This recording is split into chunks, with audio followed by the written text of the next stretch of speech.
take a look, just because we can, at the group that we are covering next, because we got still one of the two teams that hasn't dropped a single game there. It's P-Vision at the #1 spot.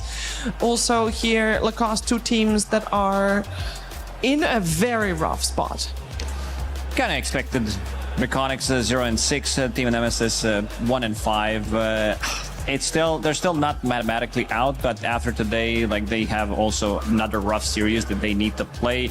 P-Vision 6-0, kind of already cementing themselves, and I think this is the team that showed the best Dota that we've seen so far at the tournament. I don't think many teams are going to be able to challenge us. Maybe like Team Spirit, if they are in a really good form. I think this could be very interesting. But yeah, for the bottom of these two teams, it's not looking very good. No, and since we're looking at groups anyway, I figured we also take a look at the other two, because earlier today we actually finished our today's games for Group A, meaning all these teams have only one series left to play tomorrow. Here it's also pretty clear cut, it seems.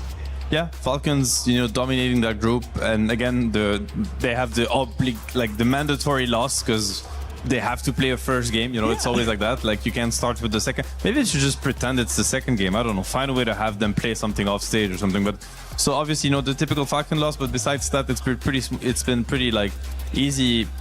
Yeah, an easy road for them. Like, they're making it easy. Obviously, it's not easy at all because the competition is super intense.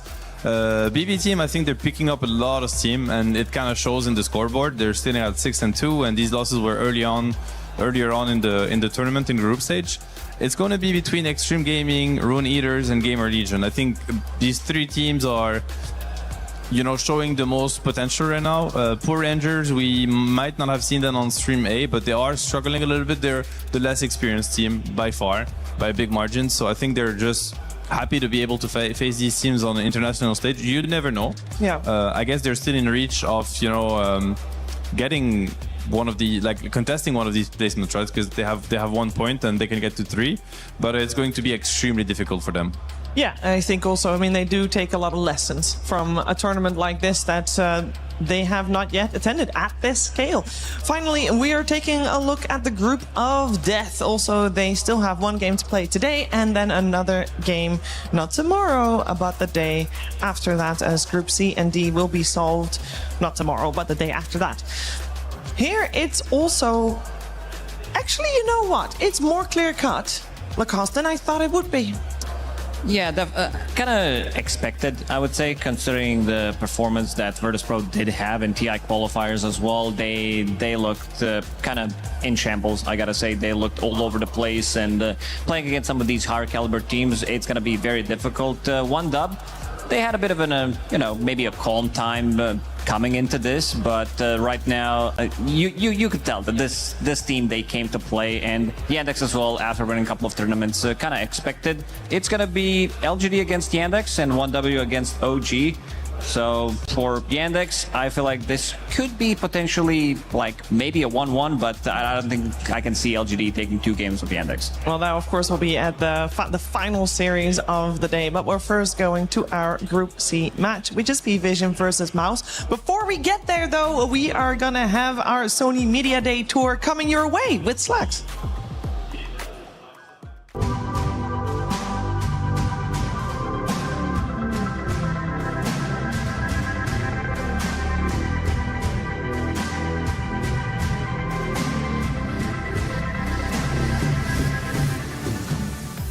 Slacks here to give you an exclusive walkthrough through the EWC Media Day. Now, there are hundreds of players and thousands of people making their way through this very hallway every single day. As you can see, our setup is pretty hyped this year. We have some nice elevated platforms so they can go around. We got directors. Look at that lighting setup, baby. And this is Hollywood, if you don't mind me saying. Very, very fancy stuff. Plenty of nice places for our wonderful teams to rest and relax. Look, it's like they're in a meditative state over here. We are working very hard. Now, this is what they would call the video stage. This is where they come in and do like some nice little actions, nice little videos, make them look badass. They get to sign the beautiful wall. As you can see, not a single phallus on that bad boy. It looks absolutely pristine. And look, they're having some fun. They're doing some good stuff. Now, the technology in here is absolutely crazy. Top-of-the-line lights. You got top-of-the-line directors, videographers. We got the best Sony cameras capturing every single moment in the highest of HDs. Things are hype as heck. And now we're entering into the quiet zone. Shh. That's a quiet zone. Let's go ahead. That's where we took our videos of the dudes. It's going to get dark. It's going to get spooky. It's going to get intimate. So stay with me. Don't go anywhere. Let's head into the quiet zone. This is where we do all of our media interviews and recording with people with the most ready, available, and fastest reacting hosts out there. Look at that. Didn't even freak her out at all. Okay, all right. See how quickly she reacted? She's a pro. Right now, in this set, they have a bunch of French food. Incredible stuff. What will happen with the French food? Look how fancy that is. Delectable. Will that be in somebody's tummy? You know it. Let's keep it quiet, everyone. We're going to go into this interview stage over here. What's going on in here? Look at that. They're doing an interview right now with Faith Beyond and Sheever Gaming. That's the biggest, coolest guys in the world. We need to be really quiet to make sure we don't interrupt that in any way. As you can see, Apex Legends happening right now, Dota 2 happening over there. There's a lot of fun sets. Those were our one-on-one interviews. You have the multi-people, 2 or 3, and this is our podcast stage where we have the most fun, as you will see. Many peeps on this one. Let's take a peek inside. There they are. They're podcasting right now. Team Falcons, Maureen, ATF, Dota Capitalist, and Laurel. That's a good podcast, baby. Anyway, Media Day's pretty crazy. We got a lot of stuff going on. Hope you enjoyed this exclusive tour. And if you saw anything that you shouldn't have seen, don't tell my bosses.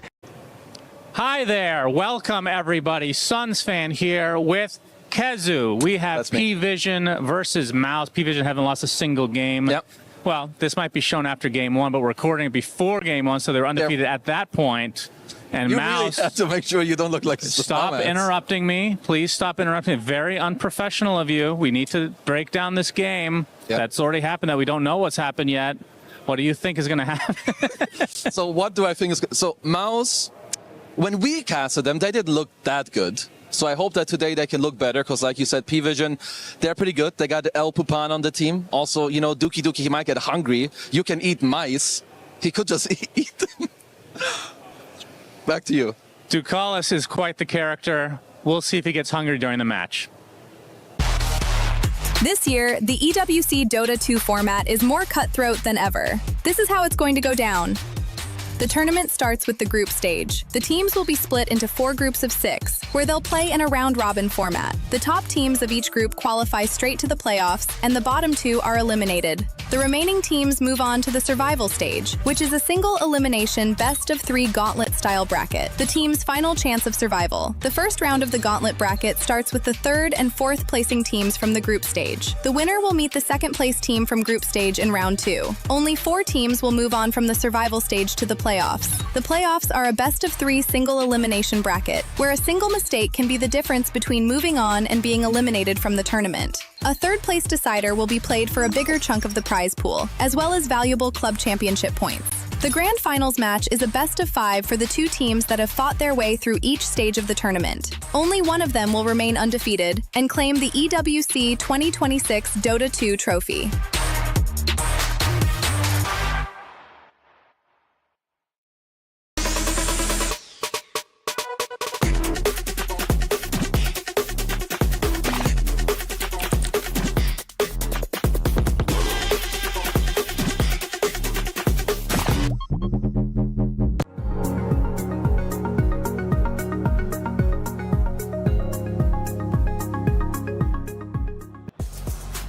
We are getting ready for our 3rd series of the day. You're watching Dota 2 at the Esports World Cup. We're live from Paris, and it is already day 4 of the group stages. And the group stages, they are 6 days long, but actually per group, only 5 days long. That means for these teams, this is their penultimate match coming your way. And in this group, it means that a lot will be decided today already, or potentially in Group C. Maybe on paper, maybe in people's heads, things are already a little bit decided since P-Vision has not dropped a single gamer. We're gonna watch P-Vision versus Mouse. That's our upcoming series. And to talk about it, I've gathered 2 experts. I'm joined by BSJ and Effie. Effie, how are you doing this afternoon? I'm good. I'm ready for some more Dota. Every day has been pretty exciting, but I do feel that in Group C, it feels quite obvious who the cream of the crop are versus the second half. I'm looking forward to today. P-Vision is one of my favorite teams to watch just due to their caliber, and LGD is also one of my favorite teams to watch because they've got some of my favorite players and they've got their own little take on Dota. Specifically, as a carry player, I like watching Yuma. He's just a really good role model in terms of how to play the game, how to act outside of the game. Just love watching him as a guy. He's a very stable carry player. Yes. I guess that's what you like as well, because that's the type of carry you wanted to be as well. That's what I strived to be. No and I was not, Cheever. And that's why I'm here with you guys. Sorry to bring that up. That's all good. Let's focus our attention on the series in front of us, P-Vision and Mouse. We got P-Vision, as mentioned, 6-0 coming into this. Mouse, no slouch, 4-2 coming into this as well. So this is a team that people were a little bit hesitant about because they didn't do too well. Let's just say that. They didn't do too well in the most recent qualifiers they played, and we didn't really know what to expect. But it seems like they have definitely got a good grip on what they should be doing. Yeah, I mean, they haven't really, to me, looked like one of the best teams at this tournament, but Maus do have a tendency to do very well during group stages. This is usually where they can catch a lot of teams off guard, and there has been improvement. They haven't had the cleanest series compared to their opponents in P-Vision, who seem to just be steamrolling everything, but the potential is there, and I do believe it's going to be exciting. Yeah, Mouse for me is a team that prioritizes the laning phase more than pretty much anyone else, and I think that's why they tend to do well in group stages, because the fact is that against the weaker teams, when you get off to that early lead, it's very difficult to know what to do to like stall the game out and manage to make that comeback play that a lot of teams like Team Spirit will tend to make. For Mouse though, my problem is that sometimes they overdo it a little bit. Like they have an option to secure the lanes with their last pick, or they have an option to like give themselves that scaling option and maybe counteract a puck, for instance, earlier on in this tournament. But they'll always go for that laning strategy, and against the teams that manage to stall the game at all, they do tend to flounder a little bit once it gets there. But it shows with Crystallis as a carry player, like his hero pool of Razor, Monkey King, Bloodseeker. I kind of memed on it earlier on in the tournament, thinking like none of these heroes are particularly meta. He did. Maybe he'll pick them, but then he's picked all of them. So no shocker there. Sometimes you just gotta do what feels right and what you're comfortable on, and I think that's what Mouse is trying to achieve also with the games that they are playing. This is a roster that's been together for a little while with various degrees of success. Of course, starting very well at the start of this season while taking a title, and then slowly but steadily having lesser and lesser results, and they're looking to pick everything back up.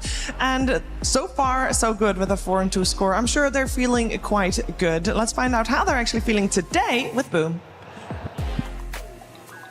Hey, I'm here with Boom from Team Mouse. I gotta say, I love your Tidehunter. I feel like it's one of your iconic heroes. You did lose with it the last game you played. Happens sometimes. I was curious what happened that game. I mean, I think we lost both games that we played with it in this tournament so far, right? Or not? I don't think so. I think you won. I think you won the first one. Really? And you Okay. lost the second one. It was a 63-minute game against Nemesis. Oh, yeah. I mean, it was just kind of a hard game to play. Like, we messed up in lanes somehow, and then the enemy had a very annoying draft to play against. Like, they had this Invoker, Darkseer, they just pushing every wave. And it was hard for us to, like, find the right team fight. So, and also late game, like, this Tide against the Invoker is kind of hard, because he just can EMP you whenever, and I had no mana. Like, yeah, it was just a hard game for Tide, but felt like we could have still won that game. Like, we're in a good spot in a few times. We just messed up some fights. Yeah, your KDAs looked really good. I was surprised you guys lost in the end, but it happens sometimes. You guys have been on a bit of a cold period over the last few months. This tournament has been going pretty good so far. You guys are, I think, 1 win, 2 draws. How are you feeling about it at this point? I mean, obviously we feel happy. I think we're even surprised that we're doing kind of well. We know how to win games. We feel good while playing, which before we kind of didn't know how to win. We just were lost as a team, like completely, kind of. Where did you get that solution from? Was it a coach or just practice, or? I'm not sure. We didn't even practice much before this tournament, to be honest. So we just played pubs, and like everyone is ready, like individually, and that's it. Like we just. Coming with our own ideas, our own heroes. Whoever wants to play whatever, he gets it, so. Okay, the perfect magic. Less pressure, vibes are good, you'll win, I guess. Yeah. Great. The P-Vision's looking really strong right now, though. You guys have to play against them next. What score do you think you're going to achieve today?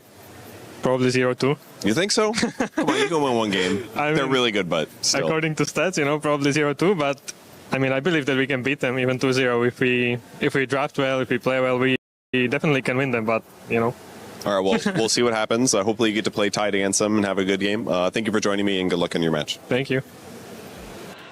Hey, Mouse hasn't lost a single series yet. They tied and they won. So on paper, everyone's talking about the stats. They should at least tie the series. It just depends which stats you're looking at. I know P-Vision is a top dog in the group, but if you're going to go by stats, choose the one that favor you. That's definitely how the world works. It is kind of interesting to hear and talk, Effie, about how the team has found their way to win and has found their groove while not scrimming. That's always so interesting to me when it happens, because typically if you're not scrimming against a certain tier of opponent consistently, you can develop a lot of really bad habits, right? We've seen that with Vici, for example, who haven't necessarily played against a lot of the international tier 1 teams in a while, and then they just mess up in places they shouldn't. I haven't really seen anything like that out of Mouse, so that is really impressive, all things considering. Honestly, I have no idea why it ends up like that, Brian. I think there's also like two sides to this coin. Like there's two extremes. One extreme is you don't scrim at all, and then you think, oh, how can you learn anything if you're not scrimming at all? The other thing is you scrim too much and you try to do too many things at once, and you actually develop bad habits trying to solve a bunch of different problems at once and not really having like rhyme or reason to what you're doing. So I think there is an element of go back to your roots, go back to your specialty heroes, rather than how do we adjust to the meta. It's like, okay, we know Crystallis loves the Bloodseekers, Razors, and Monkey Kings. How can we make this work, rather than how can we find our identity as a team or something like this? It seems like along the way they have found their identity as a team a little bit, or at least have found their own identity, which when you put all 5 parts together, it turns into something bigger than that. That's definitely the case. What happened to their opponent, if you're looking at P-Vision, this team is really strong. One to watch, one of the strongest. I think we're going to see them on the podium at the end of this 2-week marathon. They are definitely looking the part of the favorite to win here. Let's find out how no one feels about his team right now. So yeah, we had some changes, some big changes I would say this year, and I think it shaped our team completely from where we've been last year. And I feel like Puppet teaches us a lot how to play Dota actually, and I really like it because he's involved with almost everything in the team, and I really like it. I think he taught Alan a lot as well, how to play Dota in a really good way. He told me that I don't want to really be like dictator and stuff, I don't want to draft for you, I want to be a helpful guy basically. But I said to him, we actually need a guy who will draft for us because we are noobs at it. And I was asking him, and when we started, it was firstly Duka was on the button with him, and then I was 3 months later, I was not convincing, but I said please just sit on the PC already, and do this for us. And he's like, yeah, fine. There was an online tournament when we just tried, and I just first game against Tundra, as I remember, we played I already felt this is it. From first game, I knew it's fit for the team. I don't know what's gonna happen. Maybe we get good on the TI and the EWC. Maybe not. We'll see. But I feel like this is the best what we can get this year for sure for the whole team picture. We now do the things much faster than we used to do. We know what to do in the game right now to get the gold lead on almost every game, basically. Duke, I think he changed in a way that he maybe now gets more responsible on his shoulders in the games, and he likes this as well. I think so. Papi calling him a captain, so I think there's the synergy between them. I think I'm a more adaptive guy. I'm playing for so long already, so I can adapt to anything what's upcoming. Sometimes I get tilted, to be honest, for my guys doing, but it is what it is. I think we can do really great, but to be honest, this year is so tough. There's so many good teams right now. I can name you 10 that can win this trophy, the EWC. It's basically best 10 teams here. It's insane to me. This year, the hardest year of entire Dota I was ever seeing.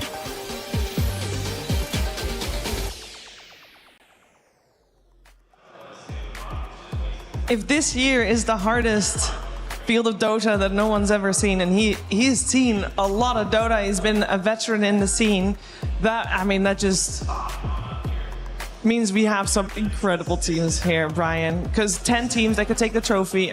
Okay, P-Vision is also very humble as well, but overall it is crazy that there's so many teams that have the trophy within reach. Yeah, I mean, basically what that says to me is he knows that every team can potentially surprise you any day of the week. And if you're not at the absolute top of your game, you will drop the series. And I think having a coach like Puppy will help them remain a lot of consistency throughout the course of the tournament. And yeah, I liked his mindset overall listening to that, Mira. Yeah, for sure. We've seen it in results as well in Tier 1 tournaments, how a team that can win one Tier 1 tournament suddenly does poorly in the next with 1W, but then they show up to EWC, for example, and they're incredible again. It's just incredibly competitive right now, and it's really hard to maintain the level where you can win when everyone is slowly improving. And I think that's where little things come into play. If every team is top caliber and can win, then it is actually stuff like how well does your coach mesh with you? What is it that your players are doing for each other outside of Dota that's making you better inside of Dota? Because everybody's playing at a Tier 1 level. With that in mind, the way we just heard Boom and No One talk about their team and about how, for example, the drafts come to be. We heard No One say, Poppy does the work and he's a great drafter. Lots of experience, decades of experience. And on the other side, Boom's like, yeah, everybody's just saying what they want to play and then they get it. That's so funny, though. I love that. I mean, Mouse just kind of seem happy to be here. They're here for the vibes. They're going to play as well as they can, but they don't want to set themselves up for any unrealistic expectations either. Like when Boom was just like, we're probably going to get 2-0, but that's fine. And he didn't seem too upset about it. I think that's actually a really great mentality to come in with, because if you are going up against the tournament favorite and you don't expect much, you can actually then own. You're like, wait, am I good? Are our heroes good? We can do this. So I'm really curious to see if that works out for them today. Curious about that too. Let's focus in on some of the players here on both squads, because I do want to focus on the mid lane here. This is No One versus Mid One, and it feels like a little bit of an unfair matchup in terms of caliber of player. I want to know what kind of style they're playing and how well they mesh against each other, Brian. I'm definitely going to fumble this as I'm thinking about Mid One and No One. There's just very confusing There's names so here. many things to make. Yeah, I feel like for No One, I mean, when we look at their drafts, right, they're just picking Earth Spirit pretty much every game. And he's the type of player, he said he's flexible. And I think that sometimes that flexibility requires you to just play a very similar hero, or at least offer it as a flex every single game, and you're willing to put your hero in the draft wherever it makes sense for your team. I feel like for him, his veteranship shows up by being able to play a matchup from any situation, while for Mid One, I feel like he's much more of a polarizing mid player, where he'll either take over the game or he'll feel relatively lackluster. And so what I'm looking for in this draft is, we know No One's just ready for whatever scenario he's put in. Is Mid One put in that situation that he can thrive? Yeah, I mean, I would agree with that. I don't think Mid One is in a lower caliber than No One, but he's just had issues with consistency throughout his career. But for Mid One to really pop off, he just needs to be in the zone. He's one of those players that on a good day will beat anybody, will style around the map, will be making plays left and right. And on a bad day, you see really quiet performances out of him.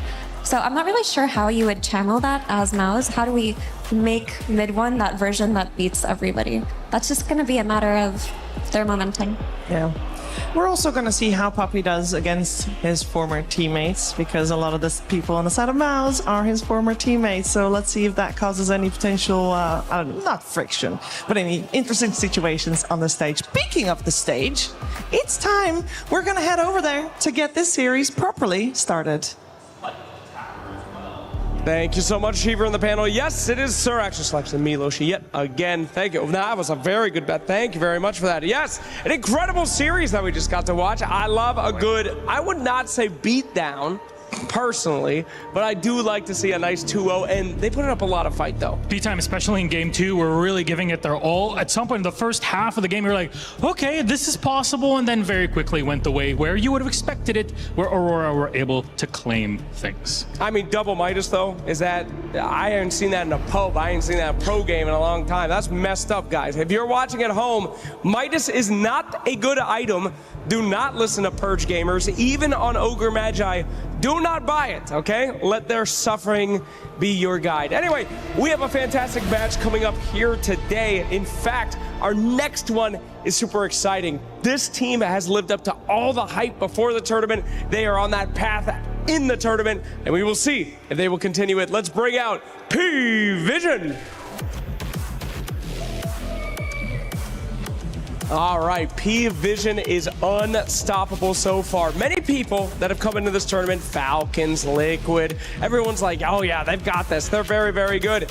Only these boys have lived up to the not losing a single game yet. It's been extremely powerful performance, and we will see if their opponents will be able to rock the boys. We'll see if they can do it on the other side. It's Mouse! They're the one team that's chomped at the bits at the little feet of Team Spirit, taking one game away from those big dragons, the big dogs at the top. But that's only one kind of cheese. That's their camembert. But here, once it all drops down, they got the Parmesan of P-Vision on the other side to take out, and they're ready to nibble on it. I hope they do more than a nibbling. I love the underdogs. I hope they take a big-ass bite and we see some good ones. These guys are not rats. These are mouses, dude. That is prideful. All right. You guys ready to roll?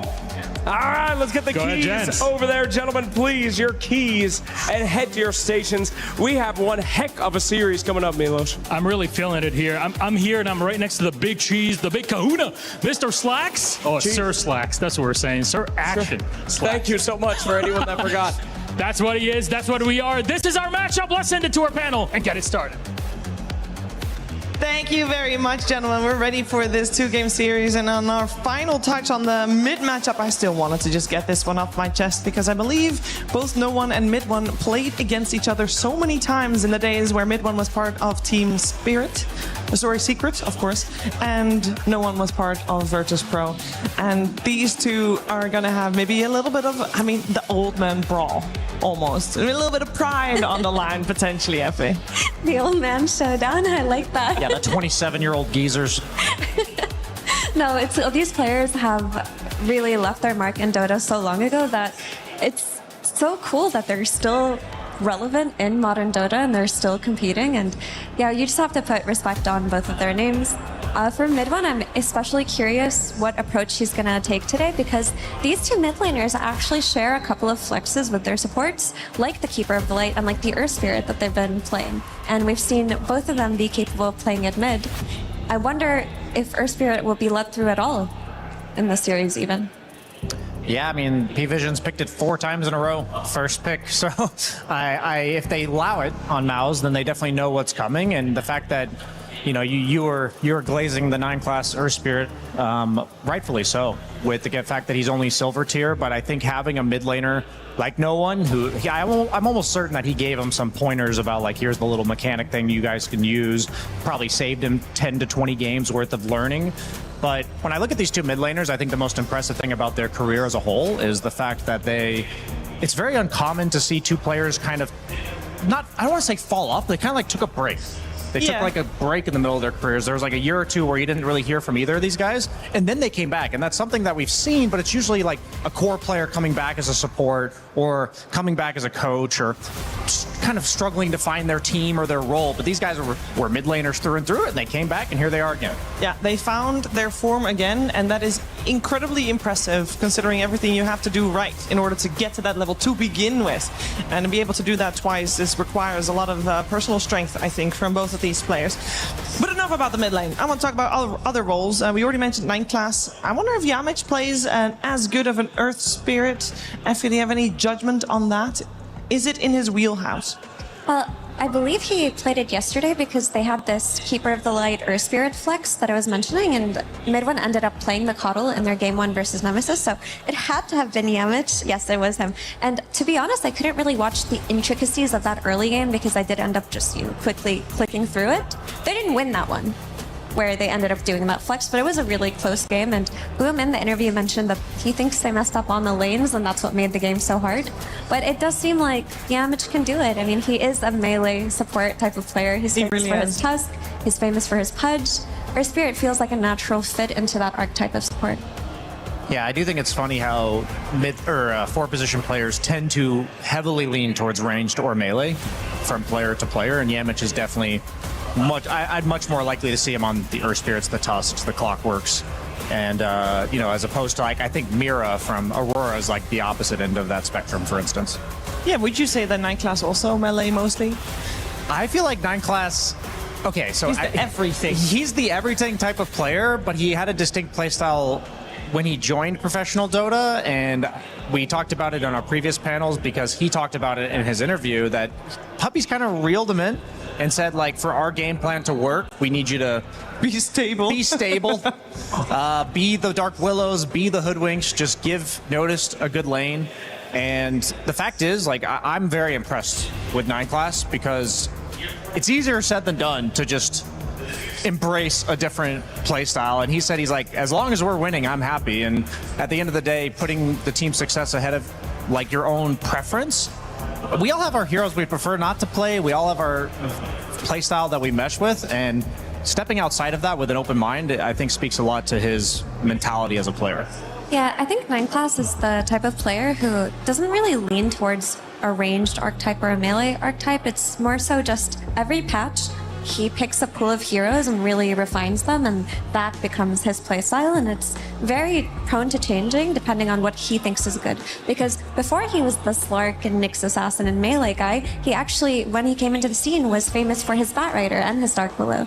And those were the heroes that he kind of perfected laning on. And then he just had a natural shift to, now that I've learned the intricacies of laning, how do I annoy the enemy team as much as possible? Yeah, and he's definitely an IO player, and that is why we see Mouse remove it from the pool. We've seen a couple of IOs already come out, and 9 class talked about it in an interview, and I think that, on hindsight, might have been a mistake. So that, yeah, we are going to see that banned out against them probably quite frequently. Got Earth Spirit also removed from the pool. It is by Mouse themselves, so we got that one solved as well. It is Mouse that gets first pick, and because they removed Earth Spirit from the pool, and Io, and Kez, we've got so many heroes left in the pool. Lone Druid, Drow Ranger, Shadow Fiend, Treant Protector. Treant Protector. That's crazy. We got 4 of the heroes that people rather normally see removed. Yeah, it's curious. I do feel like of those heroes mentioned, Lone Druid is the big one. So to see a team prioritize Treant Protector over it tells me that they don't even like to play Lone Druid that much. I think it might honestly have to do with the fact that Lone Druid's one counter is Enigma in the laning stage, and that was still in. I think that's kind of the rock, paper, scissors. Now it's on P-Vision to say, okay, are we willing to just pick Lone Druid here and then ban Enigma? Is that because you're at that point you don't know exactly which one they're going to choose. So this is where the permutations of the draft kind of start to branch out from the predictability. And it's really important to note that even though Lone Druid's not picked, he's being strongly considered and factored into every single ban and every single pick that is happening. So I do think it's fascinating that when you have 4 traditionally broken heroes, Lone Druid arguably the most broken out of all of them, when they're all available, there's a reason that they're choosing these over the others. I think in this case, like, Drow is the best lane pairing with Treant. So maybe if you pick Drow, ban Lone Druid, you feel like maybe the Treant's not going to be full potential. You're almost assuming they're going to pick SF at that point. And then a lot of times these tier 1 teams will say, know thy enemy. You know that at the end of the day, the best heroes are going to get through sometimes, and if it's predictable, then we can at least have planned for it. Or you call their bluff and not ban out Lone Druid, think they're going to pick Shadow Fiend anyway, and just ignore Lone Druid the whole draft. That's an option as well. That's totally an option. I think there's big potential for that because Drow Ranger is a good carry against Lone Druid, and she opens up a lot of pairings, like the Slardar, for example, to just constantly kill that bear whenever you see it. And maybe the Drow Ranger is enough to offset that. And I really just don't think it's a comfort here for Mouse. I have to emphasize that of all the teams in this tournament, I do feel this is one that you can get away with dangling the Lone Druid. Yeah, and they also displayed that they can beat the Lone Druid yesterday. I know Rakonix isn't...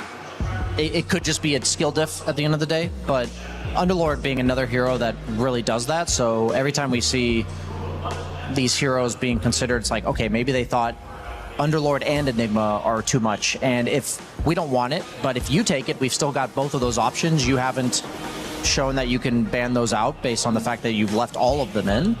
And in that case, I mean, I think Treant, in my opinion, is like the generically best hero in the game, in the sense that I just don't care what his matchups are. He's going to be useful in every single game. The cores, while broken, are like, they are situational, and cores inherently have counters that can nullify their game to some degree. So I'm not too surprised that Miles ended up going with Treant Protector out of everything. And then once they chose Treant Protector, I think you take the best pairing away from Drow. So yeah, now we're in the spot where, do you ban the Lone Druid like we talked about? Do you leave the bluff and call it like you mentioned, Sheaves? I think they're going to ignore it on both sides now. Yeah. Like, I think with the Drow, you are not looking to integrate it into your own draft, and by having the Drow also, you've essentially solved it by opening up the pairings that can counter Lone Druid. I was going to mention the Keeper of the Light as a very contested hero this series because it's a 2/4 flex, and I do believe the 2/4 flexes are important for both teams. With P-Vision, 9 class is such a specialty Coddle player that we kind of know it's going to be him, but if the potential for a good mid-Keeper game comes out, no one can absolutely play it. I would generally lean away from it this particular game just because you've heard me be the biggest skeptic of ranged carry plus non-stunning ranged mid.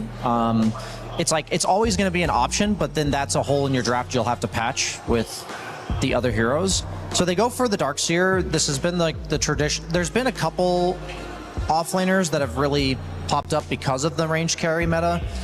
Like Centaur, specifically very good against the likes of Windranger especially. Darkseer, especially good against the likes of Shadow Fiend and Drow, because in the later, like their illusion does do something useful in the fights, and then also they are prone to getting dove underneath their tower. Like these heroes are very hard to boot out of lane, and then on top of that, you also want a hero that can cut creeps or retreat to the jungle because these heroes are so oppressive in their safe lanes. The Darkseer does all of that. So a lot of the time, the Darkseer is not expected to win the lane, but it's expected to have a game and then eventually make Drow's life difficult moving forward. Yeah, I do think Drow does better versus Darkseer than a lot of the other ranged carries, though, throughout the game. Her illusion doesn't seem as impactful as an SF illusion, for example, but everything you mentioned is absolutely correct. The issue of picking Treant plus Darkseer, 2 heroes who are both countered by Dispel, now opens the option for just a very strong Dispel hero for P-Vision. Like, both your first 2 picks can be solved by the same thing. You could go for, like, an offlane Largo, you could go for an Oracle, you could go for an Enchantress. There are a lot of routes P-Vision can take now. I would lean towards Ducalis Enchantress, I think. I think the other one, okay, they actually steal it. Block pick. I like that a lot, honestly, because out of all the other ones, the problem is you don't want any more backliners, I think. Like with the Oracle, now you've got 3 squishy ranged heroes. Enchantress, yes, ranged hero, but she plays the map in a way where she's walking around aggressively. And at this point, you know, what P-Vision, and I know they're thinking about this kind of stuff at a higher level than I'm even mentioning, but like you don't have anybody that is aggressive on the map right now. So if you're not, since you don't have Enchantress, I like the Largo. You mentioned that. Almost certainly going to be off lane. Yeah, the one thing about the Largo, though, is you're not throwing it into the Darkseer lane unless you are going to do some shenanigans. True. So you just have to, whatever support you take here, just make sure that it can out-sustain any of the poke happening to Drow with the Ion Shell and the waves always pushing into her tower. Now, what is left? Like a lot of the premier, since all the cores were left in, or sorry, banned out, then the 5s were left in. Or sorry, all the cores were left in, so all the 5s were banned out. Like the Banes, I know Undying's usually a 3, but like he's a melee 5. Clockworks, like a lot of the heroes you would traditionally pick with Drow here. Are we going to see a weird one like Ogre or something, you know, just some budget Treant? You could break the idea of melee plus range and just go for a healing hero as well, like Wyvern or Warlock. Oh, Wyvern could be decent. I think you need a hero that deters the aggression in some way. So like if you were to pick like a CM, for instance, you're just going to get dove. But something like a Wyvern does make it difficult to dive, so I wouldn't mind that. But I also wouldn't mind just conceptually if they take a suboptimal hero for the sake of dealing with this one problem. With that aside as well, there is another problem, is that there's this strong, really strong puck pick on 18 that you kind of have to address with the support that you're going to pick, and maybe they just thought picking the techies early on could make it so that they have the damage to fight into Mouse. But the puck on 18, it's always something to think about versus players like Mid1 who love it. I know the taser dispels when they attack you. Does it also dispel when you activate it? I believe so. Okay, I would imagine it works that way, yes. Yeah, maybe they're thinking like double dispel on both side lanes because of how powerful dispels are here. But then, like you said, they almost certainly knew puck was an option, but they've chosen to address the problems in front of them already. I've seen many a drafts won by an 18-pick puck So I think Mouse is finding themselves in a spot where I think they're doing a lot better in this draft than I would have anticipated coming into this series. So if I were them, I'd be very happy with what I've gotten so far. Yeah, very comfortable. They've been out the Night Stalker already, one of the best counters to the puck. They only need to ban out one more counter. And then on the other side, we are looking for P-Vision to ban out some cores. Crystallis doesn't have his hero yet, and you already mentioned his hero pool earlier, Brian. It's just generally, if he's getting the choice, he's choosing between 3 heroes in particular, with the Razor, the Bloodseeker, and the Monkey King. Is any of them viable in this setting? I wouldn't say any of them are not viable, but I don't think they're like what I see they're lacking on Mouse is objective damage. They have a lot of enablers, and Puck's a very self-sufficient hero.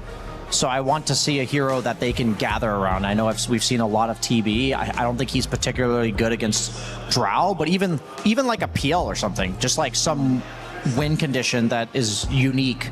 That's what I would like to see, something that enables all of this. Yeah, thing is, you need the jump, right? Like, I think Spectre looks very cool here. Sure, it doesn't give the objective damage that you talked about, but versus Keeper and Drow, she becomes super high value. But is it a Crystallis hero? Is he willing to play it here? Yeah, the only reason I would say PL over Drow is not because PL is particularly a better hero, but that hero would be more aggressive on the map here. And I think that is Crystallis' playstyle in general. I don't view him as like the greedy jungler that lets his team initiate the points of contact. And I think oddly enough, a hero like PL, like as long as you're survivable in this game, I think you can be aggressive because you have so many enablers. So I think like all I want to see from his hero is that it's survivable against the techies. Like it can dodge techie stuff. That's like what I'm thinking, because that's the only way they can kill you right now. Okay. And they've got a puck problem. So I think that they don't really like. I don't think P-Vision can target your carry, basically. I mean, if you want survivability, then Monkey King versus melee hero is always an option. Yeah, Monkey King. I think out of all of Crystallis' normal heroes, Monkey King fits the best. Okay, they ban it. they listen to your deduction. Is like, can they check the noise canceling on those headphones? They cannot hear us. I do want to mention that I find it quite curious that P-Vision banned Tiny. That means they thought that it was a pretty good option for Crystallis' carry hero, because it would have been great for them. It would have been their Keeper of the Light combination from mid. It would have given them the instant stun to catch the puck. And now they're working with limited options for their last pick to play against Puck. You don't necessarily want to pick Ember, who's the Coddle combo, versus Puck with his coil. True. DK. Okay. It's interesting. That's survivable. I wanted a guy to group around and an objective taker. I think this is very off meta, but it does make sense. Like I think it's a smart pick for what their draft is doing. My only concern is that the changes to DK ever since the facets got removed is that he did lose the bonus damage right click on his ulti. So looking at the rest of his lineup, I am concerned a bit about their ability to take anyone down. They're very light on damage. Exactly. I think for me that's a big concern. While I do like the DK conceptually, when you look at Illuminate, Heal, and Sustain, the Largo Sustain that's going to be coming out, you're playing into a lot of mid-game healing with very little burst damage to work with on Mouse. So they need to be winning their lanes, snowballing, taking towers, and pressing the advantage, because if they're taking it to the late game versus the sustain on P-Vision, that's tough. Yeah, the reason why I mentioned a hero like PL is because it's just very chaotic, and I feel like a way to deal with all this sustain is to create that chaos, and DK is just a very honest hero. And I feel like P-Vision's going to be allowed to ball up around the Largo, around the heels of the Coddle, and Satanic's just going to be chunking them, I think. Yeah, they go for Ember Spirit at the very end. That is the Keeper of the Light combination. Honestly, it's not the easiest Ember game. You're playing into Enchantress, who's going to dispel your Flame Guard early on early rotations. You've got the instant stun and the DK, and you've got, of course, the Coil and the Overgrowth that you have to play against. Definitely not an easy Ember game, but no one is a specialist. This is one of their specialty Keeper of the Light combinations.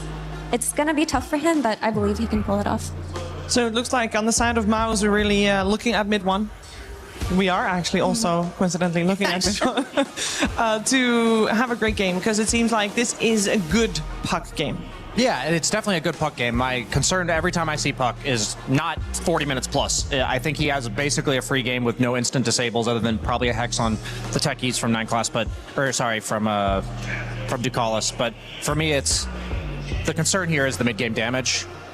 Whenever you have Puck and DK, Treant, Darkseer, maybe Ponto even considers like maxing impetus first, or maybe a bit earlier than you normally would. I'm just curious how they're going to solve this problem. Maybe they manage to stagnate the game and draw it out so they just don't have to worry about it.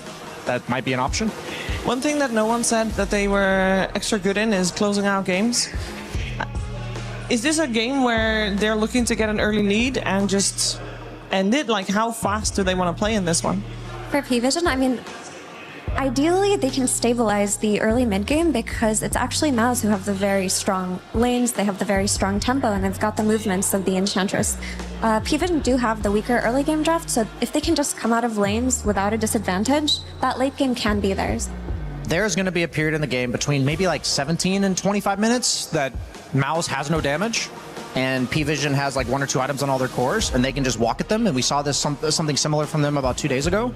And so that's the window I'm looking at where I think P-Vision's going to play it very passively and then come on really strong all at once.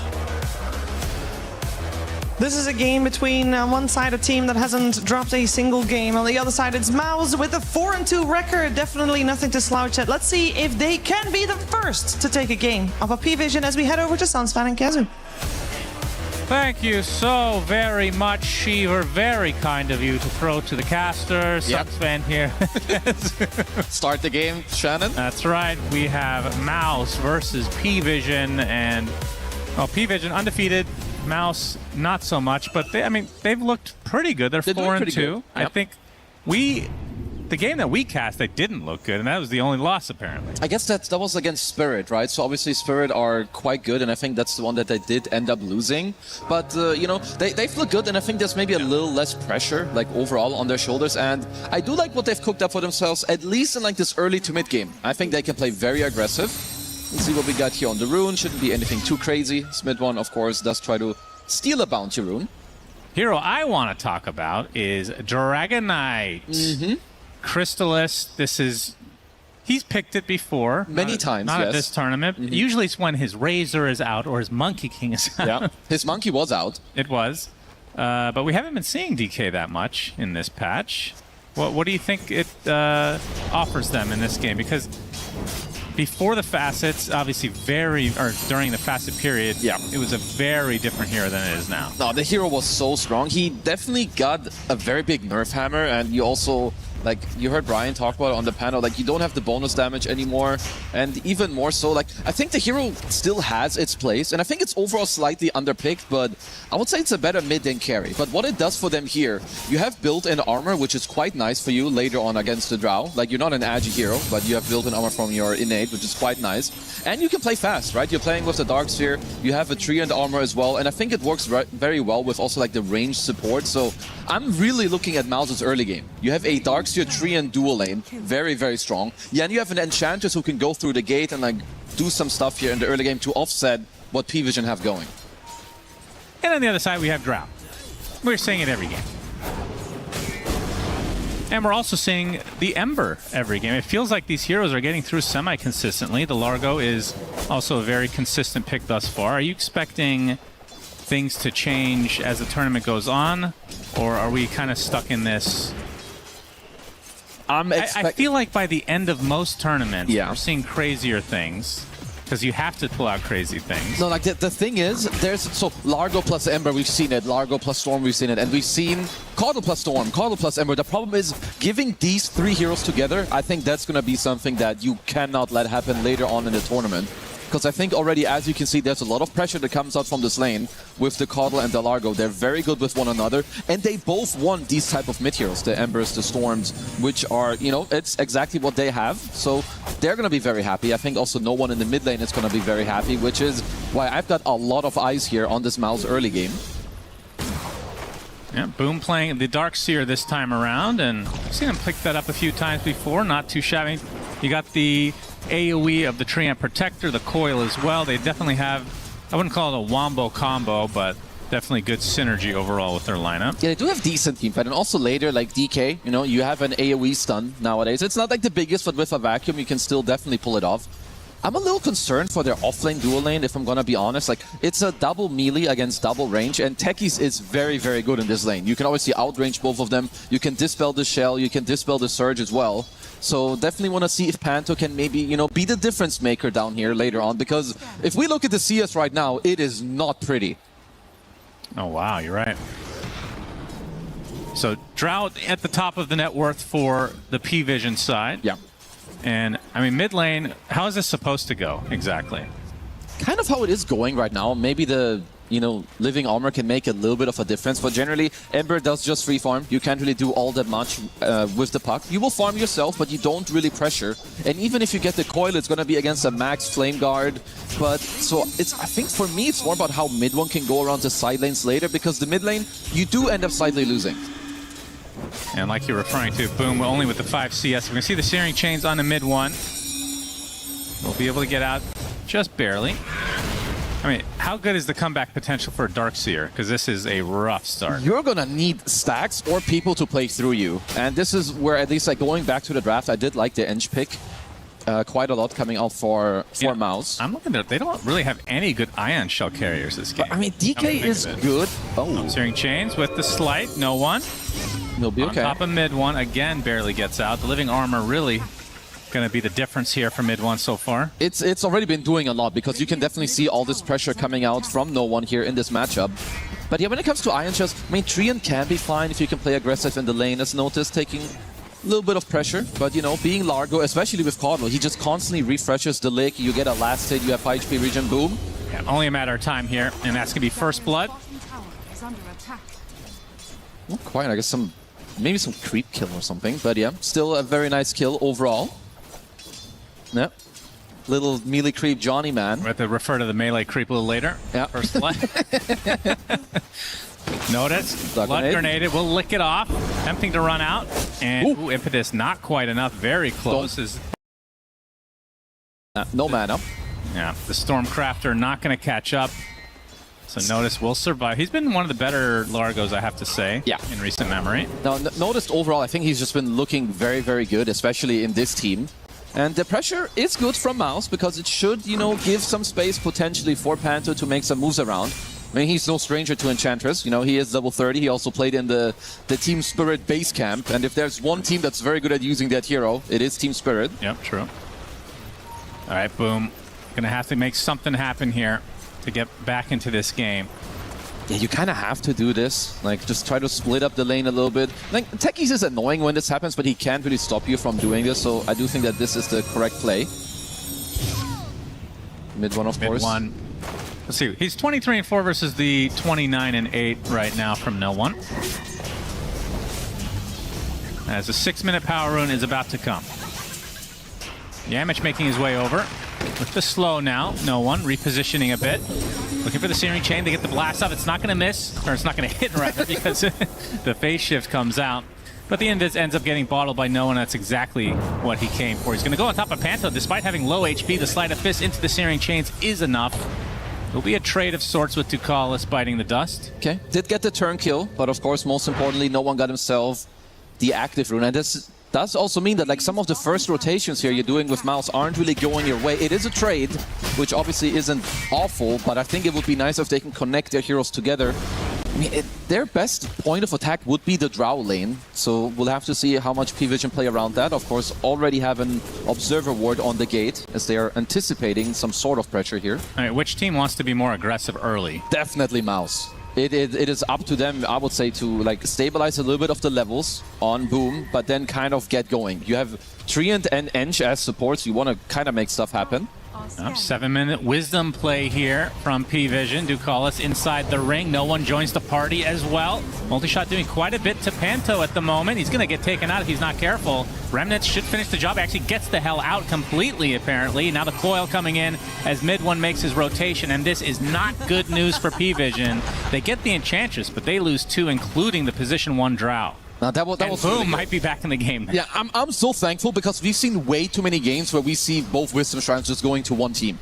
You know, mid one, he's available, he can TP down bottom, and like you said, they're kind of handing Boom a huge comeback in this game. He had like 0 CS. Now with his double kill, getting a lot of, you know, XP as well. Nice recovery. How worth it is it to, like, if you get the 2 Wisdom Shrines, originally when it came out, it was a huge deal. What would you put on a scale of 1 to 10? It is a massive deal still. It's still massive. I would still put it at like a 7 or an 8. Okay. So it was a 10 before. It was... I mean, how do we define... Like a 10 is like just game's over, because then it wasn't a 10. But it's the strongest it's ever been is 10. So okay, that was definitely a 10. I think now it's sort of like a 7 or 8, and it does impact the game a lot. Like, I think it's still maybe a little bit too much. As mid one, forcing 9-class to take the haste rune, so that's a small... All right, so just keeping track. You want to delete the Wisdom Shrine, you want to delete Greedy Enchantment. I like the Wisdom Shrine, but maybe there's got to be some other things. I will get back to you later, but the Greedy Enchantment, yeah, I'm on board. Okay. Yeah, keep us surprised on the Greedy in this game. Yeah, I will. Blast off does hit. They don't have the vision initially. Yamich just trying to walk it off against the Wild Wing Ripper to help out. And Satanic, despite the death, still top net worth in the game. Close to Crystallis, though. Yeah, honestly, I think Crystallis is doing very, very well on his DK. Of course, there isn't too much pressure currently on him. What's the actual way to pronounce his name? Is it? I like Crystallis. See the slow with the wall coming out on Satanic. Onto the tier 1 tower. Yamich trying to commit. Ducalis is the only one in the area. Crystallis making his way over as well with the Breathe Fire. So second death for Satanic, and now Crystallis in dragon form. They might be able to get this tower straight up. Oh, they're absolutely going to get it. Like, unless you counterplay this play initially, like, you don't really have any defense now. So I do like what Mouse are doing here. So how do you pronounce the mini crit? Crystallis. Crystallis. So I feel like he should just be Crystallis. Why? So you can differentiate the two. And they're also spelled So what about Satanic? Wait. Should be Satanic? No, because they're spelled the same way, but Crystallis and Crystallis Yeah, are not how do you know he just didn't misspell it? Because he's not stupid. I mean, have you met pro players? Yes, I am. I've been one. Point taken. Thank you. Okay, shut up. Back to the game we go. Just casually insulting No Kokat. wonder Cinderin didn't show up for this one. This is my last one. I'm done. Sounds good. 10-minute power rune. It's going to be bottom. Illusions for mid 1. Panto dead. Wrong place, wrong time. It happens. It does. Gotta, give your body. It did mean that mid one got the illusion rune, which is quite nice, of course, because now no silence, no chains, you can dispel some stuff. Now let's see also, because 10-minute siege creep, we've been seeing people use this a lot more than I would say in the past, especially for the mid tier 1. So I want to see where Panto also goes after his respawn. And what kind of itemization can we expect out of the DK? Because from the games that I've seen, which have been limited since DK is not that picked, it feels underwhelming in the damage department for whatever reason. Well, the best builds that you've seen on DK is Mask of Madness, Armlet, Blink, and then you can go like BKB, Pike, Daedalus. Like this hero later on, you do need to play around crits, because I think if you don't, then absolutely what you said kind of comes to fruition. He just has damage problems, so you definitely have to itemize for it. But I like the Mask of Madness Armlet, get your kind of scale going, and then go for the Blink to be activated in the game. Smoke from P-Vision. No one working on the Spirit Vessel. No one is the only one that can make the plays in this game, so it could be a little stale. Well, let's see if Boom has a good read. And he's going to get the Surge off. Searing Chains not going to be used. Blast off does hit though, so Boom will take the tumble. Crystallis coming in that dragon form. He's taking a beating though. Earn charge applied. No one brushing off the damage. Is he going to continue here? Gets stunned. Gets the Remnant off with another Searing Chains with the Solar Bind as well. Crystallis will live. Okay, still a very nice move from P, and you can see the power of the taser. Like you cannot surge away from this techies, and not just that, you're also giving movement speed to no one, so his Remnant is faster to actually catch up. I was wondering if they would maybe even dive onto Crystallis there, but even so, just forcing him to TP. Definitely not what Mouse want here.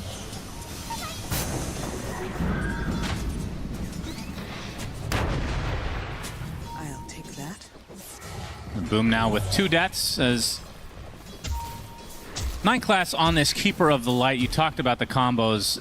Can you pick this hero without having that? Or is it just the icing on the cake? You Caudal does kind of define your draft in a way, so you will always... need to always have a combo with him. Like, you can reduce them, I think, if you're Mouse and you potentially see this hero come out, or you can like pre-pick and like pick against it, because you know it's gonna be a Caudal Ember or a Caudal Storm and whatnot. So you either need to be aware in the same phase if they pick them that that's what's coming out, and you like preemptively have heroes against it. Because yeah, Caudal is so strong. He just keeps the heroes that go in, he just makes them twice as good. Mid one still working on his Witchblade at the moment. Noticed, I assume, is going to be... Oh, it's actually a casual Kaya not finishing Meteor Hammer first, so opting for the Lotus, which we've seen be very popular against the likes of Treant Protector. Definitely, I do like that one. Also, like, good against the Silence. You can help out everyone else later. Also, his skill build, you know, is kind of being... this is the correct build. You can maybe call it a bit more greedy. You go only 2 levels in the lake, you get your Croak leveled up earlier. It helps you farm, it helps you get faster levels, faster talents, which is what you want. Because the only, you know, you just want to go some levels in the lake and the Frog Stomp early, get through the lane, and then you want to kind of skip all the other garbage and just get strong yourself and then amp up your mid laner.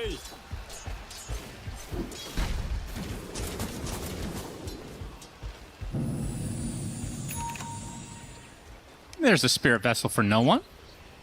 Feels like both teams kind of content to just... mid one? Okay, I was going to say farm, but they're going to farm heroes instead. No one. Despite getting coiled, will take out mid one. That is a huge solo kill. Yeah, I mean, he had to amplify damage, and I think maybe mid one just not fully respecting the damage that can come out of this. And here's the move we talked about earlier. You know, we get some collapse onto the mid tier 1 around. Because, yeah, mid one's already just so low to start of the move. That was, I mean, that's absolutely just a misplay. Yeah. And he's gonna, no one's gonna connect with the smoke. Head towards top. Panto looks to be the one getting killed off. Spirit Vessel already getting some nice value for the P-Vision side. And they're owning on some of the heroes before they're even just like combining their power. Because even if you look at DK, like, yeah, you've got the built-in armor against the Drow Ranger, but you're playing against 2 heroes that give spell amplification. You're going to play into Solar Bind, you're going to play against the Croak, a Spirit Vessel, as well on the Ember. And even on top of that, you're playing against Techie's Mind, so even more reduction and spell amp.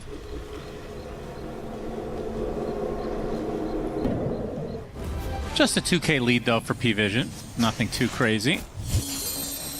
It definitely isn't too crazy yet, and I guess if you're also... I mean, how worried are you that DK is bottom 2 net worth of cores?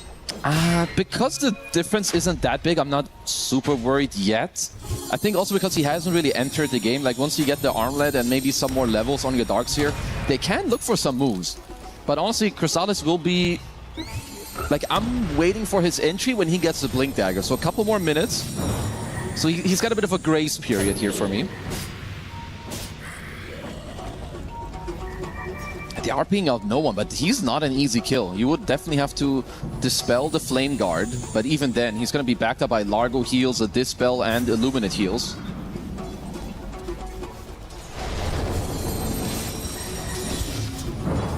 Yeah, mid one, bottom net worth in the game right now. Gets the Shield Rune, so we'll survive this. Effectively just gets it canceled completely. It's honestly a good win on its own. Like, when you don't have your mid-tier 1, you're generally gonna lose out on the rune control. Yeah, that's true. So taking that away from no one is very, very nice. Yeah, well, there's the armlet for Crystallis. And we'll be going for the Blink BKB after the fact. As Boom's gonna get blast offed.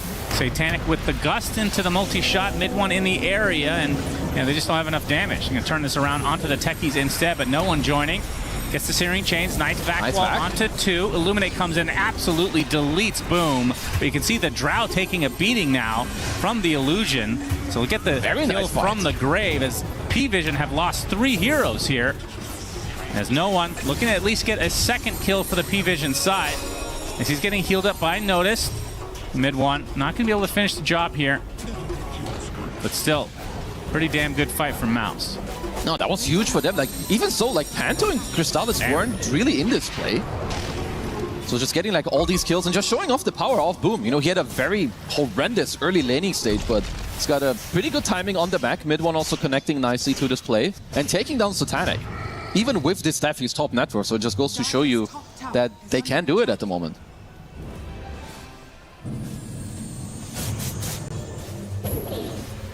little pressure to this tier 1 tower as we look at the replay of Ducalis. Very nice. He is playing tech. He's got to be hyper-focused. Just overplayed perhaps a little bit like towards the start there, but yeah, nice back wall into the overgrowth there. There was some very nice patience by Yamich. The Coddle illusion that gets the kill, actually. Did have several illusions hitting, though. Well, you definitely cannot underestimate. Like, you know, the Darkseer illusion and just other heroes getting their spells and some right clicks off. Not really that tanky on your heroes, at least not yet. I mean, based on the pacing of the game, obviously there's a 3K lead for P-Vision, but are Mouse relatively happy with this exchange? Because I feel like Ducalis, or he's really on my mind, but Crystallis has not really gotten involved yet. He has not, but honestly, so they are down 3K gold. Well, now it's 2K, but I think it's still fine because their bigger timings that, you know, allow them to play the game properly, they're coming out next. You know, it's like the blink and the shard on the puck. It's the blink on Crystallis. It's now Greaves are completed on Boom as well, and honestly, this is where their draft can start to play the map more properly. So we'll have to wait like another 1 or 2 minutes, and I think they'll be very happy to look for some skirmishes. So Tank's just going to get a freebie in top. Fortification delays it a bit. Has the Dragonlance Manta style, and looks like Silver Edge is next on the list, so good break against the DK. Very good. Against Darkseer with the movement interaction. Yeah, you I don't know what to call that. It's just a slow... It's what do you call it? Like uncounterable slow. Yeah, you just cap their move speed at 200 and call it a day. So super good against the Surge. Very good against the Ench, not that you really needed. So it's very good against the DK and just for your own movement. Let's see, Mouse want to force a Roche here, which honestly they do quite quickly with their draft. Yeah, I think they're going to get it. Mid one pop gets the Arcane as well. Yeah, and they got the perfect creep from Panto as well. Now who takes this? I mean, it should be your DK. It's DK or Puck. I think you give it to either of them. If you feel like you want to get Crystallis involved quite aggressively, could have been him, mid one. Yeah, he's going to use the coil onto Ducalis. As the rest of Mouse kind of wrap around, looking for initiation. There's a big back wall onto 4 heroes. No follow-up. Right, fake hype. Yep, sorry about that. Hold on, though, it's not done yet. Many illusions. Crystallis at half health, though. As that armlet popped, and yeah, we'll just go back to farming. Well, if they get that play again, in one of the next team fights, Yamich will absolutely have a Blink Dagger available, and you could just have a vacuum into a big overgrowth, or even a DK stun. But still very nice of them. They do get themselves the Aegis, and I think it was good that they did kill Roche during this nighttime. Otherwise now, when it goes to the top area, very likely could have been belonging to P-Vision instead. Yeah, they will get the Tormentor. So first 2 main objectives of the game go to Mouse. Let's see if they get Sproink or not. There it is. Do you think that's better than the Eyes? I would have liked the one on Treant a bit more, because the game should be a bit more about what you see rather than... Because they don't have damage problems anymore at this point. I think you have all the timings available. P-Vision shouldn't really be looking to go for a fight. Ducalis will be fine. He's got a Glimmer Cape, so a lot of tankability as well now on that draft. Say, old man still has some good reflexes. Oh, very old. Still dead, though. Very nice. Mid one with the kill. Is Yamich. Spear Vestal applied. No one. He's going to get Overgrowth, but he has that shield rune. And a Dispel. Yeah, he is more than fine. As there is the Blink Dagger for Yamich, but obviously no ult to work with now. Yeah, we've seen this so many times. Like, the Treant matchup into Largo is just honestly so sad to play. Like, in this mid game, way too many ways of just dispelling him. Do you remember the order? I mean, Tree was picked early, right? I assume. The Tree was first picked, I think, maybe even in this draft. Usually, Largo is like always a second stage hero, and Treant is a hero that you usually get like very early in the first stage or very early in the second stage. Oh, another back wall. This one onto 2. No one. Trying to help out Notice. Healing up a decent amount. Uses the Lotus as well. Gets to the high ground. They're going to turn this around to Crystallis instead. The DK dead just like that. As Notice back to a respectable amount of HP. Panto now on the run, but not for long.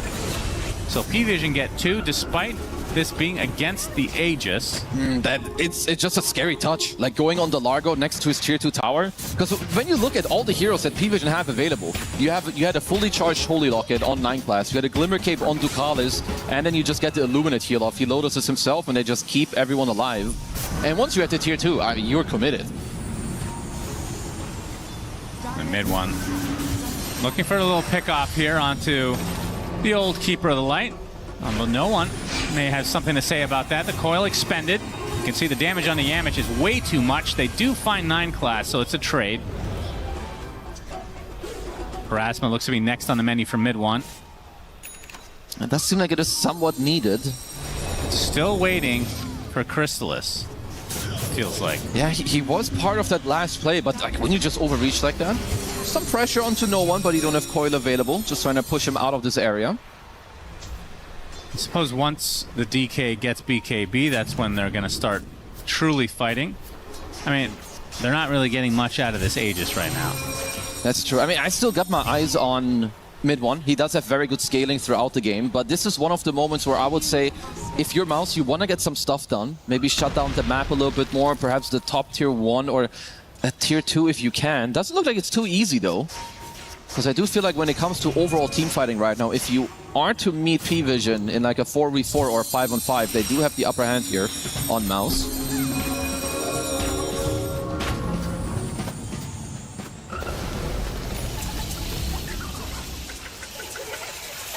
How fast of an Ags are we going to see on no one? I mean, we consider this to be, we talked about it yesterday, top Ags in the game, of course, unanimous decision between the two of us. Very much so. But it's rarely rushed. You can't, because the mana capacity just isn't realistic. Like, it's not that good early on. You need other items to then actually just be a threat, or that you need more remnants to actually make use of it. Usually it's like your 3rd, maybe 4th item. So I think like you have your Vessel, BKB, Kaya, Sanj, and I think then you can consider it. Satanic being hounded a bit here from Yamich, gonna steal some XP. And he is trailing him, but unless you bring other heroes, honestly, this doesn't really do anything. Like, knowing that Drow is here doesn't change the game really in any way.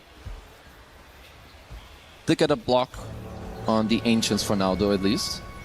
Smoke coming out from Mouse now that the Aegis is gone on their side. They're ready to fight. Let's see if they can turn this into something. Obviously, they know where he is, and they are scanning him out. Yeah, this would be big. Satanic waiting for this spawning. He gets gone on. Waning Rift immediately dispelled with the Manta. Gets vacuumed back into the wall as the TP support coming. Impetus finishes the job, though. And that's what they came for. The question is, will they remain? No one wants to fight. Blast off right on the Enchantress. 1-for-1 to start, but core for support. P-Vision definitely wanting more. They're going to lose their Coddle in the meantime on the backside. And actually the tree attempting to TP out, but the Searing Chains comes out in the end. So successful gank overall from Mouse. No, it's very good. Like, again, another big move onto Satanic. You're killing out the top net worth hero of the game. And like, you've been waiting for Crystallis, and now I'm starting to join you because he is not in these moves and they're killing the enemy carry like over and over again. Yeah. So we gotta be waiting for him to start delivering. But he's still bottom net worth of the course. Despite all that. Yeah. Maybe this hero just sucks.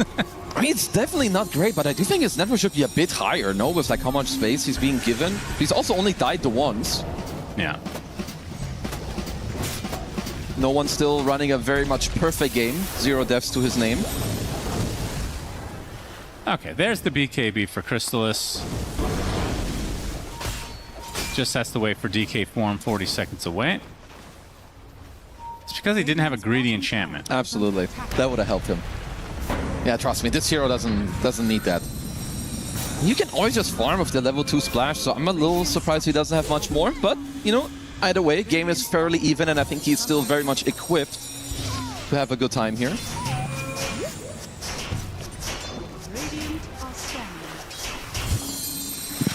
Octarine looks to be next for mid one. Is 9 class trying to defend this a bit along with no one. And the Searing Chains with Spirit Vestal onto mid one. Another Searing Chains thanks to Coddle. Okay, Blast up, not going to be in time. Mid one, hasted up, has to use the coil to try to get away. Waning Rift as well. Luigi Orb can't get to the high ground, but does have the speed. Will get away safely. God damn, he barely got out of that one. Yeah, he was definitely not expecting so many members of P-Vision there. And he got caught by the secondary chains off of the chakra, but P-Vision are going to make quick use of this one to just sweep across the entire map here with a smoke. Yep, heading to Mid side here. As there's even a BKB for Boom. So surely Mouse going to get aggressive very shortly.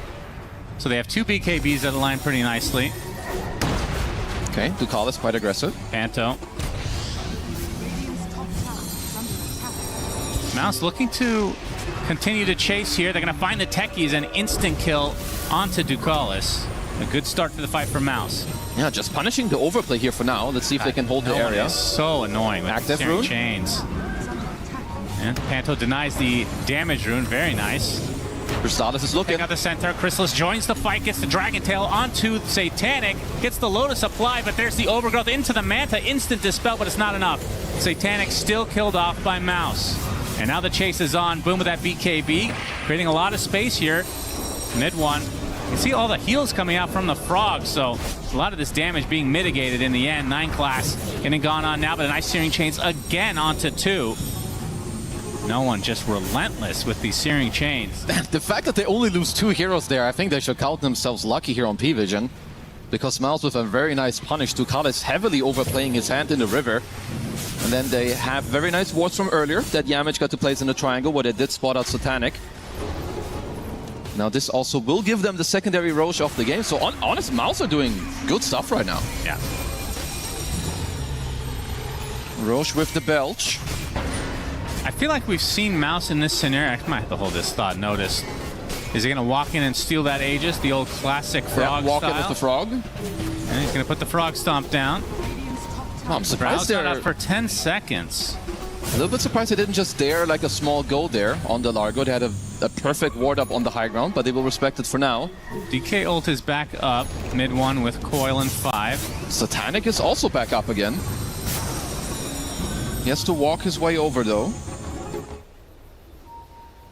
Yeah, Roche defended for the time being. He does have the Shadow Blade. Looks like Mouse are gonna get some farm on the outskirts for the time being. Well, it's in 15 seconds it's gonna move to the top area. It looks like P-Vision wanna be one step ahead here. Maybe start setting up the more top half here. And meanwhile, Mouse smoking up. Are they gonna try to come from behind? See scans coming out. Both dire scans, none of them hitting for now. Techie's Minds will scout him. No one. Yet another Searing Chains. Very tense moment here. This Roche extremely important in this game state.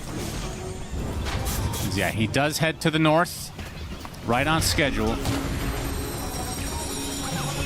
If only they had the mine set up. As Chrysalis is going to jump right in. Nice back. Well, onto 3 heroes with the right clicks to survive, but the healing is coming out so nicely from the Frogman. As Satanic on the high ground will be greeted by the rest of his team. No kills as of yet. Boom, extremely low. Gets out for now. The TP out from P-Vision. The fight just ends. They did have to use double BKB though on both the Frog and Ember. But if they get Roche for this, they'll be very happy with this exchange. I mean, you could just see both 9 class and Notice with all the heals kind of just counterplaying everything. Yeah. And they do end up getting it for free. So Satanic, Aegis in inventory. You get that banner as well.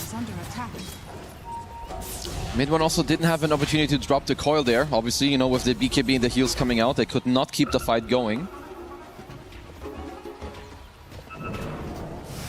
I don't know. Even if they had this Aegis, I mean, obviously it would have helped Mouse a lot, but I feel like we've seen so many games from them where they should be up more, but they're not.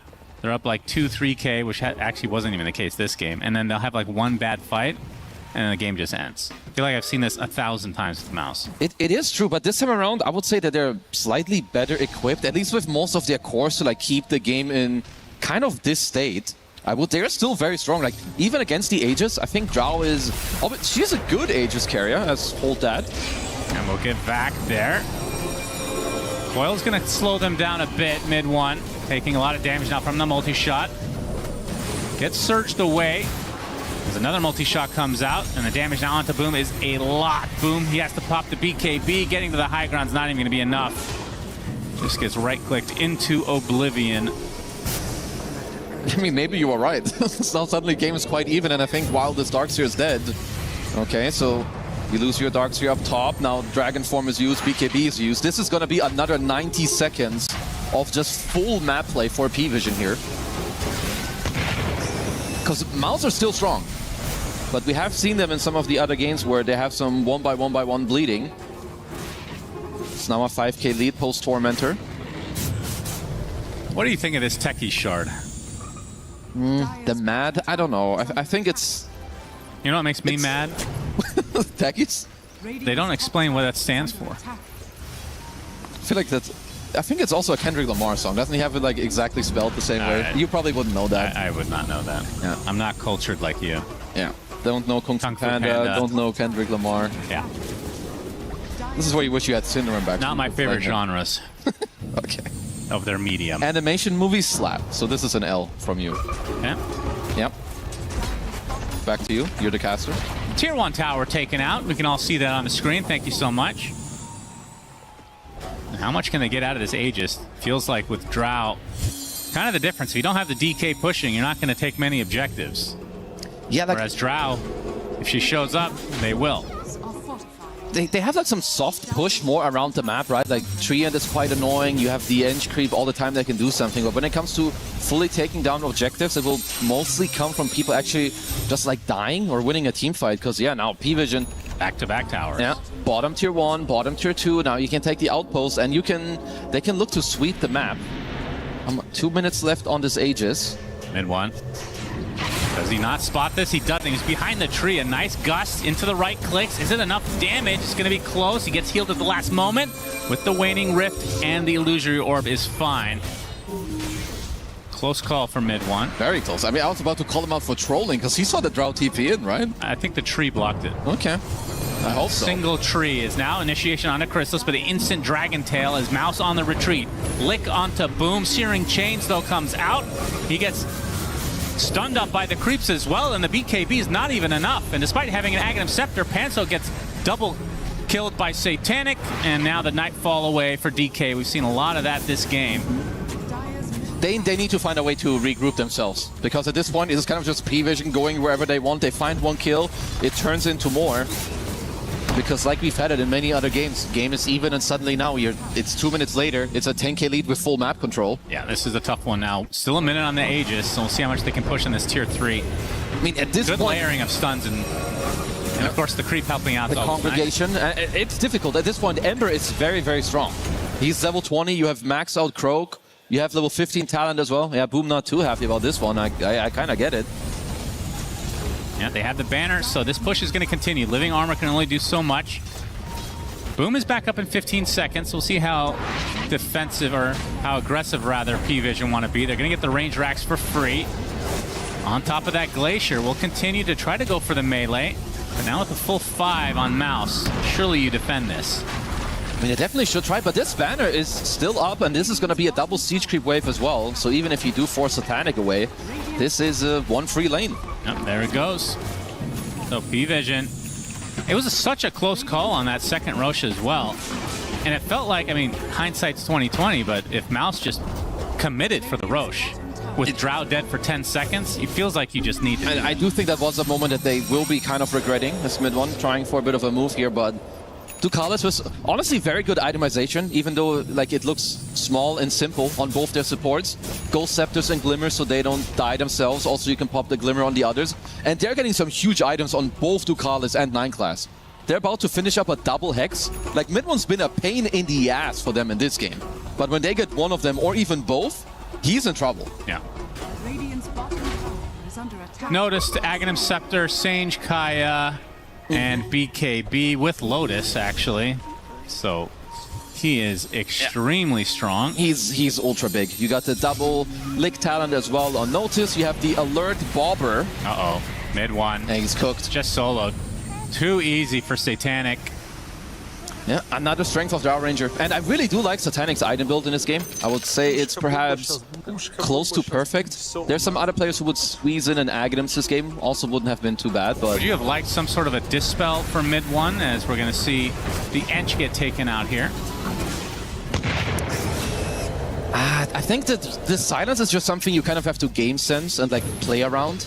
Obviously, at this point, it is hard, right? You're playing from behind. Drow Ranger has the silver edge. Yeah, so. no, I get it. I mean, they have living armor. I mean, it's been working before. This is the first time he got soloed. Like, you have Surge. The items you should be looking for now, I think you need to play either with a BKB or a Lincoln Sphere. Like the Lincolns against the Hexes that are coming out on both the supports, which will be a huge problem.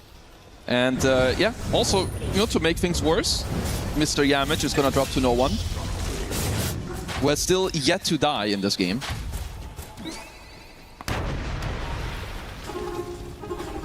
So does P-Vision want to continue this push? Going to force out potentially the fortification? Do they commit, though, after the fact without an Aegis? Honestly, I think you can. You have Caudal heals to back you up all the time. They've got all the items ready and available. And if...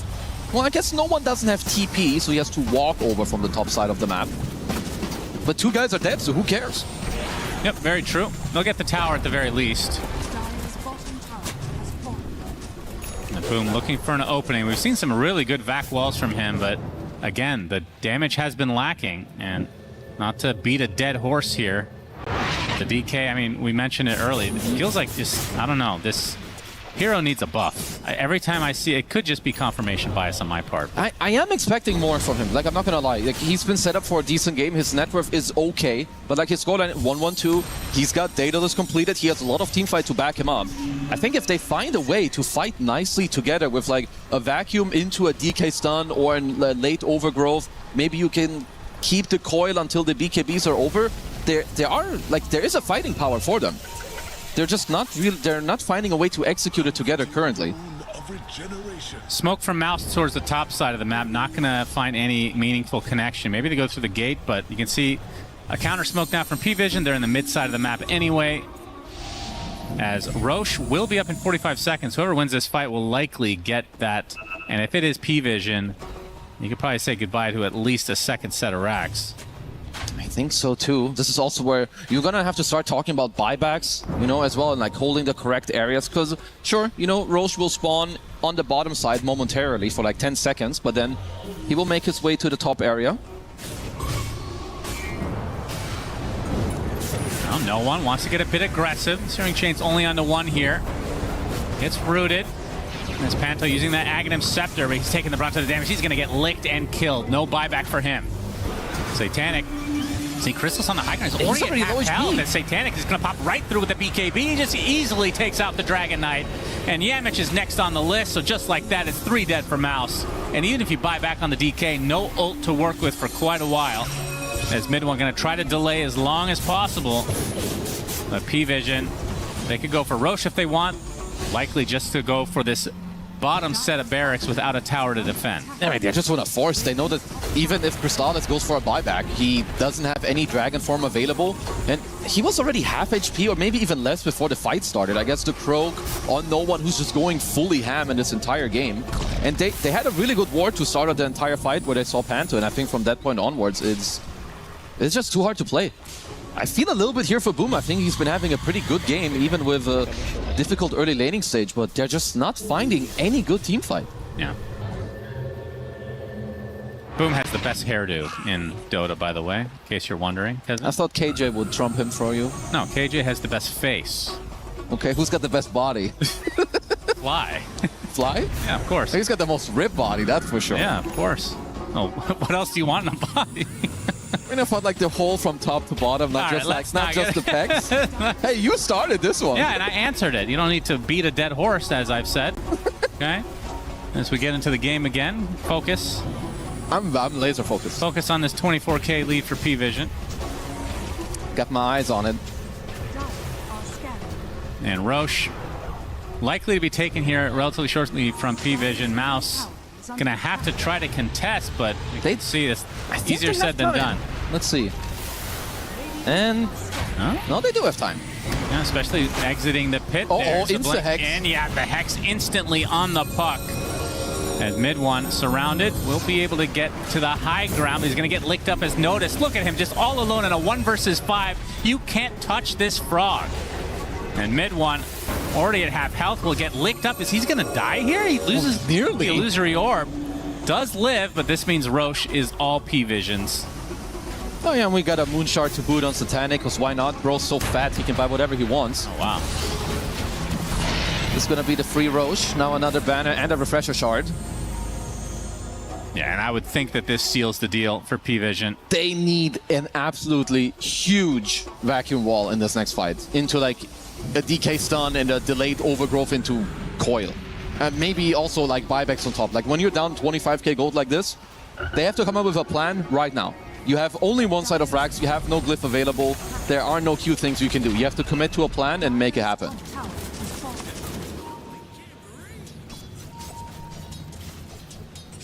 The refresher shard is in the backpack of no one. Yeah, he gave away the gem to free up the slot. Such a crazy hero to have a refresher on. Especially when it's free. Chrysalis has to pop the BKB along with the Dragon Form to get a nice Dragon Tail onto no one, but he's taking absolutely no damage. And you can see it's cooked. They're the ones doing the damage instead. Chrysalis dead. Boom, next. That should do it, surely. As Megacrete's about to come out. GG's already called as Mouse dropped game 1. P-Vision, again, undefeated. And they looked really, really good. No, this team just looks good. Like, sure, you get some kills here or there on Satanic, but even so, like Notice and no one with a perfect game, 0 deaths to their own name. You have 9class and Ducalis, I think, with good itemization, just, you know, very chill, survivable early on, Glimmer, save each other, you get the hexes later. And Mouse have a good early game again, like the first 15 minutes, but not a single fight that kind of started on their terms after the 20-minute mark. You never had Crystallis like starting a fight. It was always no one jumping in with the Croak. It's just not what you want to see. Yeah, how much do you look into, I mean, it could just be saying more for P-Vision than it is on Mouse's side, but Mouse having what we felt like was a lead, you keep saying that, they were down 2k, 3k, the whole early game, but you liked like where they were. They just weren't able to actually capitalize and make that anything meaningful. Because like at that point, you're still strong. I think even whether you're up 2k gold or you have a 2k gold deficit, you could tell that P-Vision didn't really want to fight into them. Like Guarding Greaves on the Darkseer, Mid one was having a banger of an early game, and Chrysalis was given all the space to farm, but I think he failed to deliver considering the space he was given. And I think then if you do this against P-Vision, who they know how to group up, they know how to gather. You have Largo Caudal. It's funny. It is a ball you need to fight into eventually. First two highlights are Satanic dying when they went for the Wisdom Shrine, then he dies right after under the Tier 1 tower. And kind of from there, and again, he's going to die here. This is the and then he dies later to the smoke also. Like, Mouse had pretty decent plays when it came to like shutting him down, but... Yeah, I mean, Chrysalis only died 3 times this game. Satanic 5. Yeah, but Satanic always had the network lead at every point of the game. I think what happened is that like Satanic actually got to use his network for a lot of things. Whether he was set up or he did it himself, you can debate that. But I think the DK in this game, even though I think it was the full last pick, I don't think it really showed up. And maybe the hero isn't amazing, but he's got a place and he should have done more. Yeah, I would agree with that. But there is a game 2 for a reason, Kazu, in case you were wondering. Thank you. Sheep. I'm so sorry, Sheeper. Back to you, Sheeper. I apologize. Thank Our you, mistake. Sunsfan and Zinran. Yes, I mean, you know, you get paid for a talk for a living, so they continue talking as long as we let them. Basically, we'll get back to them for game number 2. Of course, first game taken by P-Vision against Mouse, and you already heard our commentary team commenting on how the game went, because even though Mouse had a decent, it felt like a decent start, they never really quite got the lead, Ryan. Yeah, I liked the DK pick for what it did for their own game plan, but my initial concern when I saw their entire lineup was I feel like Satanic's just going to be allowed to be Drow, which means you're going to stand your ground and just hit a bunch of people. Drow's not the Drow of old where you get next to her, her Agi gets deactivated and she's useless. You have Glacier, you get the 25% bonus damage. Yeah, you lose like the True Strike and the piercing of the armor, but you still do a lot of damage and you still have the bonus agility. And even though Satanic was dying in the early game and sometimes in the mid game as well, eventually he was allowed to just stand his ground and hit. And that's what makes Drow successful. So I guess going back, I hoped they had picked something like PL that would have made that not an optimal strategy. Mira. Yeah, I mean, for me, this game for Mouse was a bit of a tough one. Like, their draft had to consistently be the playmakers. They had to be the ones setting the tempo and running at P-Vision. Whereas for P-Vision, for them to win this game, they just needed to stabilize the game as much as possible and not lose too much up until they were ready with all of their items to group up and just take objectives. Because at a certain point in this game, it's going to be really hard for Dire Draft to fight into Radiant Draft, right? There's so much sustain coming out of Coddle, so much sustain coming out of Largo, and P-Vision just looked really top class in how they were able to hold that game. Sure, Drow did die, and that's what slowed them down a lot, but all it took was that one mid-game Aegis into Largo finishing his items, into Ember finishing his items, and all of them going together. That made it look impossible for Mouse at some point. Yeah, and this was a draft where we saw Drow coming out very early on, so we would have probably hoped that Mouse had a better plan to deal with it. And potentially also, yes, they were able to kill Satanic off a couple times, but potentially they might have also needed to kill Noticed, and no one, at least once. Yeah, for sure. I guess when I see like the way Mouse approached this game, I really liked the Enchantress pick because we were talking about how good it was going to be for the side of P-Vision, so the deny pick made a lot of sense. But then suddenly you have like a Treant 4. I don't think I've seen Treant 4 this entire tournament. I had only seen it as a 5. It's kind of, there's a reason for this. Like they end up in this. Treant's meant to win your lane, and I think Satanic had like 45 CS and 15 denies at 6 minutes or something like this. And instead of winning the lane as Treant, you're kind of like, how do I make Darkseer not useless past the early game? And I guess I feel like they kind of just overcooked a little bit. I think it was cool in theory, and it's hard to know how it's going to play out until it does. To be fair, they're against a very tough opponent, and I think they had some really good moves on Mouse. It's just timing-based drafts feel really horrible when you're playing against these meta heroes like the Drow that we're talking about. But I also just want to talk about Largo's itemization. I thought it was super cool that he went Kaya into Lotus Orb into Ags. A lot of the Largos we see have been shying away from that first item Ags and kind of playing for the state of the game instead of their overall items, and having that early Lotus made the world of a difference because they had to withstand the force of Mau's heroes running at them, and that Lotus countered Puck's silence, it countered Treant's root, and it allowed them to make it to the point where they were eventually strong. Yeah, at the end of the day, if we look at this game and we continue looking at this game, there's going to be a lot of focus on that Drow Ranger and how she was, or potentially even was not, addressed enough. And that's what we're going to do right now as well. As I believe, Effie, you want to show us exactly how the Drow fell short. Or rather, how Mouse fell short against the Drow. So Mouse did a really great job. We already saw in the highlight clips of her dying in the early game, but they had this fantastic smoke, actually, where they found Satanic and got the kill here. And this is what they needed to do. They needed to constantly run at P-Vision and make it so that Drow was not breathing. And this move here I thought was very effective. They ended up trading 2 for 2, and think to yourself, okay, great job on that, especially mid one on his Puck. In this next clip, we're going to see the same thing. Whenever Chrysalis on his DK was able to get a jump on a hero, they were able to capitalize with damage. At this state of the game, P-Vision wasn't ready to fight. And we can see Satanic on the side here showing, and Mouse are just gonna chase after him.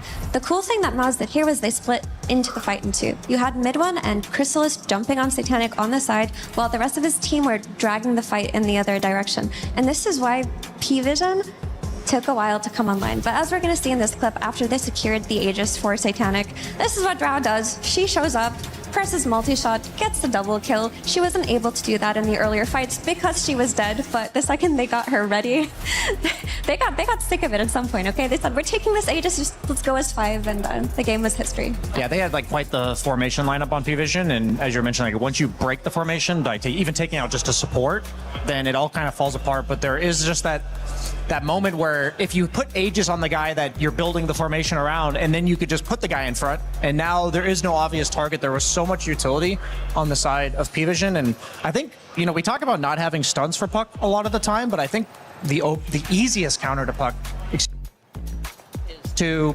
to basically just ignore the damage and just say, we're going to group around each other. You can 5-man coil us, you can 5-man wall us, you can 5-man Treant ulti us. It just doesn't matter because we have so much sustain.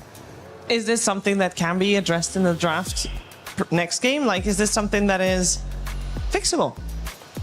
Ban Drow, I mean, the thing is, I actually thought Mao's got a lot of what they wanted in this draft, and I think that this is a very solid draft for Mao. So I was like trying to describe to myself what I think of P-Vision's drafts, and I would equate them to like a specialty coffee, where I'm like, this tastes really good, but I don't understand why or like how this tastes good. Like, how did they make this? And when I watch P-Vision's draft, it's like, I would be equally perplexed if I'm Mouse. I liked what they brought to the table. I don't know if I would even worry about fixing something. I'd be fine to just run back, not the exact same draft, of course, but be confident in your ideas, I don't think you were far off here. For sure, I liked Mouse's draft a lot, and they were just on a timer, and it's very easy to mess up on a timer. I think Kazu mentioned it in his post-game that after some point, it felt like they weren't getting the jumps anymore. They weren't taking the fights on their terms. Giving away that second Roshan to Drow Ranger is where they went wrong, but I wouldn't change anything within the draft, just approaching that mid-game and maybe being a little bit cleaner.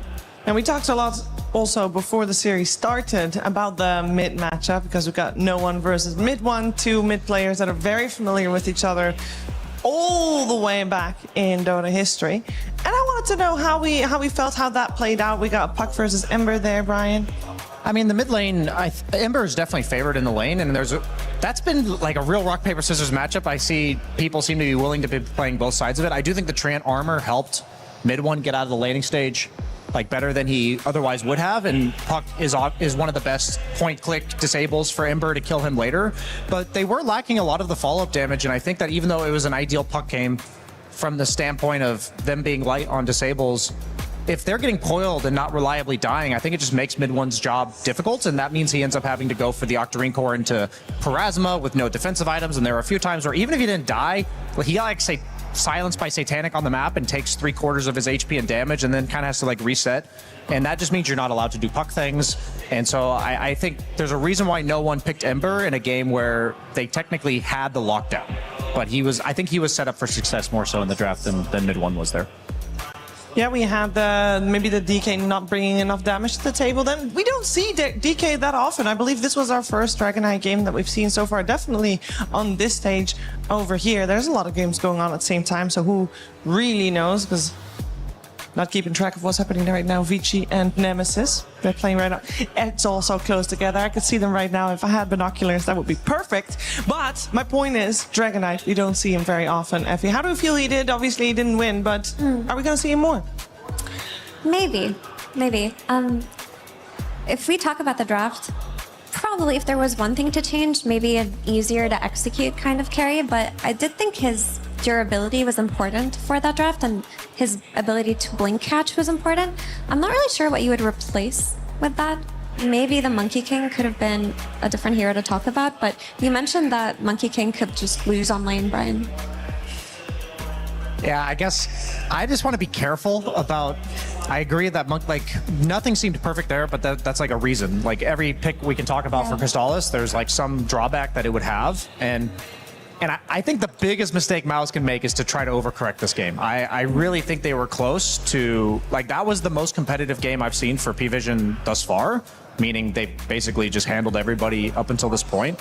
And at the end of the day, like, this was another game where a lot of the broken heroes were left in the draft, and you took Treant, you gave them Drow, and then they tried to address the Drow with Darkseer, but then I think that kind of created a little bit of discontinuity in their own draft. So I think that they were putting themselves on a chessboard with Magnus Carlsen, basically, is what happened here. You're really liking your analogies these days. Sorry. No, they're awesome. They took Dream Protector, even though they could have picked Lone Druid and Drow Ranger and Shadow Fiend themselves. And Dream Protector is a hero that, with a couple of dispels, at least the armor is gone. Still going to be an annoying hero on the lane. But you're saying that maybe if they changed that up, this would have been better. I'm telling you, I think like they could have gone about this so many different ways. But I also think that once you get to like the 4th overall pick, you're already adjusting to what the enemy is doing. You don't know, are they going to take Lone Druid? Are they going to take Drow? Are they going to take the SF? Like, you don't know which one they're going to respond with because you left all of them in the pool. So I would be fine if they run it back again, honestly, with the Treant Protector. Oh, Treant, yes. Yeah, just DK, no. I would even say the Darkseer might have been a bit of a fumble, because if you feel like you need to then block pick Enchantress to enable the Darkseer and then move Treant to 4, that's where the overcooking might. You might be on borderline there. We're going to find out. Game 2 is, of course, coming your way very soon. But first, we're going to check in with the man that was targeted in the game we just watched. I'm talking about Satanic, who before the match talked to Purge.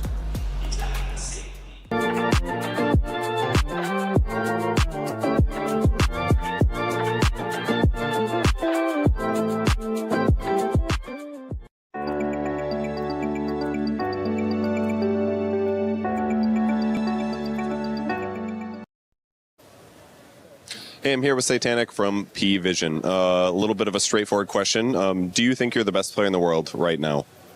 If we will see like yesterday games, I think Odro I didn't play like the best player, but in the world. But on Sven, I think I did. So on Sven, you think you're the best player in the world. Okay. Do you ever worry about becoming complacent? Some top players, they win TI and they get a little lazy. They stop practicing as much. Are you ever worried that that might be you? I didn't win TI yet, so and my career didn't like it's only starting, so I wouldn't say so. Okay. And you have been a top pro for about 2 years now. You said earlier that you don't really think about your career because it still feels new, but have there been any major changes since before you were a pro and since you started? I assume you're way busier, you have to practice a lot, you're traveling. Is there anything else that's changed? I mean, I played, when I started my career, I played tier 3, so I didn't fly anywhere, so I had more chill time, but anyway, I played Dota a lot because I just like it. Now I'm just like flying more. That's the difference, I would say. So you live on an airplane, basically. Yeah. Yeah, it's very, very not comfortable.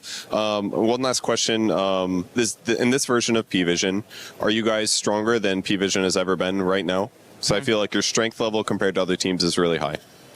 I think by ideas, yes, that Poppy giving us, but by our player performance, I'm not sure that we could have beat like Prime Prevision, you know? But we will see. Maybe we will beat them. Okay, well, thank you for joining me for the interview, and good luck in your match. Thank you.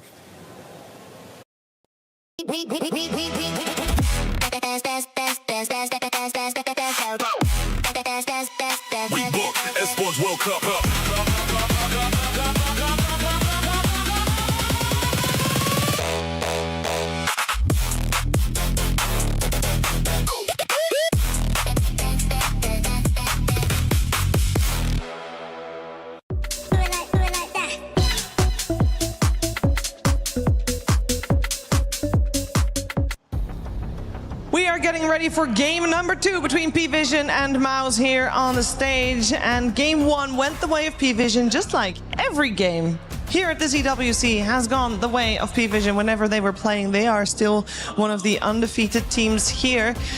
Mouse was somewhat close, according to Brian. He said this is the closest anybody has gotten to at least pose a bit of a challenge to P-Vision, who seems to be breezing through everybody else. And the question is, what adjustments will be made in game 2? Because already the bans that we saw in game 1 were so different, targeted, that we had a lot more heroes left in the pool that we normally expect to see banned. We had Lone Druid completely ignored, Brian. Ignored. I mean, the thing is, he was ignored, but was he really? Ignored! But he was like factored into Ignored! I didn't see him. I feel like you're ignoring me right now, Shiva. Keep doing it, Steve. No, Go ahead, Vera. Brian's right. It was considered, but then when the Treant was taken on one side and the Drow on the other side, if you have the Drow as your first pick, you're not picking another carry. Like, you've got it. And then if you're playing against Drow, do you really want to pick Lone Druid? Because she's one of the better heroes you can pick against him. I mean, the irony here, Mira, when you said that, I had a bit of PTSD when you said when you pick Drow first pick carry, there's never going to be another carry in the game. Because my pub experience is the complete opposite of that. Because when somebody first picks carry, that means it's infinitely more likely that there's going to be 2 carries. But yeah, I do have to recalibrate to the nature of the pro draft for sure. I think once like they basically locked in their ideal carry pick there. Like they could have taken the Drow, or sorry, the Lone Druid over the Drow, but then you're at the point where okay, we probably have to ban Enigma because that seems to be the lane counter to the Lone Druid, and then you are playing against the Drow, which is a pretty good matchup for Drow against the Lone Druid. So I think they basically said, because we're picking Drow, you don't want to pick Lone Druid, and we also get to free up our bans by doing so. I think it just made a lot of sense in hindsight. It's easy to say it made sense in hindsight once we see the whole thing play out. Yeah, on the bright side, I think for Mouse, even though this is a very tough opponent, they still have Vici Gaming to go through tomorrow, and overall, in terms of record, they are 4-2. Well, I guess now 4-3. They're looking good to at least make it to the survival stage. and then anything's possible, because that's just 1 or 2 best of 3s that you need to win to make it to the playoffs. So I think this is very good already for a team that, and they said this themselves, did not practice much before coming in here, and their drafting strategy is also more unique and less calculated than some other teams will be, as we do have our second pick, Drought Ranger, and our first pick, actually, there has been a change, Darkseer. Lone Druid is banned, and so is Dream Protector. Do you guys feel like Puppy is being a little bit mean towards his former carry player in Chrysalis? Are we sure that these teams are correct? I see a Monkey King Razor ban for Mouse. I assume the right side was P-Vision because of the Monkey King Razor ban. And the IO ban is on the side of P-Vision, which would also... Yeah, I'm officially convinced that this... yes, there we go. That makes a lot more sense now. Now, back to this psychological theory crafting run. Do you think Coach Puppy is being mean to his former carry player in Crystallis? By targeting? Target banning him in the first phase. I mean, I've always teetered on, is this a sign of respect? Is this a sign of disrespect? In terms of, we don't think you can play anything else. Is this a sign of, we think you're the most important player on your draft, so you should be targeted? I never know with this. I do think that with Crystallis specifically, he is just a different player when you put him on his signatures. Another one. Yeah, and the Tiny too. I'm. Okay, Puppy, relax. You're playing against 2 of your former players as well. I think they're saying that, like, honestly, I think the DK in theory is great against Drought. You jump her, you have built-in armor that isn't negated by her ulti. So I think they're honestly respecting the fact that if you were to do that again with different ingredients, then that might work. So I'm down for it. Stop being reasonable, Brian. We're trying to create a dramatic story here. I mean, obviously, if you ban 2 of his heroes in the first round, you need to send a freaking message. Exactly. Mira, with the last ban. Exactly. I do like the Darkseer run back. I know you mentioned that maybe it was a little bit too much, but I think it worked out in that mid game, especially when they were running at them nonstop. That timing was really good, and you pair it with a clock. What I like about this clock plus Darkseer over the Darkseer plus Treant is that they're not countered by the same thing. When you pick DS plus Treant, all of a sudden Largo is amazing, and then Largo also buys a Lotus Orb. He's like, haha, twofold. This time around, you're spreading your bases a little bit more while still being synergetic with each other. Yeah, I think last draft I just didn't like the Darkseer because it felt forced within the opening that they had, which was the Treant. So I do like the synergy, like you said, a lot more. They go back for the Coddle on the side of P-Vision. No surprise there. I mean, if you just won, if it ain't broke, don't fix it kind of thing, but they've also been picking Keeper of the Light for 9 class a lot this event. I think Keeper of Light's one of those heroes that, yes, you're either a Keeper of Light team or not. Several players have said that, but I also think that it's not only they do go for the Ogre. I was advocating for this last game. That kind of vindicates me a little bit. I feel basically what I was thinking with the Ogre pick. Sorry, I just jumped ship from the Coddle discussion because I'm so fascinated by this Ogre. Is that sometimes I think Puppy's one of the few coaches that will pick a suboptimal hero to fix a problem. And I think Drow Clock is just super scary for Drow. Darkseer Clock, excuse me, is very scary for Drow. And last game, Satanic, he probably between games are like, come on, man, I didn't have to die that many times. Like, we could have maybe had a bit more prepared for that early game. And so Ogre does solve that better than any other hero that's left. Like, the Clock's gone, the Treant's gone. So now you're left with the budget Clock and Treant. Sorry, Ogre. Yeah, I mean, it's great for the lane, but I just don't see this Dispel that they prioritized in the last game, because Enchantress was stolen in that game 1, and in this game she's just untouched. Like, maybe they're just not identifying, but maybe they're discussed amongst themselves, and they thought that Drow was enough of a solution to Darkseer within the lane that you don't need the Dispel. Yeah, I think that Satanic, reminder, we talked about him having like a Rougharoo game. He had a perfect first 5 or 6 minutes. I think the problem is you need a hero that walks into the gate and just says, oh, there's 3 heroes here, I guess I'm dead. Like, that's honestly, I think, the kind of 5 that you need, and Ogre's fantastic at that. So So I'm more so concerned about the 6 to 10 minute mark for Satanic this game.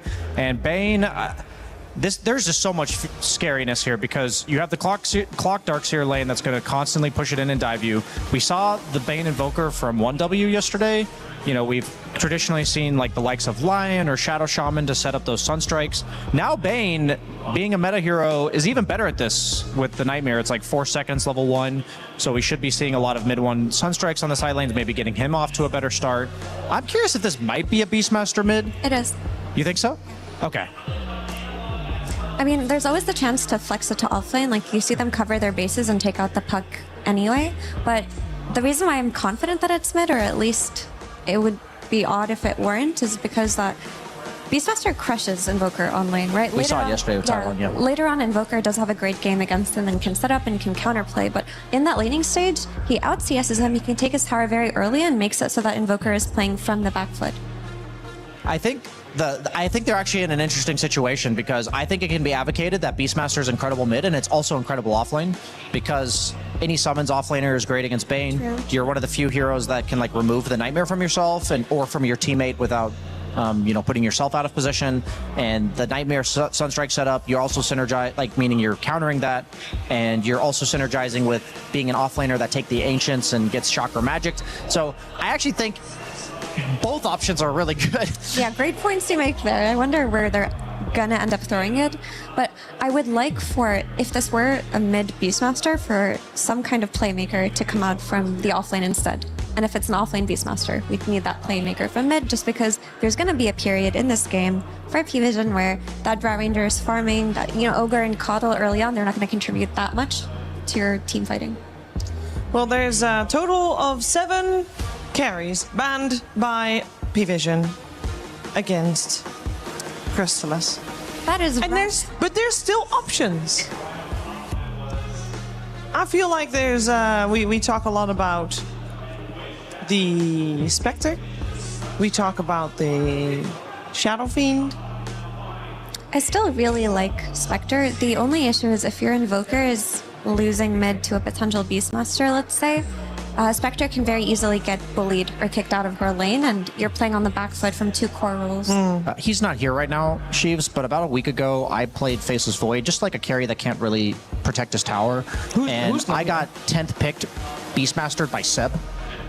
And let me just tell you, if you don't counter this hero and slow his momentum down, you just lose the game. I can attest to this firsthand. Like Noticed is a world-class level Beastmaster player, and there's a reason why they banned Gyro Bristle specifically. Is these are 2 carries that Flat Cannon hits the boar, Quills hits the boar. Like if you don't pick something like a Medusa, I'm just like, I honestly think the Pango might be a preemptive. Like we think the Medusa is the only hero left in the pool that actually deals with Beastmaster. If you pick something else, we're fine. Like, I actually think that might be considered here. Yeah, and I also think that they're keeping the flex open between Pango and Beastmaster, because you have 23, you're going to get 24, and these 2 heroes can switch lanes if they need to. Yeah, absolutely.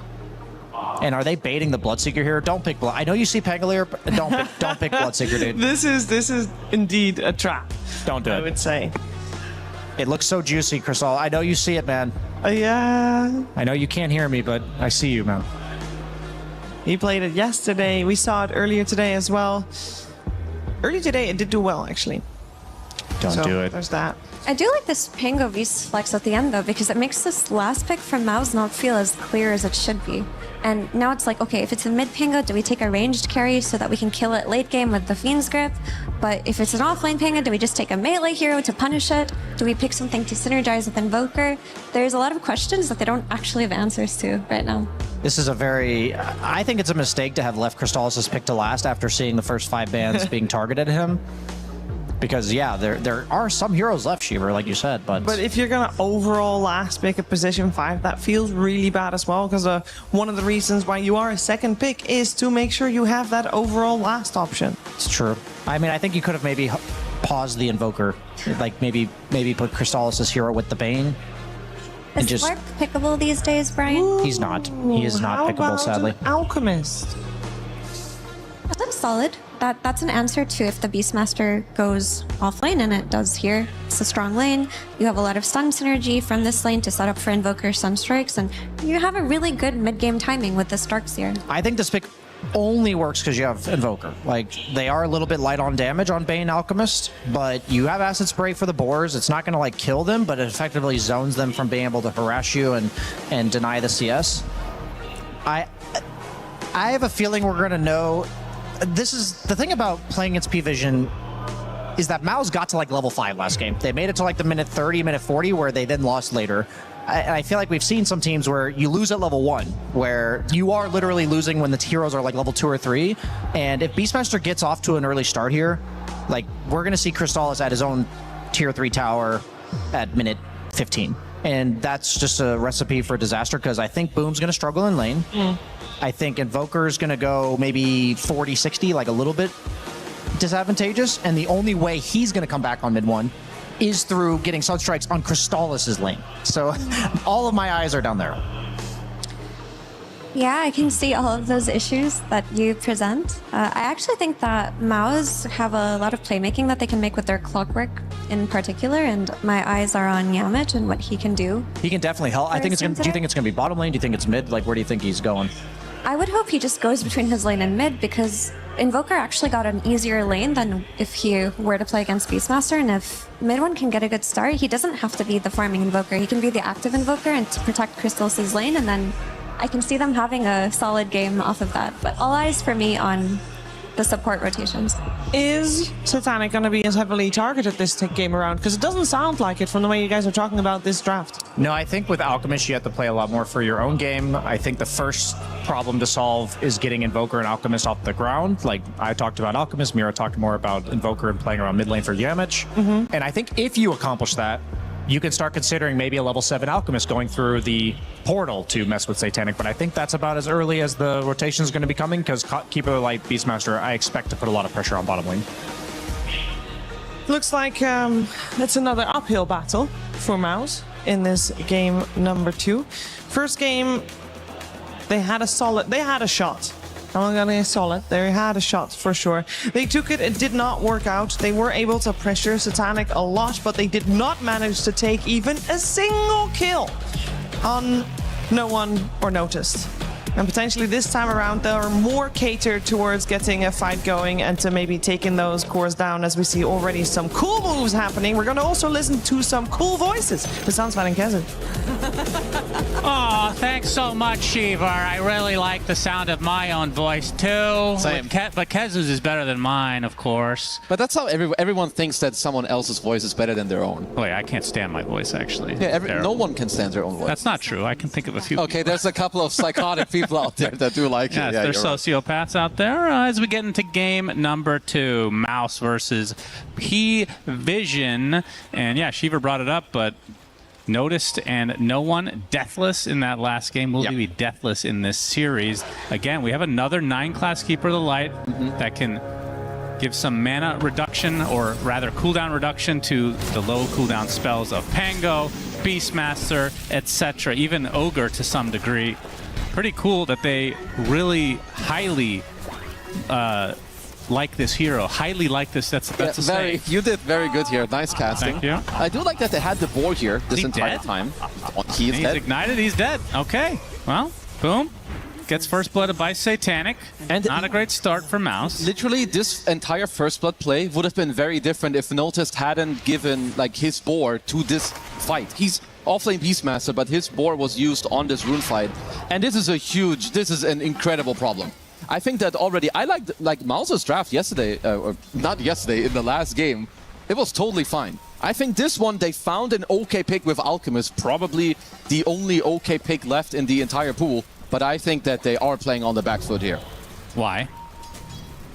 So first of all, if I look at their lanes, I believe that they will lose this lane up here, which I think is already happening. Then mid lane is also favored against the Invoker. And honestly, I think bottom is very volatile as we're watching. Is he dead again? This is disastrous. If so, boom. He's dead. Attempting to run, nowhere to go. And my goodness, 2 deaths already?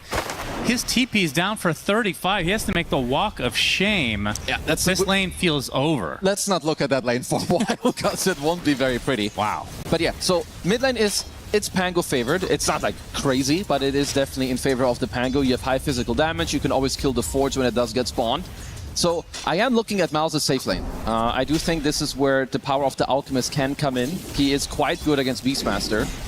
The only problem is your support isn't amazing. Bane is a great hero, but not against Beastmaster.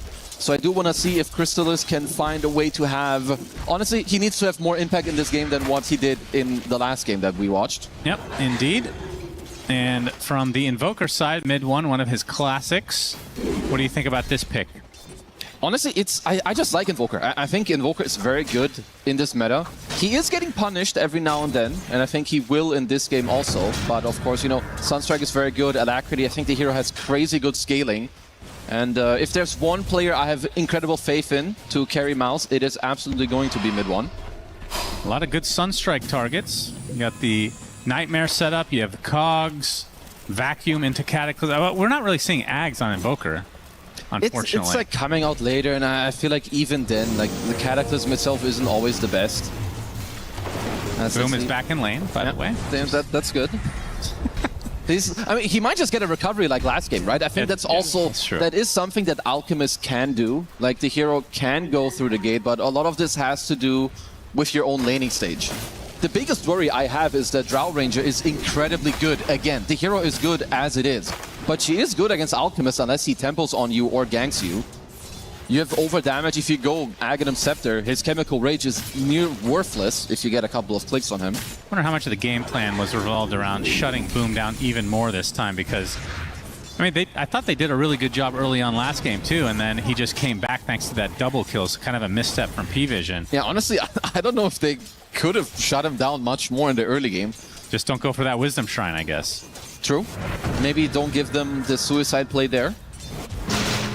No, they don't have techies anyway, so not to worry about that. Oh, well played.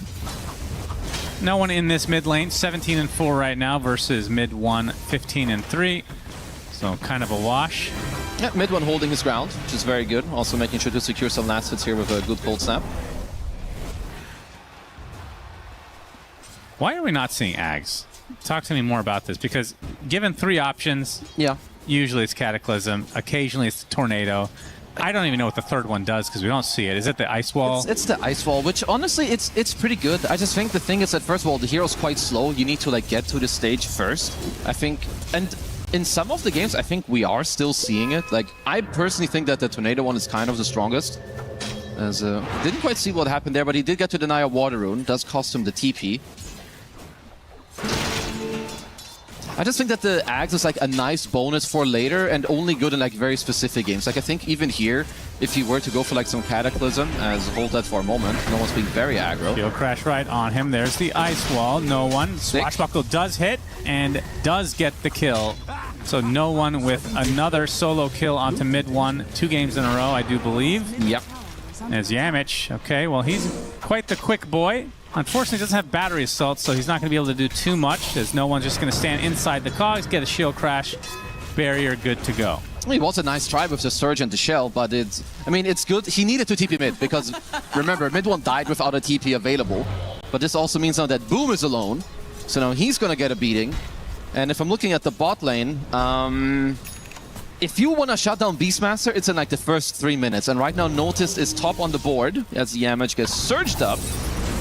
Yeah, they inside the cogs as well. He's just going to die. All right, so that was the strategy, I guess. Honestly, that was nicely played in the fact that they made sure to stay on top of each other. So that they both end up in the middle of the cogs. There's no, like, pushing away the Ogre. You can tank together. You can hit him in the face together. They're in trouble town here, Shannon. I'm not going to lie. Yeah, already down 2K. God, watching freaking Clockwork, man. Battery Assault needs to be bringing that spell back, please. It's such a cool spell early. I agree with you. I do think there are some very specific games where you can look for it, but it just generally, it's a big commitment. Because Rocket and Cogs, honestly, there aren't really any situations where those spells aren't good. Yeah. Like, they're always value. So what's the thought process behind the Ogre pick? Obviously, you have the buff for Bloodlust for Drow. As we're going to see a Sunstrike, it will hit fully, and that is enough. Boom. Gets the last hit on Satanic. A much-needed boost for him. That was a good one, too, because Satanic still had a Fairy Fire and some Stick Charges available, but they did get to clutch in the kill. And I think to go back to the Ogre, it's I think it's a nice melee hero. First of all, when you play against like the Starks here, Clockwork, you want to fight into them. You don't want to play some double range. If one guy gets caught out, you kill them. And I'm not going to lie, Puppy loves Bloodlust. This guy's a Bloodlust fanatic. And Drow Ranger is really good. Like, it's an amazing Bloodlusted carry. And I think when you first pick your carry like this, you want to help them out. Make their life easy. You have Beastmaster who's going to take some pressure. Pango for the team fighting. You drop him a Bloodlust and Satanic. He's going to go ham. 7-minute wisdom. Panto gonna try for it with the Nightmare play. Ducalis just in time to deny it. So we'll grab it himself. And now Panto in some problem issue thingy here. He's dead. Highly likely dead. Yes, I would say so. Ducalis gets that one. I mean, how does this hero scale, the Ogre? I couldn't really tell you how he scales. So the thing is, you can still buy Midas on him. It's way worse than it used to be. Because back in the day, you got a lot of XP from it, right? So now it's only the gold. I think the way you scale is you buy like Shard and Solar Crest, and you're happy to just buff up your core. I think that's honestly about it. Well, Notice is going to be given a nice, juicy Tier 1 tower now that he has Helm of the Dominator.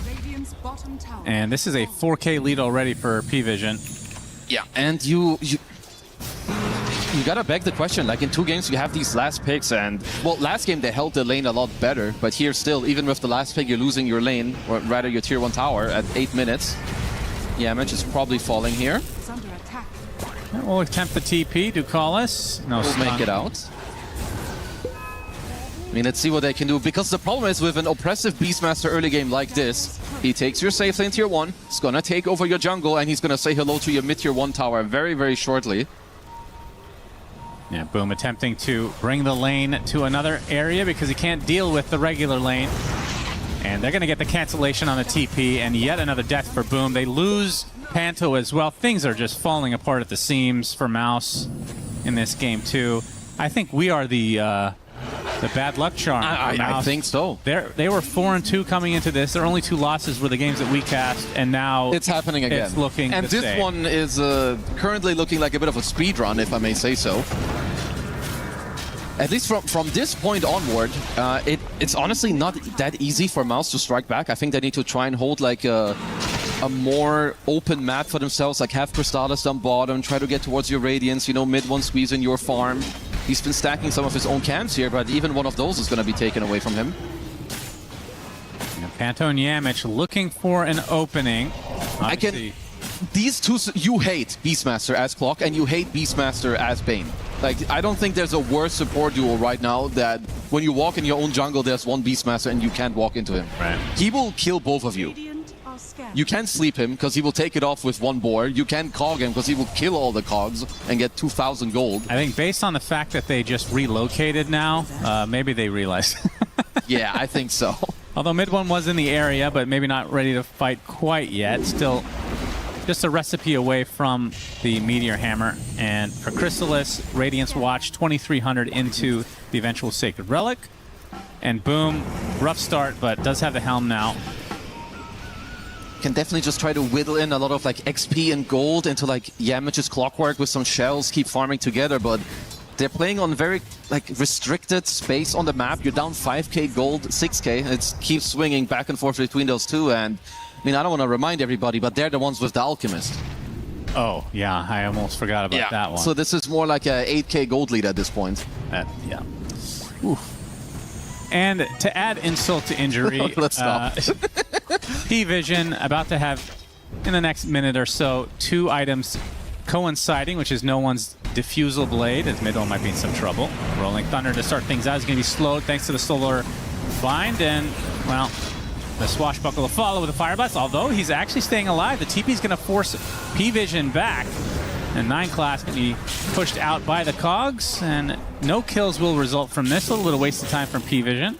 Well, definitely good that Mid-1 does get to live here, because it looked like maybe P-Vision could have like committed a little bit more with the role, but you know, just forcing their heroes here as they just get to hold like a full map. You know, you have noticed on his own down bottom, and you're just running the 3-man kill squad together here.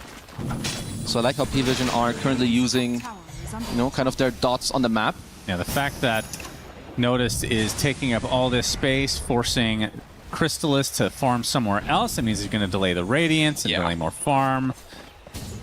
Definitely not what Mouse had planned when this game started, but they need to get the 6 on Yamich as well. I think it's not good for him to linger around mid. I like that he's going up into the top lane now, because without the hook shot or like smoking a Panther to one of the sides, nothing's really changing when it comes to the state of the map. And this is not good. Obviously, when you're down 7k, it's not easy to make that many moves, but you have Clock, he can get the hook shot, you can get the double shell going.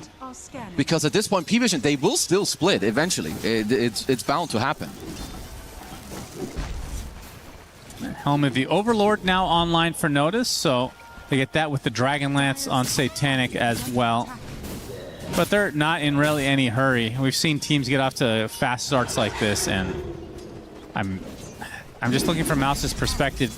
Alchemist needs a little bit more time. Obviously, the Radiance is the first step, but you're not just going to fight with Radiance with this much of a deficit. No. They're going to keep farming. I think the only two ways is one, if P-Vision overstep. Oh, Swashbuckle with the Diffusal Blade. Even the ult coming out from Crystal is not enough to stay alive. Yeah, he's got the amp damage and Bloodlust. He'll kill you for days. That's a tier 2 gone. Looks like they will get to trade it for a tier 1 top. And I'm not sure how much he lost, but he is 150 short of Sacred Relic. He might have had enough for the Relic at that point. That definitely hurts. Yeah, did lose 130. Indeed. I mean, very textbook here for now from P-Vision. Mouse did get to clear up the top tier 1 tower. And it might sound weird, but trading the tier 2 for the tier 1 isn't even that horrible for them. It at least gives them a little bit more access into the top area. You also see that at least for now, Satanic was forced out of this. Doesn't mind too much, but at least it means that Mouse have a bit of breathing space. Oh, he's chilling. Dire's top tower. And okay, so I'm going to ask you now again. Yeah. Notice 0 deaths. No one 0 deaths. Game 1 and Game 2. Will that continue throughout this Game 2? Ooh, I mean, I don't want to be a downer, but I do think it's possible. If P-Vision play clean, and if I look at their quick buy, notice he's currently queuing up a pipe. And I think you get the good old, I like to call it the 33 tactic. Kind of matching a pipe timing into a Radiance carry. Yep. Which they absolutely can be looking for here. And if they play it nicely and clean, like if they want to, and if they make it happen, they absolutely could end the game with 0 deaths. As we are cursing them. Maybe Caster Curse coming. They get the Sunstrike with the Fiend's Grip as well. Pango dead. No one. First death of the series. Mouse need a lot more of that. The roar coming out from Notice onto the Darkseer. Not wanting to go through the wall. Panto gets bursted down. Boom. On the other side of the wall, there are some arrows coming for you with Satanic's name on it. So they do find 2, but it's probably still worth it for Mouse, I would assume. What do you want to have happen next? What do I want? Yeah, we just cursed the hell out of them. No one just took an instant death. Well, Noticed hasn't died yet. Okay, but no one did. I thought it was about both of them. Oh, I see. I meant either one. Yeah. Okay. Well, what's the over-under on Noticed dying this game? Okay, he will... I don't know, this seems lame. Now I'm just saying he won't die and they just auto-win. But I do think there's a high chance he will not feed. Okay. They will do everything to keep him alive. They're going to give him the Aegis. He's going to buy the pipe. It's easy. Yeah, definitely getting the Aegis here. 11k lead for P-Vision. They can go at whatever pace they want now. I mean, how early do you want to Rosh if you're on their side? Honestly, anytime. Like, whenever you feel like you're playing around the area where Roche is, like for now you can just take, the easy towers, take the outposts, which they did already, clear out the last towers. Because right now what feels nice is you take this top side of the map, you eventually swing to bottom because you know that's where Mouse are.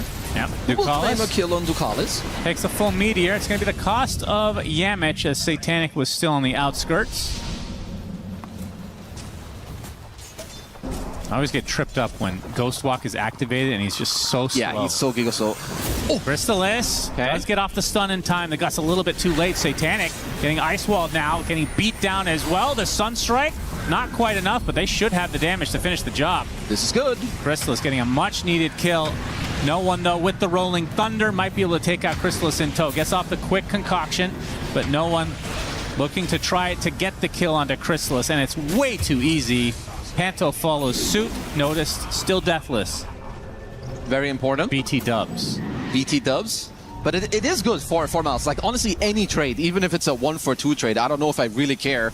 Like, perhaps at this point, like, Chrysalis is just going to be bottom net worth, even with an Alchemist. That's holy shit. Yeah, it's not great. But at this point, that is what the game kind of is. He needs to get this Radiance, and they need to give him some of the space on the map.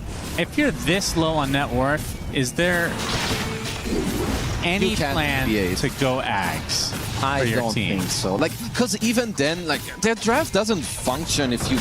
I mean, normal punch pretty damn good this game. It's not good enough. And like then Cataclysm, it's a YOLO play, you know? I think even so. Like, it's an all-in that I would hate it, actually. You'd hate it? I would hate it. Well, I think I'm hating this current alchemist. Something needs to change. Something definitely. Maybe you can play for like the Radiance playing BKB AC. Obviously, that's far away, but I do think that is the highest chance of you winning, because Cataclysm into Beastmaster into Manta style, like, man, I don't know. it's rough. It's like polishing a turd. Only so much you can do. Still shit after all. Satanic with the Aegis, and we'll see what they opt to do next. I believe there's only one tier 2 remaining. It's in the bot lane. It's in the top lane, I think. Or top lane, rather. I was looking top and I said bot. Top and bottom are difficult concepts. I'm from NA. Math is not our strong Up is down, down is up. Well, it kind of is back home. Yeah. 2 + 2 is 6. Triceratops going to work. Knock, knock, who's there? Nobody, apparently. We'll check in again in 10 seconds. Yeah, Crystallis. So he has Radiance, and he's only 800 into the eventual BKB. I mean, are you just giving this up at this point? Well, it looks like it. No, he's coming. Okay. Oh, they're going to pounce right onto Panto. Gust was there. Surge is going to keep him alive for the time being. The grip right now onto no one. It's going to be his second death of the game. Sunstrike to follow. The heals are not enough. The pipe doing a good amount of work, though, as Crystal is just getting slowed from afar. They get the nice cog on 2 heroes. Deafening Blast pushes them out, though. Okay, that good hold. Vision can just reset and still go for this melee Rax. Yeah, that's the one problem. They had to use a lot of spells. Chemical Rage and obviously also Vacuum Wall. Oh my god, the multi-shot just kills Pantho. Very casually done. And Boom now is going to have to surge away. Crystallis joining the party again. This barracks is certainly dead. Triceratops will be the sacrifice. It's a big one. They have a chakra soon for Satanic. Can top him off again with the mana. Yeah, good timing there. Concoction will only hit one. So one set of barracks for P-Vision as they find mid. One able to find the cover of darkness to get away, though. I mean, they get to... I guess you can't even call it a hold, as they did lose their racks. Now no one is back up, and they can just go straight back. Their Ancient was held. True, true. Depends how you swing it, I guess. We are casters, so we get to decide what the story is. That's right. It's a close one here. Actually a banger. Yeah, 14k lead at 20 against Alk. You know, maybe Knoxville or some of the bros are watching that know all about the stats, but I would assume that it has been a while that a team had this net worth lead against Alchemist at minute 20. True. That is definitely true. Okay, they're not going to stop now. I mean, there's still 2 minutes on this age. I thought it was about to expire, but not the case. Well, it's a very fast-paced game. Panto did get off a good ward. They might be able to use this because P-Vision, they're a little bit cocky here. Dukala stuck inside the cogs. From below, Satanic. Good wall. Walled up. He's in. That's going to be the first life of him. So Aegis down and out. No more Ogre to work with. Panto gets taken out in the meantime. No one with the rolling thunder. Satanic gets to the other side. And no one. Not going to make any meaningful connections, although the hook shot onto a teammate. Nice going to help get the double roll now from no one. And Yamich getting swashbuckled, trying to stay alive with a Ghost Scepter. As they get the roar onto the Darkseer, trying to surge up, but the multi-shot just doing so much damage and no more surge to work with. He's dead. They're going to lose the support on the side of P-Vision, but the cores are falling for Mouse. 4 dead, only the Alk survives, and he's the lowest net worth of them. I mean, even with a nice try, like, you know, Panto got to place that ward, but there's the Aegis, they have time to come over, and honestly, Mouse are just lacking damage. Like, Clock and Bane, they've got all the lockdown in the world, and sure, Invoker has like a couple of spells, but he's not the highest level, he only has Travels and Meteor Hammer. You're just lacking gold.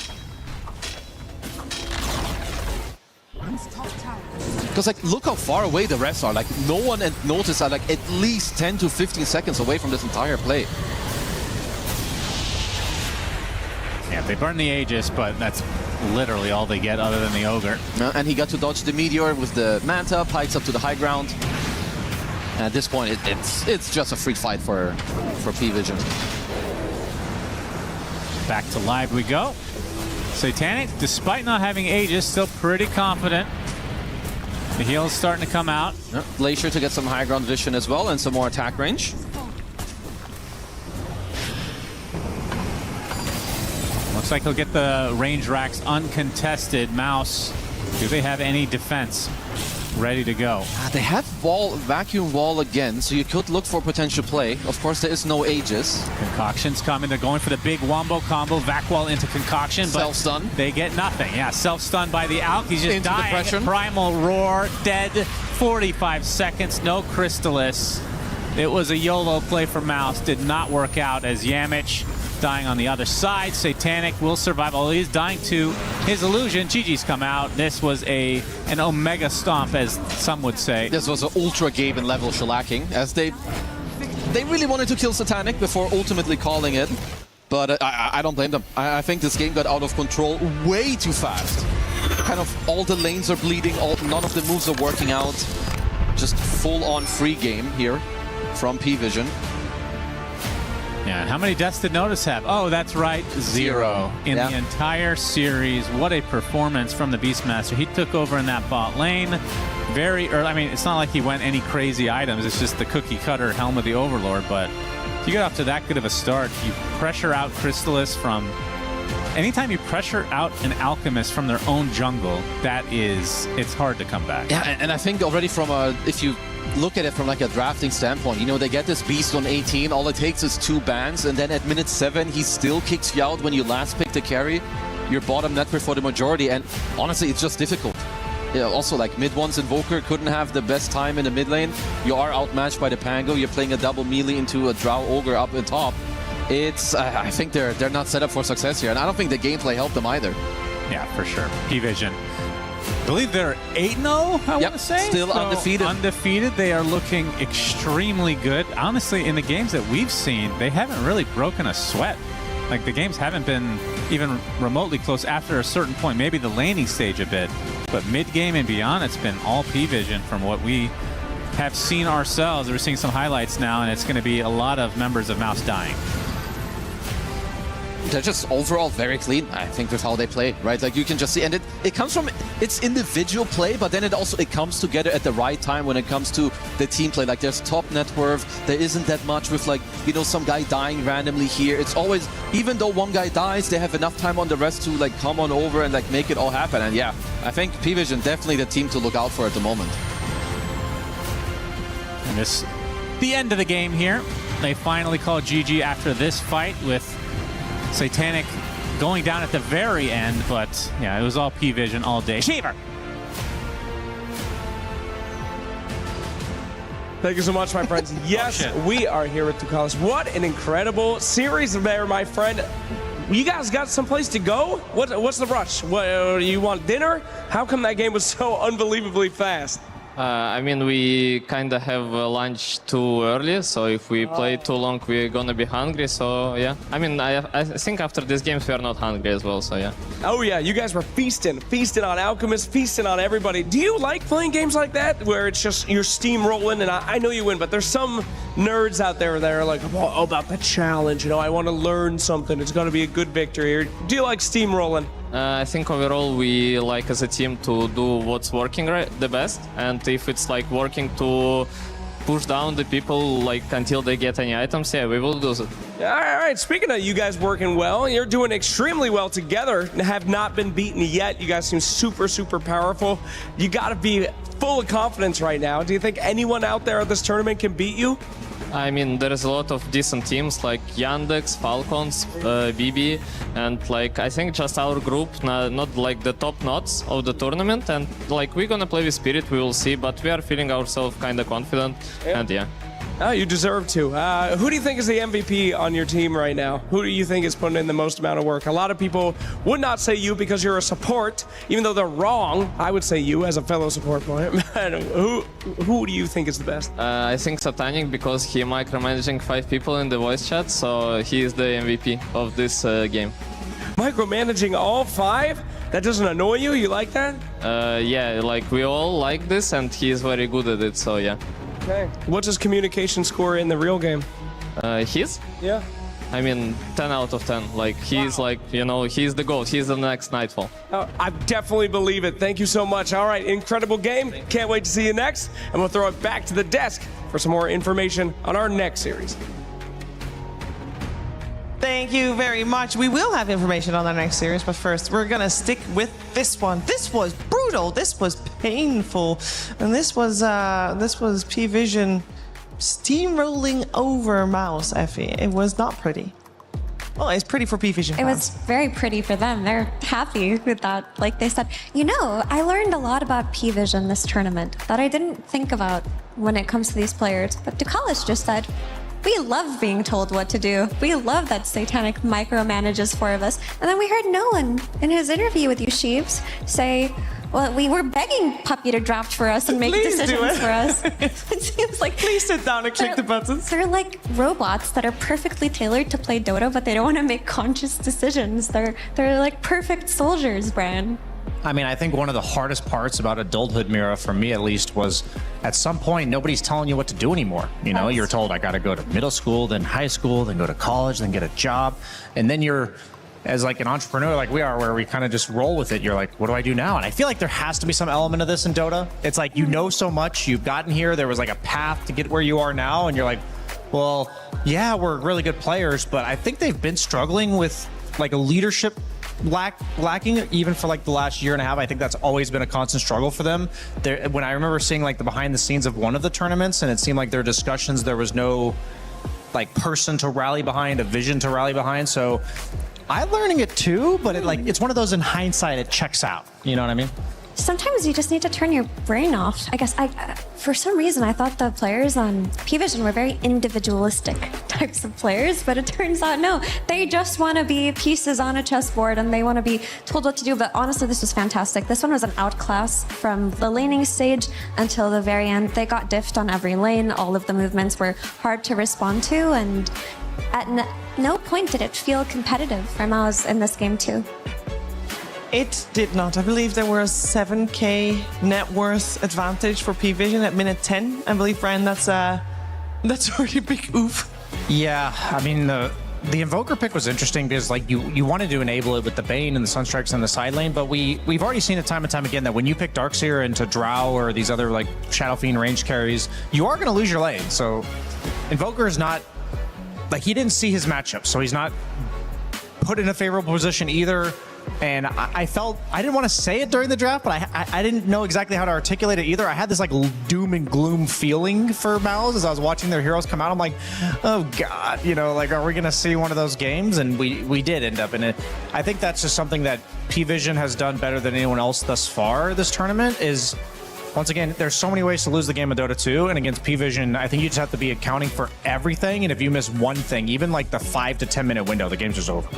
Yeah, normally maybe in a situation like that, you can fall back on the carry, but I think that P-Vision did a very good job at making sure that there was not a single carry that Crystallis could be playing here that would be able to make a stand, because all 7 bans were targeted towards the carry in Crystallis, and that put him in a tough position too.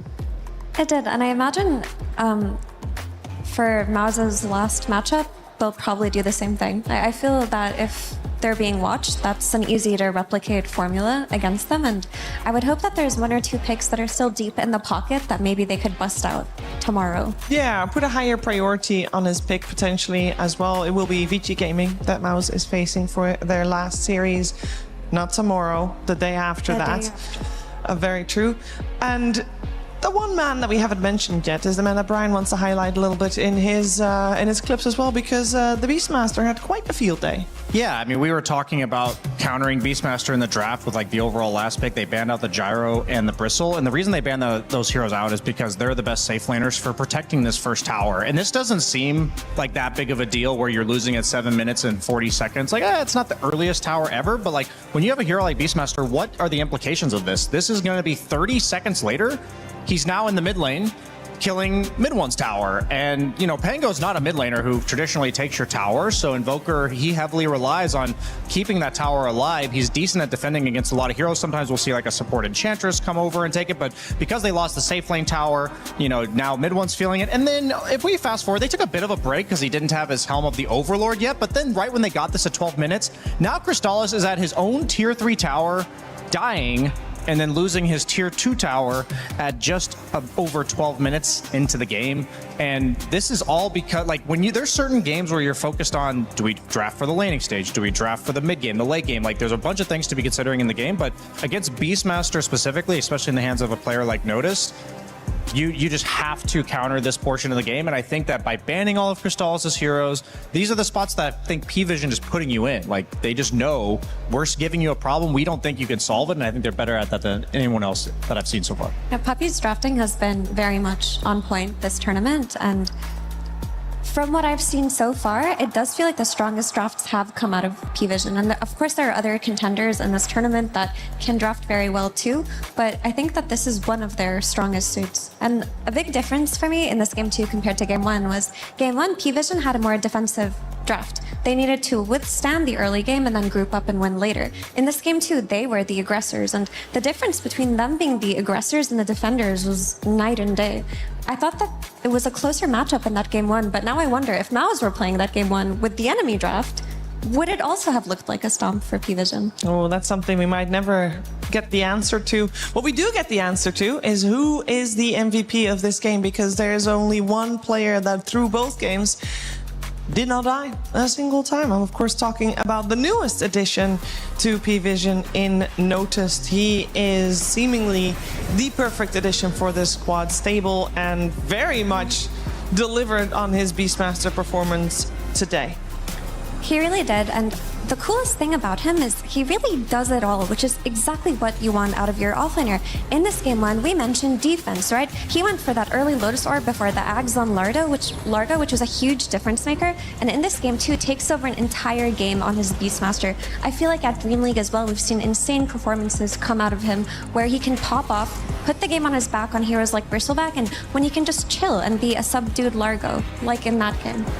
Yeah, there's a lot of players who you'll hear it in interviews, you'll see it like in the gameplay, that they thrive in specific scenarios. And I honestly think what makes the most world-class players right now is that you can't say that. You can't say they thrive in this type of scenario. I think that we talked about no one having the same characteristic prior to this series starting, and I think there's a reason why this team is so good, and that adding a player like Noticed, I think you had that in a lot of your, basically everyone else in the rest of your lineup. And if you have like one player not able to do it, that's going to so drastically limit the strategies and like the scope of how many different approaches you can take to the game. As Mira said, game 1, played it slow. Game 2, ramped up the pace. They can do it all. They can do it all, and they have been doing it all. They have 2-0'd every single opponent so far, and that puts them at the top of the group. We can take a look at Group C. It's not completely done. There's still one series going on right now, I believe, but 2 of the series are at least complete, and we have got P-Vision at the top with an 8-0. I believe mathematically there's still a chance Team Spirit catches up to them, especially knowing the matchup. Not tomorrow, but Sunday, that will be P-Vision versus Team Spirit, so that will be an epic one. The other 2 teams at the bottom, I think that this group is looking pretty clear. And actually, you know what? It's looking pretty clear all round, because the thing that still needs to be decided is the 3rd, 4th, because that will decide whether you're up against a 4th or 3rd team from other groups in the survival stage. But for all important slots, Brian, it seems like this one sorted itself out quite nicely so far. Yeah, just the Team Spirit versus P-Vision. If they have to 2-0 in order to overcome them. It's funny, I think MOUZ might have thrown the biggest wrench in this entire tournament, or entire group, because they took a game off of Team Spirit in I believe the first series. So that might come back to bite Team Spirit, because I think it's very likely that series between P-Vision and Team Spirit will go 1-1. I think it's incredibly unlikely for Team Spirit to 2-0 them. Like, I think they're capable of taking a game, but I think it's more likely that P-Vision would 2-0 that. So honestly, losing that game to MOUZ early on in the group stage, Team Spirit might have shot themselves in the foot there. Yeah, I mean, you could argue that they almost got 2-0'd by MOUZ, because the game that they won against them was a mega creep comeback, which shouldn't have happened. It was a bit more dramatic version of what we saw from P-Vision in game one. Just a little bit, just a little bit. And of course, Mouse and Vici, as you saw, they're tied and they're actually playing not tomorrow, but Sunday. So that will also be a very exciting match. But for now, that is done. And we are soon moving forward to our next group. And I wanted to show that already as well, because this is the only other group that has a team that is undefeated. 1W is doing really well. They're up against OG, and I believe that match is soon to start. It's not on this stream, but just in case you're curious about that one, keep your eyes peeled on the other streams. The team that I think a lot of people were expecting to be undefeated would be Yandex, but they did drop a game earlier on. Overall, this group also, similar fashion, Effie, seems to be fleshing itself out. It does, but this was, in my opinion, the most competitive group in this entire tournament. And while there is an upper team and a lower team, any team in the middle could beat any other team on any given day. So it's still a bit up in the air for me outside of ICX Insanity or Virtus Pro. Yeah, I was going to say, I think Virtus Pro, I mean, at the end of the day, you have to perform and you have to work with the situation you're given. But I think in all the other groups that I've seen, I think Virtus Pro would have been top 4.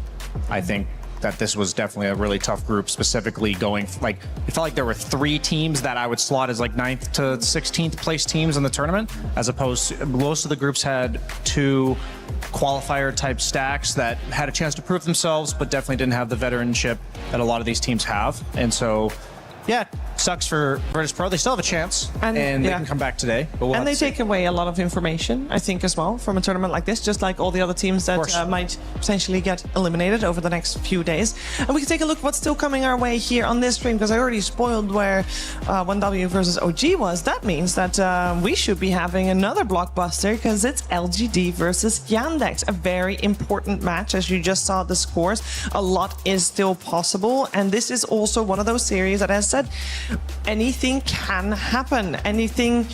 LGD, they have what it takes to take down even the biggest dogs, which Yandex definitely are, according to a lot of people, players included.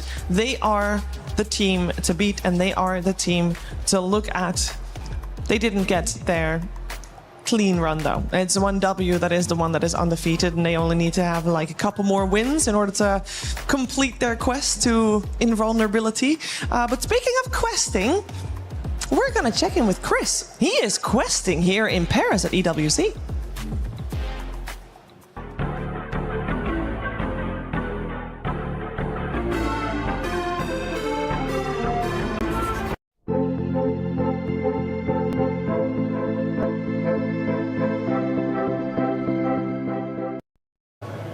All right, if some of you were paying attention a couple of days ago, we were talking about the quests you can do here at EWC. I'm so involved in it and so keen about it, I'm actually going to come give it a go myself. You just got to roll up on one of the verified booths, get yourself amongst it, and we're going to give it a go in a second. This is either going to be incredibly impressive and everyone's going to have a lot better perception of what kind of person I am here, or it's going to be extremely embarrassing. So the idea is, you got the football, of course you have to hit the crossbar, that is one of your quests. I get 3 opportunities and I only have to hit it once. Not many people are doing it in these, all right? That's all I'm saying. Right, most people are in train. Let's see where we go. Bad start, bad start. Terrible start, terrible start. All right, okay. I get a bit more loft on it. I've not really played much football in loafers before. It's these shoes. It's these shoes, I swear to God. Normal football boots will be fine. Right, last opportunity. Everyone's laughing at me. Don't laugh. You couldn't do it in these shoes. Ah! Right, no, as an Englishman, this is incredibly embarrassing. So we didn't manage it. You ain't doing it in these shoes. I'm not having this. Right, we're going back. We're going to try and do the basketball next. I don't think that'll go any better. Well, if we thought it was going to get any worse, now we're doing basketball and probably one-handed. So, right, I have to hit 5 3-ish pointers in a minute, which I think is harder than the crossbar, actually. Yeah, okay, right, this is going to be embarrassing. Right, I'm ready. Let's get it. 3, 2, 1. Oh, it's a good start. Whoa, watch the camera. Well, okay, we got this. We got this. Ah, okay, okay, he's got me, he's got me, he's got me. I can do this one-handed.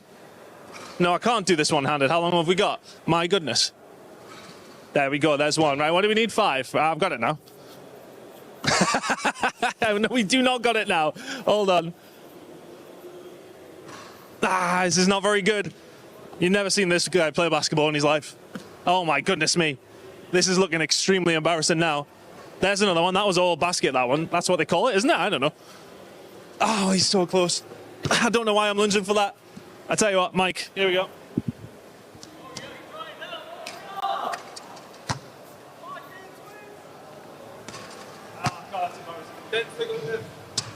Okay. How many more do we need? Oh my god! I nearly killed it on volunteers. Oh my god! I'm trying to kill one. No, this is terrible. That wasn't that bad of an effort, all things considered. I'm woefully unfit, honestly. I know I'm sweating. All right, back to you lot. You can do some work. I'm just gonna have a lie down. Well, albeit that was an embarrassing attempt on both cards, we do have to discuss how you actually managed to claim your points. So this is the quests that you have to go through. This is one of them. We're going to be keeping to do more as much as we possibly can. You have to download the EWC app. You then come along, you scan the code if you win. I can't scan it because I didn't win, because it was embarrassing. It was embarrassing. He's agreeing with me. Either way, I'm coming for the top of that leaderboard throughout the rest of the week. I'm here the entire time, so I can just keep going. But you lot, you have to come along, compete in all the challenges. You have the rest of the week to get it done. We're going to be trying this every single week. I will get myself a PlayStation 5. I will do it. I will do it. $75 million, 25 tournaments, over 200 clubs, only one club champion. The club championship is the beating heart of the Esports World Cup. Over 7 weeks, esports clubs send their players to compete. Every placement, every win, every podium earns points for their club. At the end of 7 weeks, every point counts. The club at the top walks away with $7 million and the title of Best Esports Club in the world. It's not about being the best at one game. It's about being the best across all of them. Depth, versatility, consistency under pressure. One championship trophy, one title. Who will take it? Watch history unfold in Paris at the Esports World Cup 2026.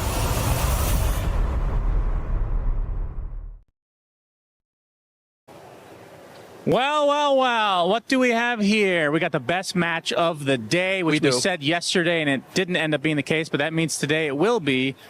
LGD versus Yandex. Yandex, I think, have lost a single game as of this recording. LGD have come in kind of but they have potential to be very good. They looked good yesterday, even though they ended up losing. They showed us like a pretty good early game, LGD that is. So I've got, I got hopes in them, but I do think that Yandex are the slight favorites. I think overall, I'm just expecting a pretty good matchup. And like you said, it should be a good one. So it should be a doozy. A doozy? Yeah. Well, let's see who comes out victorious. Is it the tallest player in Soxa or the most attractive player in KJ? You ruined my outro. We're done.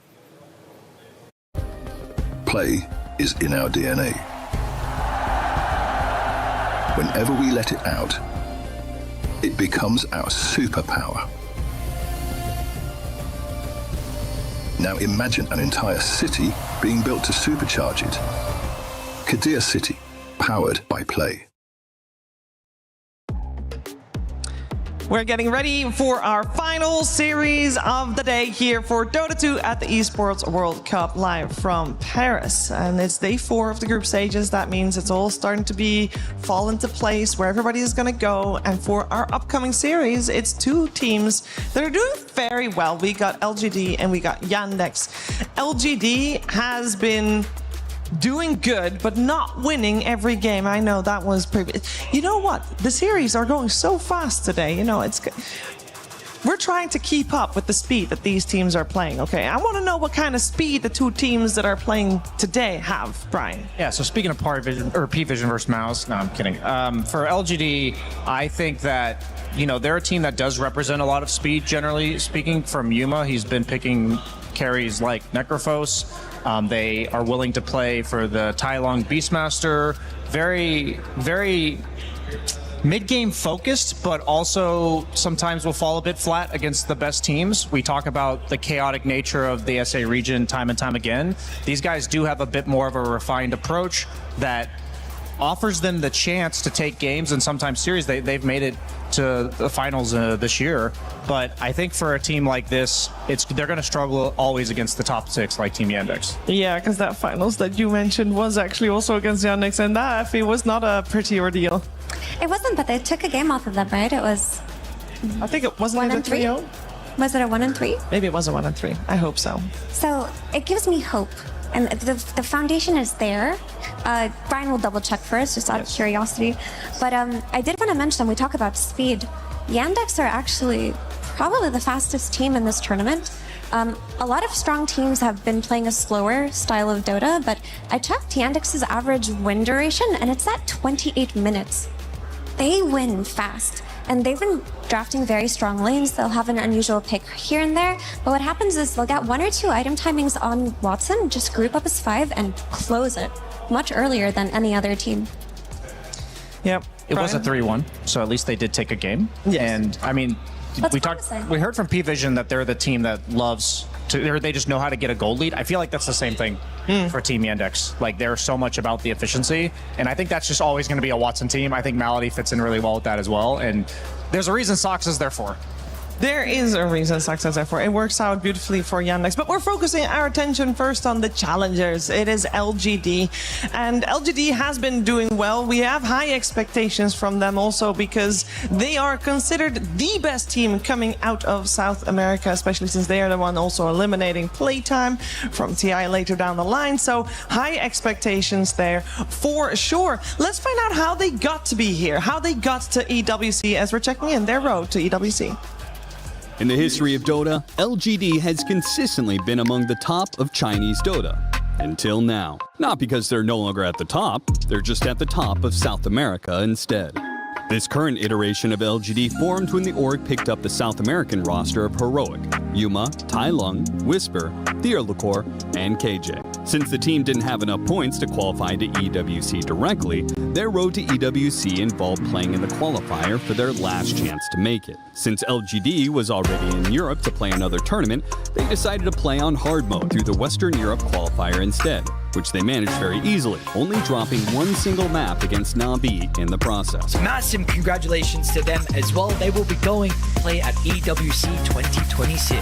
Clearly, despite lacking the points to directly qualify, LGD has earned their spot to be here. And with very strong results in the past few months, they're definitely a top team to look out for here at the Esports World Cup 2026.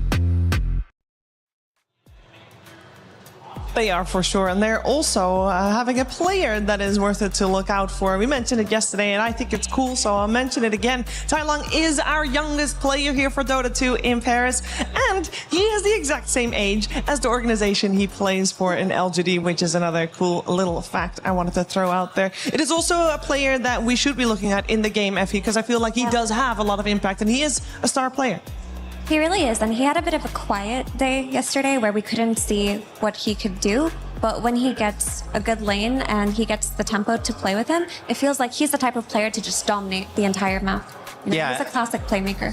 I think what 1W did so well against them was not really give them the plays based on the heroes that were in the draft, and we've seen Tai Lung really pop off when he has those opportunities. So I think coming into today, they got taught a lesson by 1W. Like, they really dissected. They picked Centaur against these burst damage heroes. Tai Lung was Beastmaster. He can roar him every time, but he can't kill him. But if Tai Lung's buttons kill people, like, effectively within the 2 drafts, then this guy will pop off. Yeah. And I do want to re-emphasize that while we talk about LGD as an aggressive team, and they are, and a skirmishing team, which they are, they tend to play longer games. You'd think with a high-tempo team that eventually the wins would kind of amount to, okay, you're going to win around 30, 40 minutes. No, they go all the way to the late game, and they find themselves in those situations very often. And maybe that's what they should aim to do today against Yandex, because Yandex, they win really fast. You want them to try and hold. Yeah. Hold the door. Take him all the way to the end, team. Take him to late game. That is a tough ask. There's not a lot of teams that have been able to do so. I do think that the one game that they lost was against OG, where that exact scenario happened. It was the ultra late game, and I just checked the average match duration of EWC so far has been around 41 minutes, which feels lower than I thought because so many games have been 60 plus minutes. But Yandex are winning in a 28-minute average. That is so impressive. I cannot overstate how fast they play and how late game is actually not their forte. Is it possible for you to look up how long the game against OG that they lost was? Because if this is the recipe to success, we cracked the code, guys. It's 55. We solved it. We solved it. The rule against Yandex is if you survive longer than 33 minutes, you will win. Is it 55 minutes, you said? Yeah, it was 55 minutes in the loss, and the other games are all 33 minutes or less. Solved. Yeah. It's that easy. We should be out there. I mean, this is like a zombie horde mode where instead of like ever having the end of the game, you just need to survive to a specific point. It sounds so simple. Yandex is, of course, an incredibly strong team. And according to a lot of people, including a lot of pro players, they are the strongest team here. Also said by a lot of people that scrim Yandex. So we are having high hopes. They might have dropped that one game, but they are still considered to be a top contender in a group that also has 1W. They will face each other tomorrow, by the way. You know, that's not tomorrow, Sunday. Keep forgetting that we're skipping a day for Group D, but that is a match that you do not want to miss. But how come Yandex is so strong? We're gonna find out from Saxa.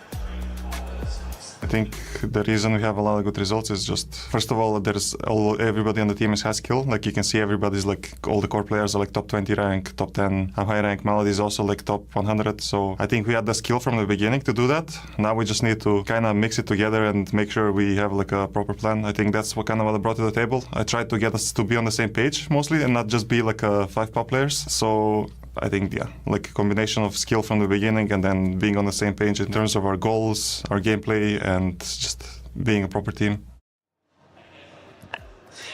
He doesn't give anything away. I mean, they're just good. You know, they are all good players. They just need to bring it come together. That's the same for every team. He doesn't say at all why he's better than everybody else, but Brian, he is.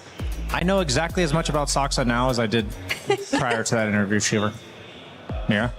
Back to you, Brian. Back to me? Okay. Well, I mean, at the end of the day, Saxa's a very quiet guy, but he gets the job done. And this team, I think all the best teams have like their own flair that they offer, whether it's the way they draft, the heroes they're willing to whip out. For this team specifically, I think that they're able to actually get away with greedy heroes on Watson. Like they're the only team picking Phantom Lancer, for instance. And I have to imagine that somehow comes into play with who they're picking for DM and Saxa and the offlane. And I think this bigger picture stuff, like that's really hard to understand until we watch it today. I'm really looking forward to watching this, how they pull that off. Like the fact that they're picking like greedier lineups and then winning at 28 minutes, that's kind of just confusing to me. Do you think Yandex would like to have later games? Because if you always win before minute 30, that means you don't get to practice the late game. You don't get to savor the victory, Shiver. Well, I'm sure they like winning. But it's like a snack, you know. It's not a big meal. Exactly. They need the whole hearty chicken and potatoes. And I mean, everybody's played a game of Dota where you win in 20 minutes and you're like happy that you won, but winning a 60 or 70 minute game, I see Effie already knows. She knows. No, Mira. Nothing feels like the 5 30-minute wins or the 1 60-minute loss. What do you remember more if you're Yandex? The 1 60-minute loss. Exactly. That one feels really bad. But no, these are players that are very familiar with the late game from their other teams. They've just been owning so hard. They haven't been making it there that often. And if there is a team to pull it that far, it is LGD. But for this game, I really think it's going to be very draft dependent. There are a lot of similar heroes, again, between these teams. The main one that I can think of being Enigma. DM played 2 Enigmas yesterday, looked so good on it, and I think heroes like that really do contribute to fast victories. Things you can group up around, push with, buy auras, threaten the mid-game team fight. I wonder if LGD are looking to pick it themselves or it's just going to be banned out. sounds like Beastmaster might also be part of the contested one, also because LGD likes Beastmaster as well. Yeah, I think it's really interesting, the round robin of the meta right now, because you have the chicken and the egg discussion that Seb was talking about, where was it the melee supports or the ranged carries that came first? But either way, you end up in ranged carry meta, and all the best heroes against this are the summons guys. So whether it's Lone Druid, it's SF, it's Drow, they all suffer against Beastmaster and Enigma, so Lycan as well that we're seeing, and DM loves playing his Enigma and his other summons guys, so I think that's always going to favor the offlaners. Whisper, it's like he can play those, but I'd rather see him on the Pudge. You know what I mean? I want to see that kind of thing from him again. Yeah, I have a very important question, because we heard from DM yesterday, I think it was yesterday, and he said a lot of his heroes are in meta. One of his heroes that I don't think is in meta, but maybe I'm wrong, is a Death Prophet. He really enjoys playing Death Prophet. Is there a chance? Because it fits in the box of they want to push early.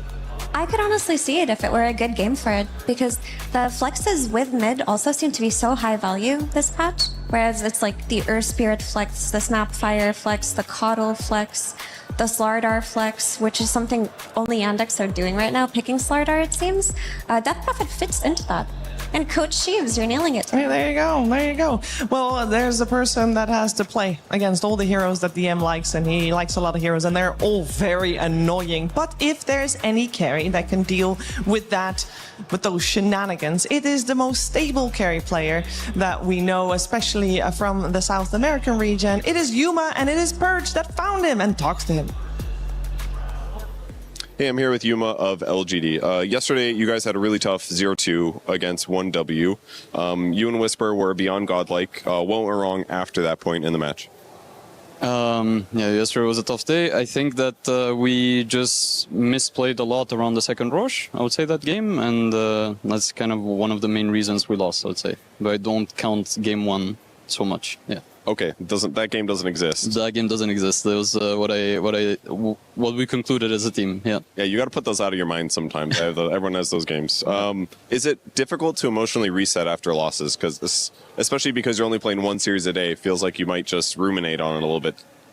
I mean, to be honest, like we have the last slot of the day, right, for games. So I think it's like to answer the question is it was not so hard because we knew. It was just lane fuck-ups. Like we just we misplayed a lot in the early game. But when it comes to like having the last game, it's like the whole day you're like basically thinking, oh, we need to play, we need to be mentally prepared for this game later on, and then I think it helps, like you know that at that time you're gonna be playing, and it helps reset on. Like for us, at least it does. Does it hurt focus-wise to be on standby the whole day? It kind of does a bit, yeah, because I feel like if you're the first or second series, like you wake up and then you know you're going to play in a few hours, you play, and then you have the rest of the day to just chill a bit, right? Into focus. But for us, have to, we need to be ready all the time. Yeah, it's a bit harder. You've got a tough match ahead with Yandex. A lot of teams say they're maybe the best team at the tournament. Do you have anything spicy prepared or just normal prep stuff? I mean, it's a bit of a revenge, right, from Blast for us. I see it a bit like this. I don't think we have something special for them. I think that as long as we show up individually and we do the things we've been practicing for the last few months, it should be I would say it should be a close game, in my opinion. And yeah, I'm just excited. Okay, well, thank you for joining me for the interview, and good luck in your match. Thank you very much. Yeah, and he talks about needing to have the focus for the full day, and especially, of course, around this time slot, because that's when Group D plays. And I think Yuma might need focus for a little bit longer than that as well. And he also needs to finish this series probably pretty fast, because Belgium is playing at 9 p.m. against Spain. And that's one of the nationalities he's holding. I'm sure he's rooting for his squad, but he's probably more focused on the Dota, so are we. Don't worry. And according to him, it is a rematch, and he does, Brian, feel it as revenge a bit here. Yeah, I mean, Yuma, we talk about him being stable, but it's also, he's not the kind of guy that seems emotionless by being stable. He's more the guy that just keeps it together, but I like to hear his inner thoughts. He definitely shares them, whether you're watching his stream, whether you're watching his interviews. Definitely a fun guy to listen to. And another guy I'm looking forward to walking out on the stage, Shiver, the guy with the best walkouts, is King Jungles.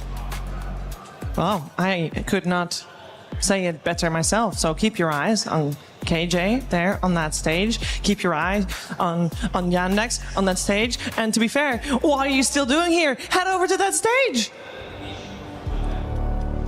We're right here. Come on over, Shiver. We're always got lots of space for the entire panel to join us, but actually it's going to get a bit crowded in just a moment. Hi, Milosh, Sir Action Slacks, and we just went through P-Vision versus Mouse.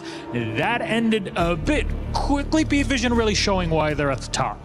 Absolutely, man. You were talking about Mouse before. I guess they got caught in the trap there. Wow. Oh, that is one that you had. I will say, though, that that was the Tom and Jerry episode I always wanted to see, where Tom just got that mouse and just crushed him. But yes, quite sad for those boys. But while that one was a little bit more one-sided, this is sure to be a pretty even banger, in my opinion.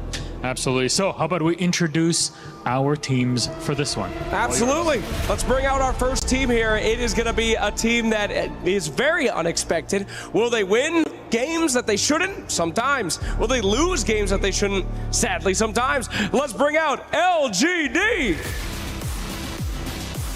An incredible squad that knows not only how to play the game, but how to play the audience. Such great personalities, and watching them grow over the course of this year has been an absolute pleasure. So many changes, from getting the squad dropped to picked up to one of the biggest orgs, and they are certainly a team that deserves not only your respect, but your attention.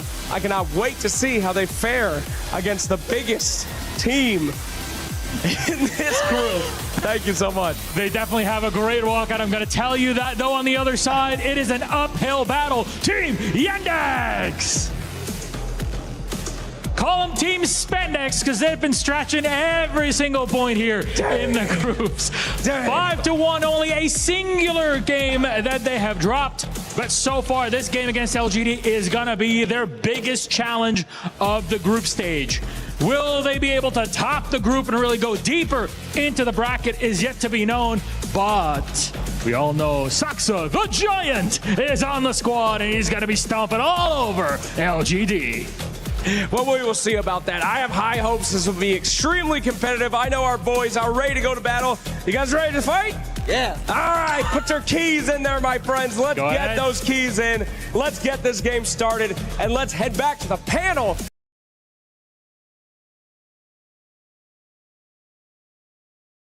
To get some information on the action you're about to see.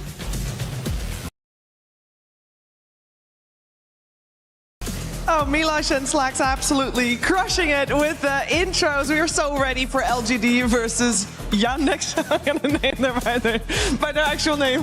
Milosh, thank you. Looking forward to this one. It is definitely a chance for an upset, but the reality is also there that Yandex hasn't lost a single game since losing that one to OG. On the bright side, LGD yesterday, they maybe learned a lot from 1W, and tomorrow they also have a little bit of an easier, not tomorrow, it's Sunday, have an easier opponent against IC Insanity. So this is their toughest opponent to come out of the group stage still, and I think they got this. I think they at least got a tie in here somewhere, Effie. For sure. I mean, you heard it in the interview. Yuma said, we've been practicing a lot. We are good. We just need to play a little bit better. We're not even thinking about our losses from yesterday. We have got this in the bag. Just focus on what we do well. And I just want to see them channel that LGD spirit where everyone's free-flowing. They're picking their heroes, and it doesn't matter who they're playing against, Brian. Yeah, I truly want to believe right now, and I'm just going to I think by a lot of people who are watching the tournament may be thinking this, there's been a clear divide thus far in the group stage between the top two and the middle two and the bottom two, where, you know, for LG to face, whereas Yandex might be a little easier for them to break, because maybe LGD is able to deal with the calculatedness of Yandex a little bit better than 1W, because there's definitely a difference in there, even though both teams, 1W and Yandex, can also be called similar, but there's a difference. There's a difference for sure. The thing is, Yandex have their own stylish and chaotic heroes as well that could catch any team off guard. Like, a special flair that they've been doing is the Switch Doctor 5 that we really haven't seen be all that popular outside of Yandex's hands this tournament, but Melody's been cooking on it. We have CJ on his hero pool of 200 heroes, Brian. He can sometimes bust out the Invokers and the Vipers, but other times he'll be these Earth Spirits and these Embers and whatever his team needs. Yeah, just when I was looking over the drafts for Yandex, I really like... There's been heroes that I've thought, oh, people might go for this, but then because they're good against what's good, not because the hero itself is particularly OP or anything. And when I was looking through, one of the heroes that came to mind was PL against all these ranged carries. It feels really awful to play Drow or SF into PL, which they've done twice in the last 4 games. And then also the offlane Kunkka is very good against these ranged carries as well, because oftentimes these melee heroes cannot meaningfully harass ranged carries, but that's what Tidebringer's for. So I think that they're clearly willing to pick comfort zone heroes that are not particularly good right now, that they have a good grasp on the meta where they're countering you. And I think the best teams in the world, what they usually do better than these tier 2, I don't want to say tier 2, but like this one echelon down, is that they have more experience and more versatility from previous patches that they then bring into relevance at this stage of the tournament. If you're gonna delay a game, what's your go-to? What are you going to do? I would pause the game, Sheeper. Okay. If you're going to delay the game while the in-game timer is ticking, what are you going to do? I mean, I would be thinking that we want to have something like Keeper of the Light, or, Ghost Pushers would be the way that I would delay the game. I think that's like the most reliable way to do it. I don't think you want to... You're not going to go into this game saying, let's pick Coddle, Sniper, and every way to delay it, but I think if you have reliable ways to clear the waves, and you have reliable duos, maybe trios that get kills on the map, those are the ways that teams often delay the game. You see the lone druid archetype of play where you're just split pushing like crazy. This can be done on other heroes, and we see the best teams do it.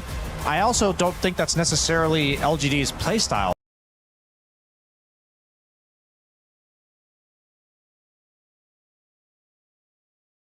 Low. I think they want to bring the fight to you, and I think it was shown yesterday from 1W that if you dangle the candy in front of them, they will go on it, whether that's a Centaur or more ideally a support. So I think that that's just something that LGD will have to keep in mind. Maybe exercise a little bit more patience, looking for the windows of opportunity, because these better teams, they just don't give you nearly as many of them. Yeah, something that Yuma mentioned in the interview is that he thinks that everyone needs to step up individually for them to do well that day. And yesterday he did feel like the most stable player, and it feels like nerves haven't gotten to him at all. His TV was as good as it could be in a losing game, and his Drow Ranger was beyond godlike for a big portion of the game that they were losing. I wonder if nerves are coming into play for LGD a little bit, because every time I see Tai Ling, it does feel... it feels like there's a little bit of stress there. I feel it too. There's a lot of body language, I guess you could call it, that you can read when you see somebody playing their hero and the movements they're making in the game.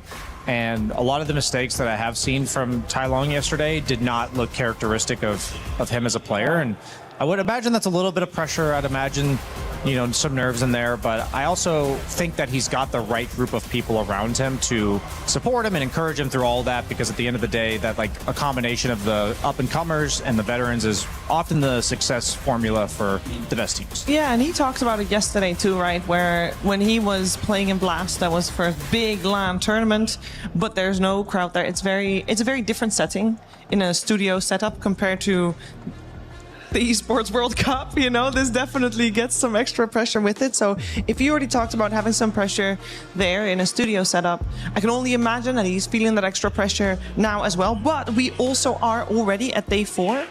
I think it's about that time where I feel like those nerves should be gone, and maybe especially so because it's against Yandex, and he's played a best of 5 against Yandex. This is not... It's not uncharted territory, right? They have even taken a game off of Yandex, so they know they can do it. And I hope that he can push the nerves aside if those are indeed there. Because we want to make them see a deep run.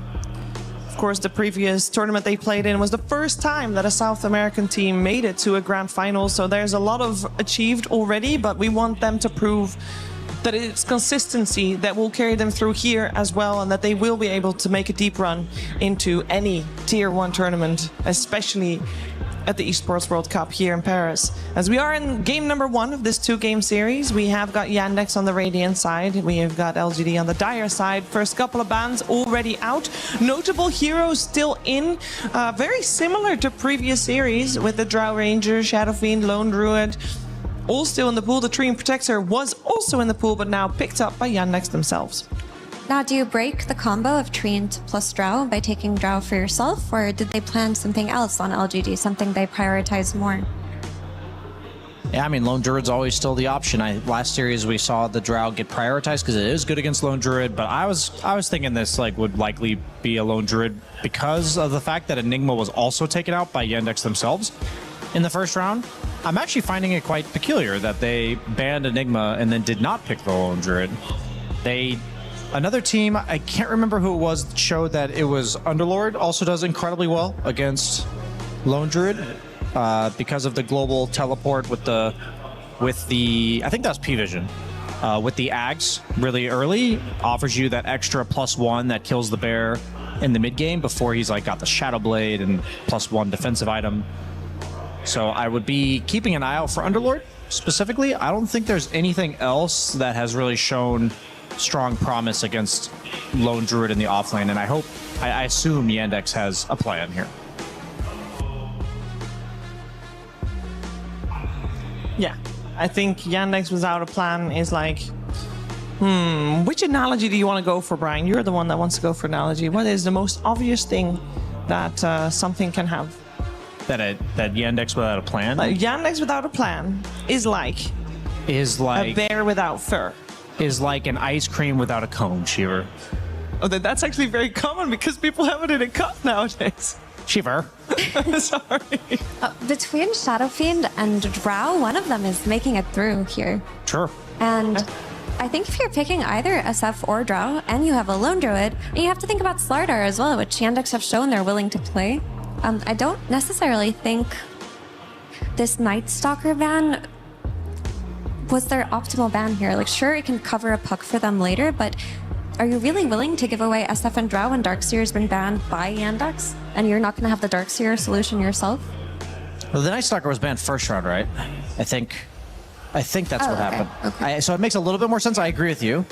But now you are in this hole of, once again, we're in this a little bit of uncharted territory for these teams because people are now leaving all the broken stuff in, which is a weird evolution that we did not see in the first couple days, where it's there's kind of a lot of bait and switching going on, where a lot of the popular heroes had the 1 or 2 counters that gave them problems, and then teams are banning out 1 or 2 of the counters, and then now you're do we ban that too? I'm actually a bit surprised they didn't ban the Underlord. I think that's going to be the hero that comes out for Yandex. I think the Drows and the SFs are under consideration, but because they have 2 to pick from, I think that every pick that LGD is going to go for, like clockwork, is going to be good against these range carries.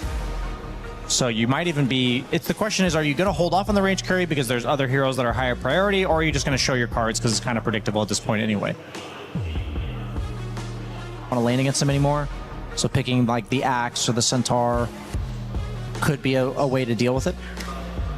Yeah, and they suffered very heavily on LGD versus Centaur yesterday, and maybe Yandex watched that game and talked about it and what this hero could provide for them. I do feel that this hard Centaur running around mid-game is going to kind of pose a huge problem for LGD, who are going to want to play the map themselves with their Lone Druid. Because yesterday, all it took was that Centaur being the only one that showed to bait them into a few bad fights, and the game looked really hard from there. And then I'm looking at the tree and he's not showing. The Hoodwink is not showing either. She's hiding in the tree line. So far, it is only the Centaur that they're gonna play with. Do we ever get the King Jungle Zeus to also not show? I'm actually serious. He's real. He likes this hero, and I think they have damage problems right now in the early to mid game. I think you can get away with it in the laning stage, and it reveals Zeus ulti hits Invis heroes now. So not only does it reveal them, but it also does damage to them. I'm ready, King Jungles. Whip it out, man. Would you pick it here, though, or just? I think you want to save your last core pick to overall last. I'd be surprised if they picked a core here. I think Whisper has a lot of options, and if I would not skip getting a counter pick if I could. Come on, that's not a Zeus. How do you feel like it is damage, though? Is it going to be Clock with the Lone Druid or Techie with the Lone Druid? I was Clock could be either, but I think at this point Techies is more likely to be in the offlane. It's very good against the range carries because of the taser. Just lets you prevent the all-in kill threat on the offlaner. And it's a dispel for the living armor. So if you're fighting into train protector lanes, you need a way to fight through the armor, and you can just remove it. With the techies, it's a pretty solid solution. He has no setup to play with right now, though. And the Slardar does come out. So this is what we're saying. Like, they play Slardar on Yandex, and you are picking Lone Druid, and there are multiple ranged carries left in the pool that can chunk down the bear. The Slardar is also an excellent mid laner versus the Puck. Like, I really do hope that they can cover all their bases in the end here with LGD, because if a Drow were to come out, it would be beyond devastating.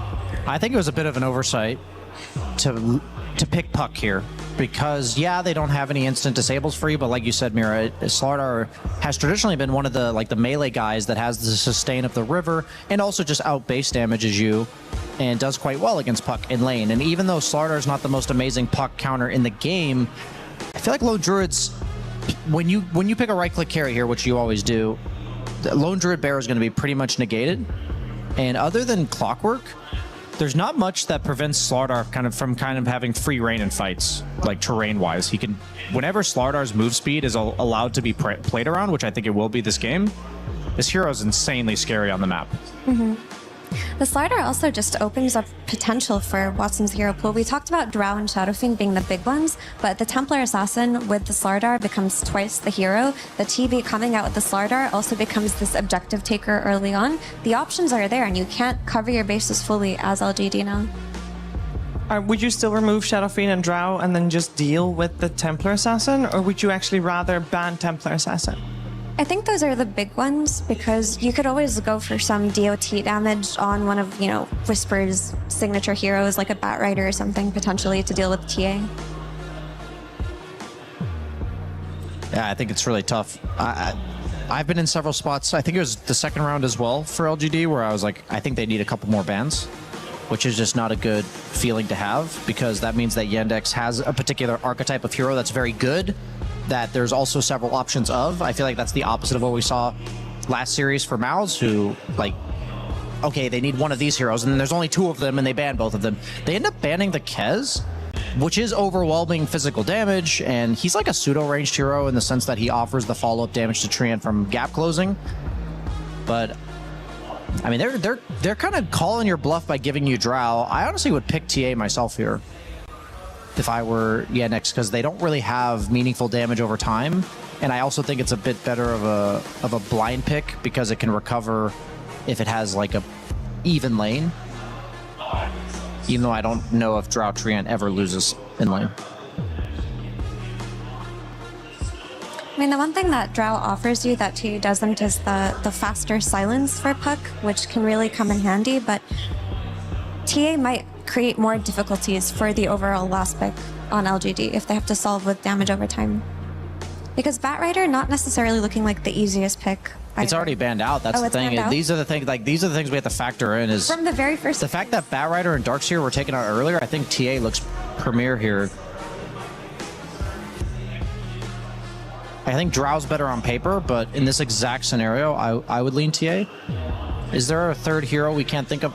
Okay, they do go Drow. It's just that silence is too high value to give up, I think. While TA also would have been great. Just the fact that they had two really good options here means that they did something right inside of their draft. Yeah, and the multi-shot is one of the few physical damage spells that can hit reactive taser. So that's important to keep in mind in the mid-game as well. Yeah. Drow can meaningfully dish out the damage to the taser target. It's really tough looking at these drafts, because yes, they do have Lone Druid on LGD, and Lone Druid has been a devastating hero this tournament, but I see a draft with Treant Protector and Drow Ranger, and I feel like it's so hard to beat just from the laning stage alone. And Mars is a typical counter for ranged carries with his Bulwark, with his Arena, but a lot of players have talked about Mars as not being the hero he used to be and not feeling that good. I just want to say, Mira, in this hypothetical world, if we could skip the first 8 minutes of the game, I think LGD is looking great. But sadly, we cannot skip the first 8 minutes of the game. I think they picked a lot of game counters. Ignoring the Lone Druid, that hero just got kind of slammed in there. They've picked a Puck against no stuns, a Mars against a ranged carry, Techie's reactive taser against the living armor. I feel like they've got a lot of answers on paper, but if every lane was played individually, I think the Lone Druid lane would be 60-40. But Centaur's gonna start cutting at some point. But then I think Puck is under duress, and I think Mars is under duress, and I think that it's just going to be difficult for them to get past that early stages. I mean, the map play is there for LGD. Like, It is. they've got the Puck, they've got the Mars, they've got the Techies, they've got the Lone Druid split push. They have a lot of means to drag this out and play late game. The issue with going up against Yandex is they've never really played for late game this tournament. They will win their lanes, they'll get the first Aegis, they'll get a couple of items and end the game as fast as possible. How is LGD going to deal with gate rotations from Tree and Protector? As I have been told that he is one of the best to rotate towards the off lane. How are Mars and Techies, not Mars and Techies, how are Lone Druid and Clock going to deal with that? I think it's actually a pretty hard lane to boot out. If I had to guess for Yandex, I think there's going to be very little priority put on DM's lane. I think he's just going to be expected to cut and trade farm, and I think there's going to be a lot of pressure put on the Puck as well as the Mars. I think Slardar's game is by far the most important out of all the cores, because the split push drawing out the game that Mira was talking about for the side of LGD, there's just no such thing as hiding from a farmed Slardar. The hero's just too fast, runs around the map, no cooldowns, BKB piercing disabled, no nightfalls to be happening. I think that LGD is in for a tough one, but if they get out of the laning stage somewhat even, then they can absolutely, like, they have to be splitting the map not down by 5k. I don't know, the way you were talking about that Slardar, I mean, did make me excited to watch it, though. It's fun to watch. When it's like popping off, Slardar is a high octane non-stop hero. We also know that even though on paper we want LGD to, you know, delay and stall and make that go late game, we know, Effie, they are a team that loves aggression. They might be able to react to this. Like, are they able to bait the Slardar into a trap and fight anyway? Of course, you always can. You also have the threat of Techies. You know, you drag them into a fight that's a little bit too deep onto their side of the map, and all of a sudden Techies could turn the tides of an early game fight. But for the most part, the laning stage on Yandex is really solid. They got really good heroes for themselves. LGD have to be able to stall it out, because if they stall it out, they can do it. What's the lane where Yandex has most chance to do well? I mean, I think Whisper is going to be suffering. Like, if he is top 5 net worth at minute 6, I will be blown away. That's the most miserable lane of all time, actually. We're gonna find out. Is indeed Whisper gonna suffer? Is it gonna be sad? Is Watson gonna be very happy playing this Drow on the safe lane? We're finding out with Sunspan and Kezu. Welcome to game 1. Why do you always look at me and smile, Kezu? You're a Not funny very guy, professional. Yandex versus LGD, game number 1 of this 2-game series. And yeah, we have some interesting heroes. The first one I want to talk about, let's get the negatives out of the way, okay? I know I'm a very negative You mean like the person, fact that they smoked on a ward? Okay, that's well, we're going to piggyback off of that. Continue. And the hero that was just on the screen, Mars picked. I forgot that was a hero. I'm glad he's picked, but I mean, he's gonna suffer early on. I mean, Brian did say if he will be top 5 net worth at minute 6, he'll be blown away. Okay. That's take a lot of energy to blow away Brian. But it is a very hard lane to play into, so there's some merit to his statement. Okay. Why is Mars? Is it the lane that's bad, or is the hero bad right now? Because we're not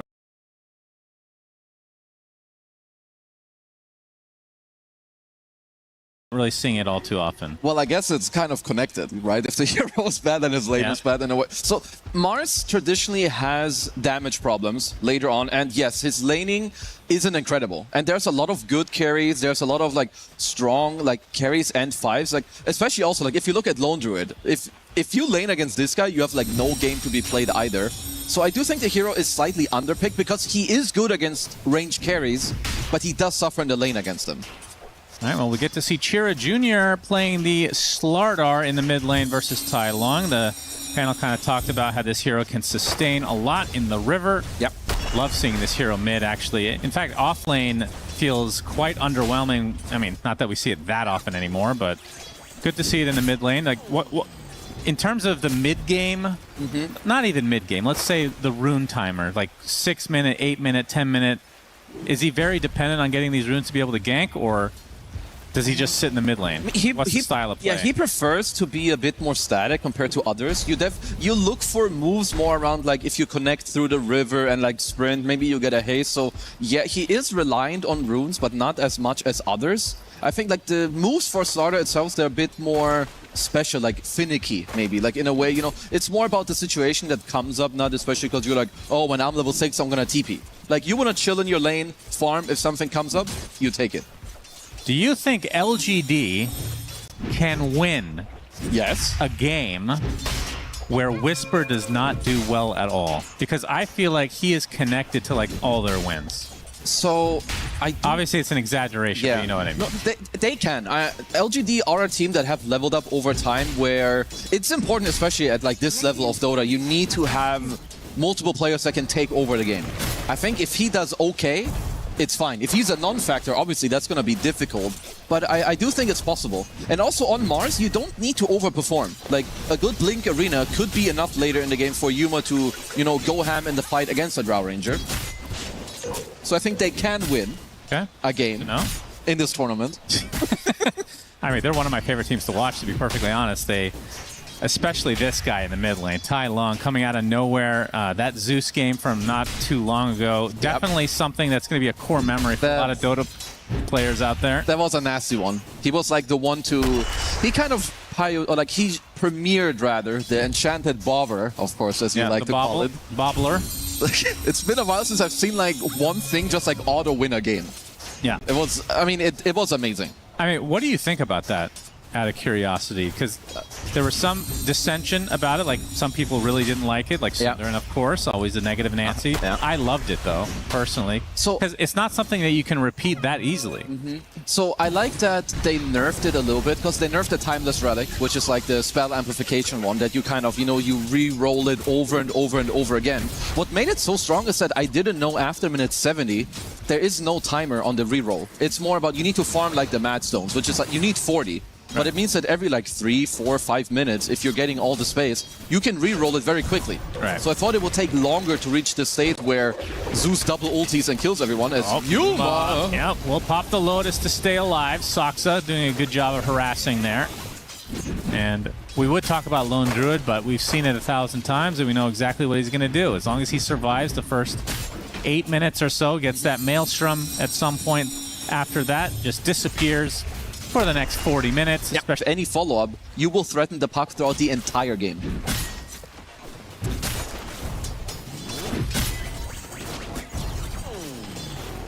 Bottom lane right now, no first blood yet, which is a little bit surprising considering I feel like LGD in general, just very aggressive team. No, they are, but maybe this is where like your point, I think, about Whisper is a little more, I would say, maybe apparent. I think this guy is always on the very aggressive hero, and I think with Mars in this lane, it's not that easy to like play for a win or even a kill. I would even say it's the complete opposite thing of what you should do, because what they need to be doing in this lane is surviving.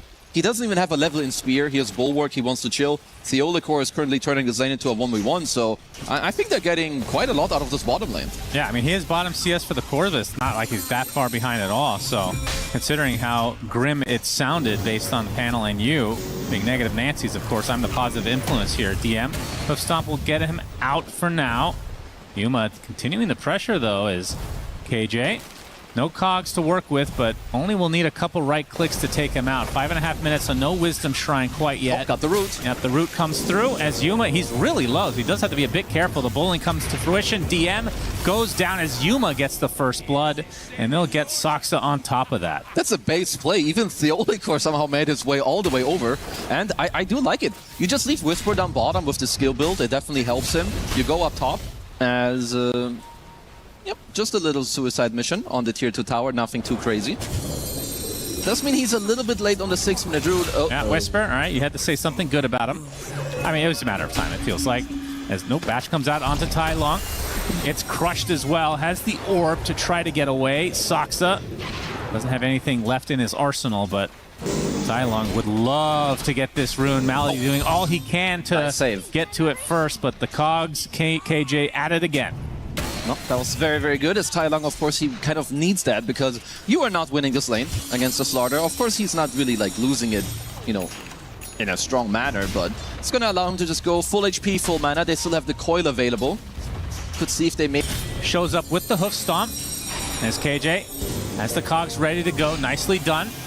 Chira Jr. TP's in to cancel out this Wisdom Shrine. It's going to be close. KJ not going to be able to get it here. So the amplified damage applied to KJ. He's going to get destroyed from Chira Jr. They lose Soxa in turn, so it's a 1-for-1. Chira is going to continue on here. That corrosive haze is nothing you can ignore. Although the shrine taken by Yuma in the end, so they did have to sacrifice a little bit, as Whisper will have to sacrifice his life as well. So LGD losing 3 across the board. At least, so I believe that, yeah, Malady also in the meantime, he took the enemy Wisdom Shrine, as of course Yuma's Bear got the other one, so a 1-for-1 trade, but yeah, dropping a lot of heroes here in the early game. And Watson is he's having a nasty game. And we've seen Drow Ranger, you've been seeing her for a while, this hero is straight up nasty if she has high net worth. I feel like you can say that about any hero, but Stampede comes out. And Crush onto Tai Lung, so he's killed off in the mid lane. Was not expecting that one. Oh, definitely must have been Soxa from the sidelines, you know, getting off a good bushwhack into the follow-up stun there. And it is true that most heroes with high net worth are very strong, but I will definitely put Drow on like the high up there. Theolacor needs to take these bounties, trying to deny himself potentially. Not going to happen. Does get taken out at the very least. Does secure the bounties. That would have been pretty bad, actually. 2K lead for Yandex pretty early on here. Now also a little bit of XP being given to Malady here in the mid lane. So, from Whisper's side, what's the... He's going for Blink after the Soul Ring, and it looks like he's already queuing up Yule, so I guess I don't need to ask you anything. Cool. No analyst needed here. Coil in the mid lane. Malady, pretty thick boy, but KJ will connect, and you would think that he's still getting healed up by the Leech Seed, but Illusory Orb is enough to eventually get the kill, and as Chira will get the trade. Yeah, he made them work for it. It does give them a return another kill. bushwhack from Soxa. Tai Lung, Corrosive Haze upon him, has the orb though. And Chira, not going to go to it actually, so the right clicks will continue to rain upon him from Soxa. DM will connect, orb will be jaunted to. Will be fine, but still very annoying, of course. They do spot him all this time during the corrosive. And yes, Whisper's early game is difficult as Theolacor now in trouble. Fast enough with the taser movement speed. Look at this Soxa reading Tai Lung like a book here. He will eventually get back to baby. He's wasted a lot of time. And this is a problem too. They have an aggressive ward if Soxa wants to continue to be an asshole here. He might just continue to do so. Only an asshole in the game. In real life, he's a real sweetheart. I was actually thinking about it, but I was like, you know what? I was actually thinking about it, but I was like, you know what? This time I'm going to refrain. I'm glad you brought it up. You're correct. It's a really good set. Thank you for bringing my attention. Oh, that is... It's so nice. I like it. Nice to have a co-caster that can appreciate fine art. Yeah, fine art is a good way to talk about it. It's nice to look at, so I do appreciate it. As Watson, of course, as well, his whatever hero he's playing, it's always burning. I don't know how much his cosmetic costs where you put your hero on fire. Yep, but it's cool. A lot, I'm sure. Yep. And so he is very, very uncontested. And to talk a little bit about like the matchup of Drow and Lone Druid, it is fairly Drow favored for a long time. I do think eventually when Lone Druid gets a couple of slots on his bear, you know, like the Mjolnir, the Axe, but then you need like at least Silver Edge +1. It can swing one way or the other, but generally it is Drow Ranger favored. Yuma's bear taking some damage, not much. He's got a lot of armor on him. And that's another thing I wanted to bring up. What do you think about Slardar against the Lone Druid, the bear specifically? Because that used to be a very hard counter to him, like way back in the day. I know it's not as much now. It still is. It's honestly a big deal because the bear is oftentimes annoying because obviously it has 2 lives, you can resummon it. But the moment the bear like dies very easily and you take his first life away, it is so much easier to just like really commit to it and kill it because Lone Druid is not about the hero, it's all the bear. So Slaughter is incredibly good. It also always helps your carry to have the Aegis advantage. So yeah.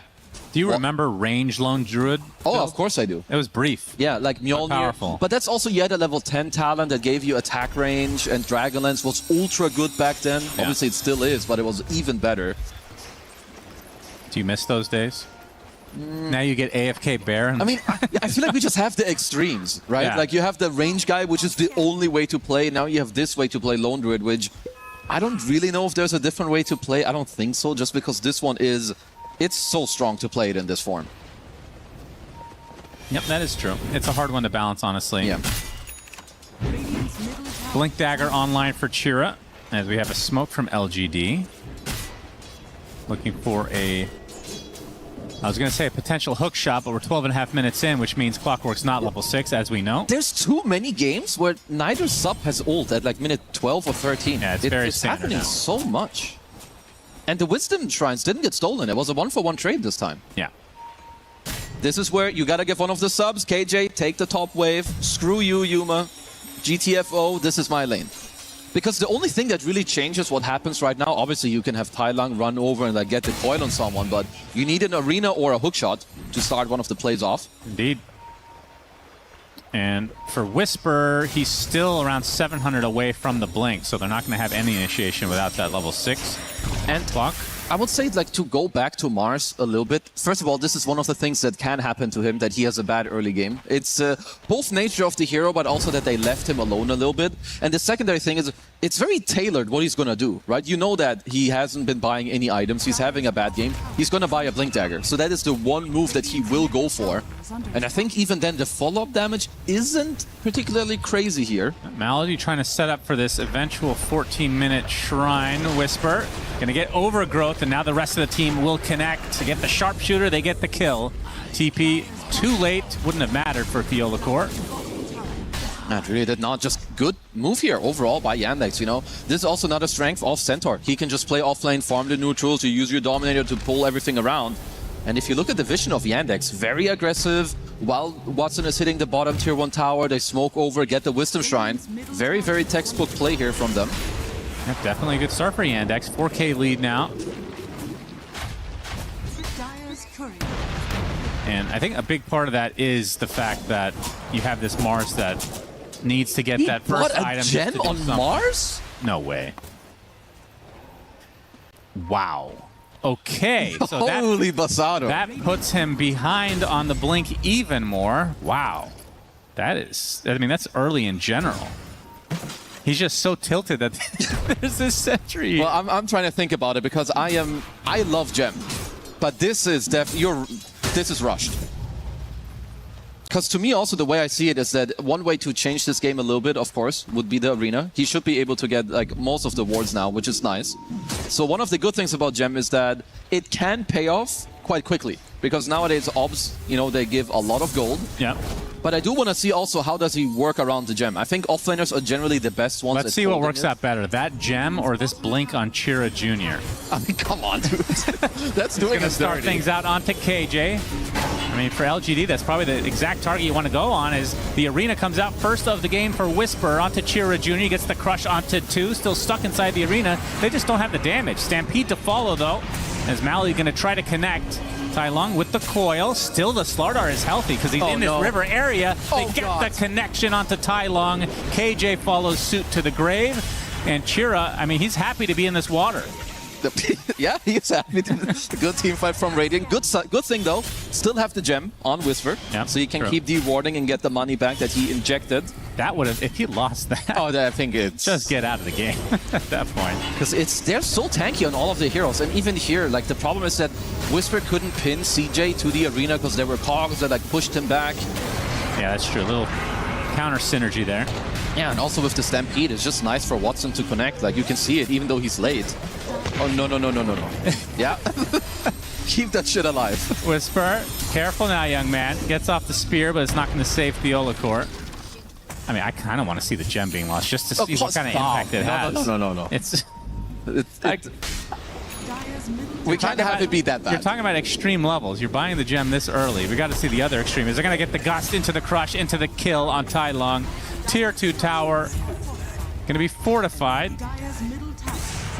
We've been seeing some incredibly one-sided games today in like 10 minutes of time. What's the common denominator here? Drow Ranger, maybe? That's one of them.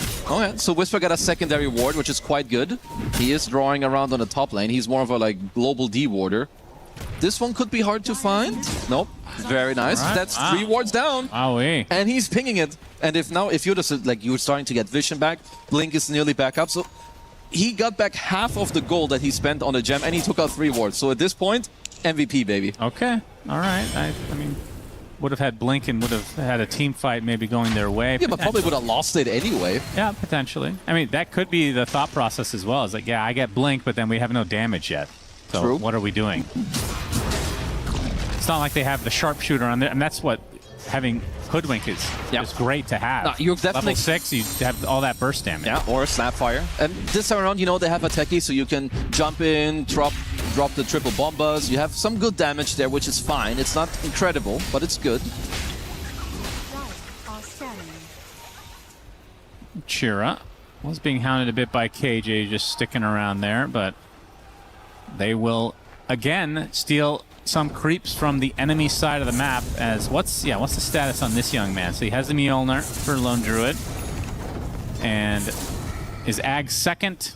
Oh yeah, you are not and buying then Silver Edge third, Cookie Cutter to a T. Yeah, and then you'll see maybe you need MKB for the butterfly. Gust into the overgrowth, and another death for Tai Long.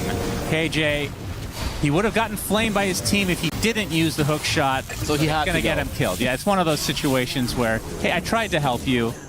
You can't blame me. Got to keep the young blood in the mid lane happy. Yeah, did want it that they went up a little bit aggressive. Whisper is showing his blink. Yep, Chira. Okay, might have the burst damage this time, especially with Theolacor here. So That's a good LGD move. get the biggest kill that they've had in quite a while, for being honest, but now you can see bigger items coming from the other side. Yandex DM with his heart at 19 minutes. It's very Pretty early damn on, good. but he can still die, as they are eyeing Yuma. Bushwhack He's dead. into the Gust. Goodbye. Just an easy kill for them. Still continuing with the good map play. Got off another pretty decent ward up here. But at least when it comes to the vision, you know, LGD do have a bit of an advantage. Of course, with the gem that they've been using from Whisper, and also some good observer wards from themselves. Do you think his team knew that he was buying gem, or he just like No, rage bought it? he just bought that one. It was a rage buy, you think? I wouldn't necessarily call it rage buy, but it's definitely... I mean, it is influenced by bad feelings. Because the game is not going well. Yeah. But honestly... What would your reaction be if you were on their team? You just gotta roll with that. I will definitely, like, you know, so somebody, it's like playing with Eternal Envy. You make some stupid-ass decision. No, Like, but you... Yep, that's great. Let's go. Let's do it. That's a great idea. You know the Nisha eyebrow raise? That will be me. Like the, oh. And then you just roll Very with brief it. emotion, and they're like, yep, that was the plan all along, of course. Because, you know, sometimes you gotta let people cook. And sometimes they cook like garbage, but sometimes they cook good stuff.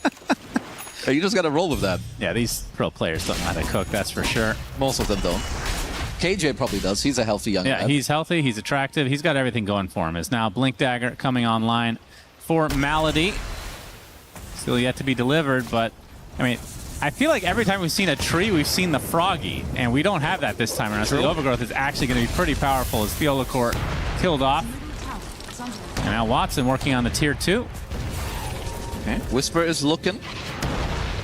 Did get clipped by one. And that might just be it for now. It's certainly still... They can kill heroes, but the LGD still need to be aware of like how they do it. I would say that you have enough damage to kill one, maximum 2 heroes, depending on who it is. So if you go for the play, you gotta kill 1 or 2 and then back off. Don't overplay it by any means. By the way, this is a dream cart game. Just throwing it out Yes. there. I don't know if he goes at third item. Is going to hold that thought. KJ with the initiation. Holy shit. And he dies. Yeah. Great hook shot into immediate death. Happens to the best of us. Like, this is definitely the point where like you're gonna think twice before the next hook shot. It's like, guys, let's farm. Let's wait for the high ground. I'm level 7. 12k lead for Yandex. And trying to look at... Okay, let's go back to the Centaur conversation. This is always fun. Oh. He's going Shard first, which actually makes sense. Tai Lung. They have Vision. They have Hoof Stomp. They have Kill. What's the center? The card. I mean, it doesn't matter. This is snowballing out of control for Yandex. Oh, they see. Whoa, the shortest blink in the history. No way. And TP successful. He didn't have Saboteur? I guess not. Well, nice TP, because with that blink, honestly, look kind of like hilarious. Watson's going to need to dodge this. We'll do so. Working towards his BKB next. Yeah, one of the next things on the menu for Yandex definitely should be Roche eventually. I do like that they're currently holding on to this tier 1 tower. I cannot stress it enough. When you're behind and you cannot open up a single tier 1 in the game, it feels very oppressive to play the map. You have so little space. It's so easy continuously for the other team to just back each other up through all the tier 1 TPs. Oh, now they get some vision, although there is a gem on the other side, so already pre-countered by Whisper. He was thinking ahead. He knew we're going to give up the Storm. But yeah, definitely just going to continuing to help Yandex here. I mean, how good is this shard these days? It got nerfed considerably. It's good. I think from this stage, it's obviously very good because you're ahead and it all just depends on... Because all LGD can do really is try to dodge you. So if you have more small areas here or there where you see them, it's very worth it. But the shard, it was put into a normal place. I think this is where it should be. Not bad, not terrible. I mean, I would say it's better than a lot of support shards that we're used to seeing, at least from back in the day. Oh yeah, I mean, back in the day, you had Tiny, where he gets fucking 3. Yeah, or Bad Rider, who gets sticky napalm on attacking. No one wants that on a support. Yeah, there's Warlock, it was pretty underwhelming. Pugna, ugh, God. Yuma's bear is in some trouble. Gets off the fear, but it's only on the 1, so down goes the burr. 16k lead for Yandex, and I mean, they can go for Roche anytime they want, oh, yeah. Feels like. And they will do so. Does he have Ags yet on the bear? Oh, he does. Okay. He did, right? Did just pick it up. But yeah, Roche dies very, very quickly. And also, killing the bear nowadays is a lot more useful than it used to be. Like, when Lone was at his strongest, it's because he had a level 10 talent, where the bear had 25-second less cooldown. Now the bear got nerfed multiple times. They did remove that talent. And a 16k lead at 24 minutes. We'll have to see where they take it from here. Into a kill on KJ. That's right, it's time. 0 and 9 for KJ. Tier 1 gone. Scoreline last game? Do you remember? From yesterday? No, last game. Oh yeah, I guess this is game 1. Sorry about that.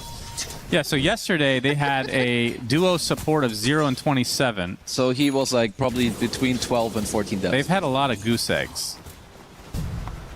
That means a lot of deaths? A lot of zeros. Okay. Good to know. Jackal and Hyde type situation, of course. Stop saying Jackal. It's Jekyll, all right? Jackal is like a hyena. Okay, Jackal and Hyde. Jekyll. Yeah.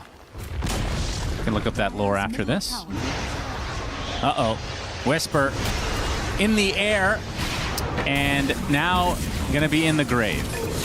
He didn't give up the gem because it's somewhere else. So this I like. Whisper knows his way around the gem. Also, if you knew Kung Fu Panda, it's kind of obvious that they couldn't win because Tai Lung playing together with the bear, which is the main guy. It doesn't really make sense. Is that villain and hero? Yeah, it's like villain and hero. So putting Tai Lung on the same team with a lone druid, I think lore-wise it just doesn't check out. But we'll get there. And it is a panda too. Yeah. So I think they were destined to take the L on this one. I see. Good to know. And Saksa, he's hunting. Yes, he is. Or is he the hunted? Seems to be the case. So LGD will get something, but feels like they're getting scraps at this point. The Yuma, or Watson rather, with the Aegis. Has Manta, Hurricane Pike, BKBs in his backpack, actually. So the wand is more important, apparently. Okay, swapping out some items. Well, Butterfly will be next. What LGD have going for them? Let's see what they can, like, what defense they can mount. You do have techies for the high ground, which is good. And you have a couple combos you can play for, like Coil into Savage Roar to break it. Of course, it's very nice. Maybe you can look for some, like, displacement with the cogs or, like, a good spear back. Yeah, he's being hunted. They need a follow-up for this kill. Gonna farm the neutrals as Chira actually opting for the bear instead. I do like what LGD are currently doing on the map. Like, if you have a look, top lane is being pushed in. They're doing a pretty good job on the bottom lane as well. No one's really in a position where they can die. Saxa, of course, is trying to hunt to kind of stop this pesky movement. Well, I say that they can die, and they die. Saxa. Is that just him alone getting that kill? Just the bushwhack, so. sharpshooter, that's it? Just setting it up. Doesn't even doesn't even have the shard. Yeah. Well, he's just toying around with his food there for a bit as Yuma's bear. Yeah, we'll get crushed, and that's with the shard, so corrosive haze will be applied. Well, we're setting up a little field here. Yeah, that's one way to prevent the push. Watson's like, yep, I'll tank it. Good stuff. Bear, Yule's up, and the crush with the multi-shot is enough. So second Bear just summoned again. If they can get it again, then, well, LGD and our World have hurt, but I think they already are in that place. They definitely are. The NX are playing Minesweeper at the moment, but even so, like if DM just walks in, you have a hard with some living armor and you clear the rest of them, which honestly, there aren't even that many left at this point. Yeah, it's not like the old days. Radiant's top tower is under attack. What did MAD stand for again? Mutual something disaster. Mutual assured destruction. There you go. Thank you to a terrific spectator here Who today. loves techies. Loves techies, so he's a disgusting human being, but And he you also corrected signed us. his sock, so I will not say anything else. That's true. We'll leave it at that. That's true. That's a techies player. Yeah. Not surprised. Melee Rax is going to fall here, so LGD just give up this lane. The issue, of course, is that... Well, actually, the Aegis is going to be expiring at 45, so the second lane is not going to happen. At least not yet. KJ, nice. Attempted TP, and... Oh, he got out. That's a W. You're really committed to We that. take that. Whisper in the meantime. Not able to steal the Shrine. And he's going Ghost Scepter now. Yeah, that's not a good Every sign. build from... You know, I blame Amar for Mars being bad now. Because he's so good at it, they nerf it. Everything he's good at, they just nerf the crap out of. Well, the hero he has been receiving some buffs. I think on like your arena deals a bit more damage, but even so, I think it has like a lot to do also with the carries that are currently being played. They're just very oppressive when it comes to the laning. Like, and I'm not saying that by default that his game should have been this hard entirely, because I think it also has to do with the rest. Like, there's a lot of other things that also didn't go correct. Yeah. But yeah, Mars is he's not an S tier hero currently. What tier would he be? C? B minus or C? B minus. Yeah. That's not that bad. Well, maybe what about this game? Maybe you see that. Bear dead. Okay. Henry summon will do so. Now the focus on a Watson, but look at the damage coming out. Everyone is dying from LGD. Lone Druid, no way to get back in. They lose KJ yet again. I think now that 10. KJ died, you might want to call it. Yeah, only because of KJ. Like, what do you do here? You're dead. Still another 35 seconds on your Lone Druid. It's a butterfly completed on Watson. Even if he didn't have, like, even if CJ wasn't in this game, I think Watson would still carry it. Yeah, this will be a second lane for Yandex, who not really sweating at all this game. Yeah, they're not contested. Playing very well. Maybe physically they're sweating, but not in the game. Oh, definitely not. There's no pressure on them. Yeah, why not go for the Megas now? I mean, there's no bear still for 60 seconds, so this is basically 5v4 anyway, and they know that. Yeah, they are in a little bit of trouble. Let's see what they mount up here for their last defense. And let's see the Wombo combo as Whisper gets initiated on, pops the BKB. Gets off the arena. The DM already has a BKB on Centaur. The double edge comes, socks the dead. Yuma in his fatty form will walk away without his bear. And they're going to get KJ on the back line as well, although he does get the hook shot. Big hook shot from him. Fortification comes out as Watson just going for objective-based gaming. Totally understandable. Chera pops the BKB, greets the Olacor with open arms. And this will be Megas. Yep, godlike for Watson. Don't think he will end with godlike. It should be a beyond godlike. As LGD will look for a little more for defense by buying back the Olacor. Yep, good stuff.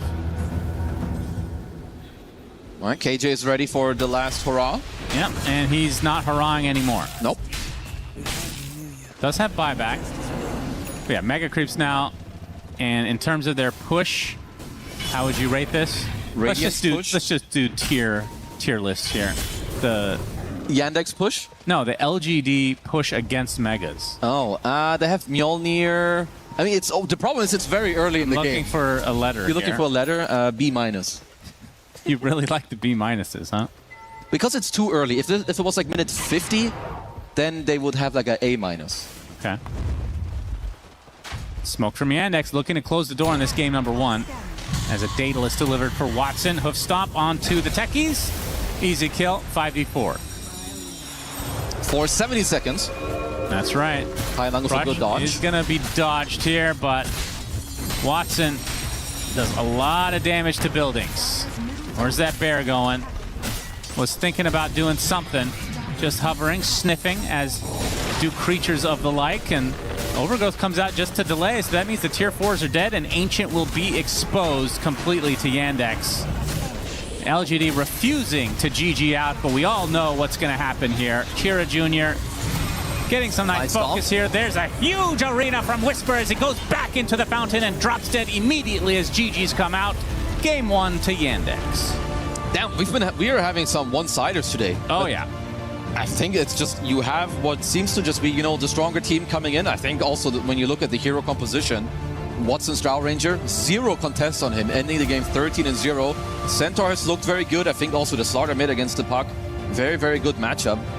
You can talk a little bit about the heroes of LGD. Mars, we don't see him too often. I do think this hero can work, but then like Puck and Mars together, they lack damage. Safe lane Lone Druid.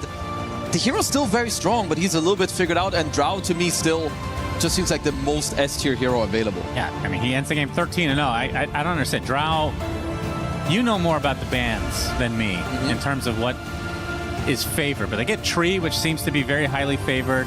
Centaur's been in a lot of games. I know that was later in the draft. Yeah. But the Drought keeps getting through, and it feels like it keeps winning, or at the very least has a huge impact on the game. You need better answers. We've seen some Darkseers that have worked very well. I think also the Lycan lineups and the Centaur lineups that we have seen, like 33 showed the Lycan yesterday. We've seen some Centaurs against Drow Ranger. Because the problem is the hero is very good in the lane, but if you don't contest her at all, like Drow Ranger games will look like this. And Watson is a specialist on range carries. Like this is his wet dream. Really? Okay. Oh, it is. Well, that's good to know, and kind of disturbing as well that you would know that, but we can see during this game, there was not much to speak of from LGD, unfortunately, and it's kind of unfortunate because I feel like they're one of the more entertaining teams coming into this tournament, but they're now 3-4, so they've dropped a lot of games already. As we can go to Shiver correctly this time. Thank you very much, Sunsfan and Kesu. Indeed, it is me, and we are going to talk here at the desk about LGD and Yandex Game 1. Was it a game? Was it a slaughter? I don't know. This was a bit of a painful one, but they did make it very late. They made it like past the 30-minute mark, and Effie, that was close. They were so close. They were so close. I think, Brian, you counted the seconds until the very end there. Yes, we were talking. Officially the longest loss against Yandex. Yeah, we were talking about them playing zombie survival horde mode, and they did make it to wave 32-minute 55. And the previous longest loss was 32:50. You know, that's really good. They broke the record.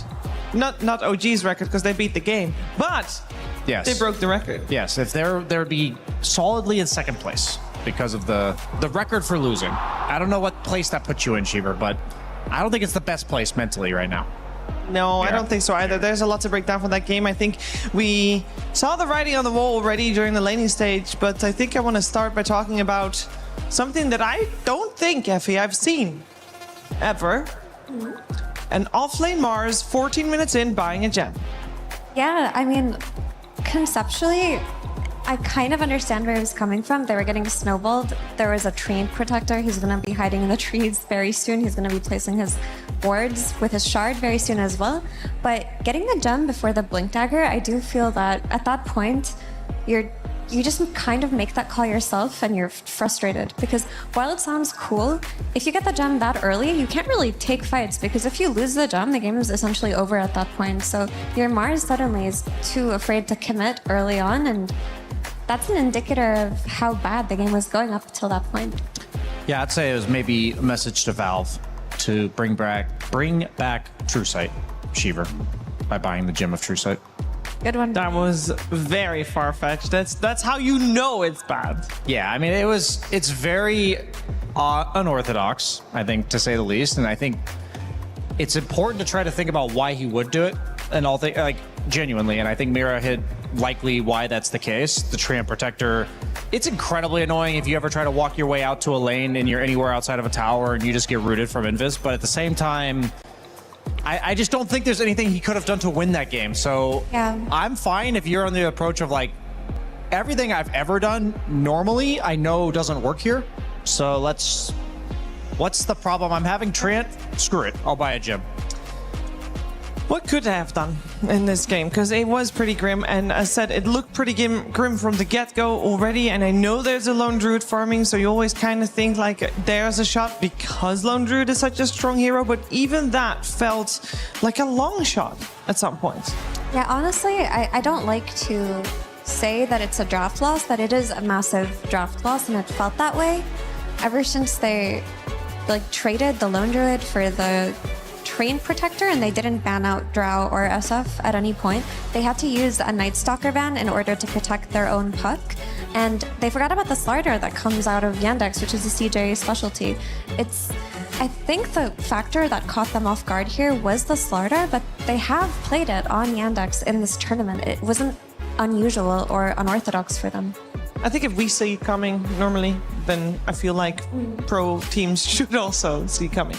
I think it's a bit of a blunder, not only because of the Slardar for Yandex, but we saw yesterday LGD lost with puck mid, where what 1W did was pick Earthshaker, which is a similar realm to Slardar in the sense that it's a melee stunner that has a lot of bad mid matchups, one of which is not puck. And by picking the puck, you're allowing them to pick a hero that is very snowbally, Earthshaker and Slardar, in very different ways. Earthshaker, always going to blow you up with Echo Slam.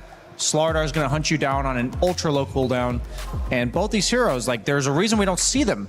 But the situation you can pick them is puck specifically. And we saw LGD, puck is broken. A lot of teams are using it, winning with it in free puck games. But I think they're displaying, quite frankly, a 1 or 2 rung lower understanding of puck. Because teams that understand it better than you, they're going to have the extra layer of, we know when you're allowed to pick it and when you're not allowed to pick it, and they're revealing the weaknesses of the hero right now. I think we saw the strengths of the Slardar as well. I want to focus a little bit more on that because before the game started, Brian, you already gave a spiel about how Slardar was going to hunt you down, get a blink, hunt you down, kill you, and basically snowball like that. And I just did like seeing Sheer Jr. on that Slardar. It seemed to be very well fitting, and obviously it looked very good, so everything seems very well fitting then. But that was quite the showing. Yeah, absolutely. I mean, he's a player I didn't get to watch too much before this year, but he's fitting in really well with this team. I think from the mid lane, I wouldn't consider him very flashy either. I would consider him quite reliable from what I've seen thus far. And yeah, he played quite a performance on Slardar. Slardar is one of the, I think he's actually the main hero in the game where you just see people blow up. There was a clockwork there, he gets blink stunned, and even a hoodwink acorn shot is a third of somebody's HP with all of that minus armor. So very devastating to play against when you're behind like that. For sure, and the thing about Slardar with a player like Watson is you are enabling some of his best heroes. And we saw that for LGD, they were in a situation in the end where they couldn't really ban out everything, so they had to decide what they thought they had the best answers for.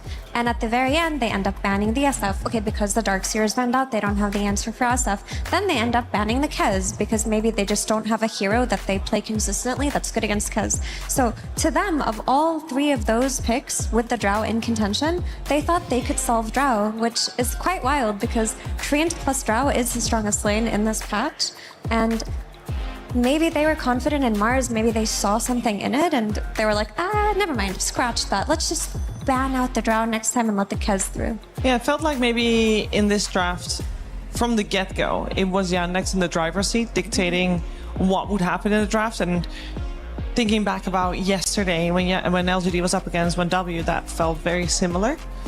What's something that LGD can do to be in the driver's seat themselves to make sure that they don't have to have these weird reactions that end up costing them a game? Honestly, I think they should reconsider their position on puck. I really do feel that this is where a lot of the draft was messed up. Because what's been happening this tournament is that if another team has first pick, every team is going to that draft thinking to themselves, will they pick puck on 18? And 18 is the pick that closes out the second phase. And LGD were like, well, if we don't take the puck before they do, then we're going to get 18 pucked and we have to solve that. But them picking the puck there and forcing the Night Stalker ban just made their draft really weird. And I've seen Tylung have really great games outside of conventional mid laners. He plays Huskar, he plays Necrophos, he plays Beastmaster. He's looked good on all of them. I think shelf the puck if you don't have first pick yourself. Yeah, I guess I agree with all of those points. And I think when you're coming from a team like LGD's perspective, you always have to pick your poison. There's all of these heroes you have to consider in the draft. And when you have a hero that's as prevalent in the meta as Puck is, and you feel like you have to, like, it doesn't benefit you that the hero's in the pool, that just, if you get 3 or 4 of those, suddenly you just lose all your drafts. And so I think you can do that. And I think it's an approach, like, I think the Puck was a big part of the problem as well. But it's not one of those where you put out the fire and it's done now. It's more like we're putting our attention over here and there's another fire that's going to spread out over here because we're not, it's off our radar right now. Yeah, it's one step at a time, I guess. Yeah, but I just have to bring it up again because yesterday they also picked Puck before they didn't have 18. They were second pick, so they picked Puck in a position where it gets countered by the enemy team. Yesterday they got Earthshakered. Today they got Slardard. So they're getting Puck, they're getting lane countered, and they're unable to play off of it. And I really think that they should just stop trying to force this Puck unless they have 18 pick themselves. Like truly, it's ruining their draft. Yeah, I guess for this game, we just witnessed they banned Night Stalker in the first phase of ban, and then they only get that one ban in between phase 1 of picking and phase 2 of picking, and they chose to ban the Ember, which is another pick to protect a possible Puck. But if you just ban out the Puck in the first phase, then you would have had an extra ban to potentially ban out the Troll Ranger, and everything would have looked different. Sunny. I mean, if you're first pick, like if they're first pick in this next game, then they can have that Puck on 18 that Yandex have to address and are scared of. But I'm talking about it from the second pick position. I just want to speak about the previous series where we had a Treant Protector opening for Mouse, and then P-Vision responded with, we thought was going to be a Lone Druid, but instead it was a Drow. And I just want to say, I think that's a perfect example of the top tier teams being one step ahead of the teams below, because I think all the things we're talking about, I actually think that might have been something that happened to P-Vision in a scrim, where they were like, oh, we should respond with Lone Druid, and then it's like, wait a minute, there's Drow in the pool. We only have so many bans. We have to worry about all the other 4 roles in the game as well. And it's so interesting to me how these games play out, because when you talk about the Puck pick, it's also because you pick Lone Druid in response to Treant. Like, there's so many factors that led to that happening that it is important that that's identified as the problem, but it's not as simple as don't pick Puck. Yeah. Right? It's like a full rewind in the draft. We're going to find out what they're going to do in the draft for game number 2 that is coming your way very soon. But first, we're going to find out how Shira Jr. was feeling going into this series.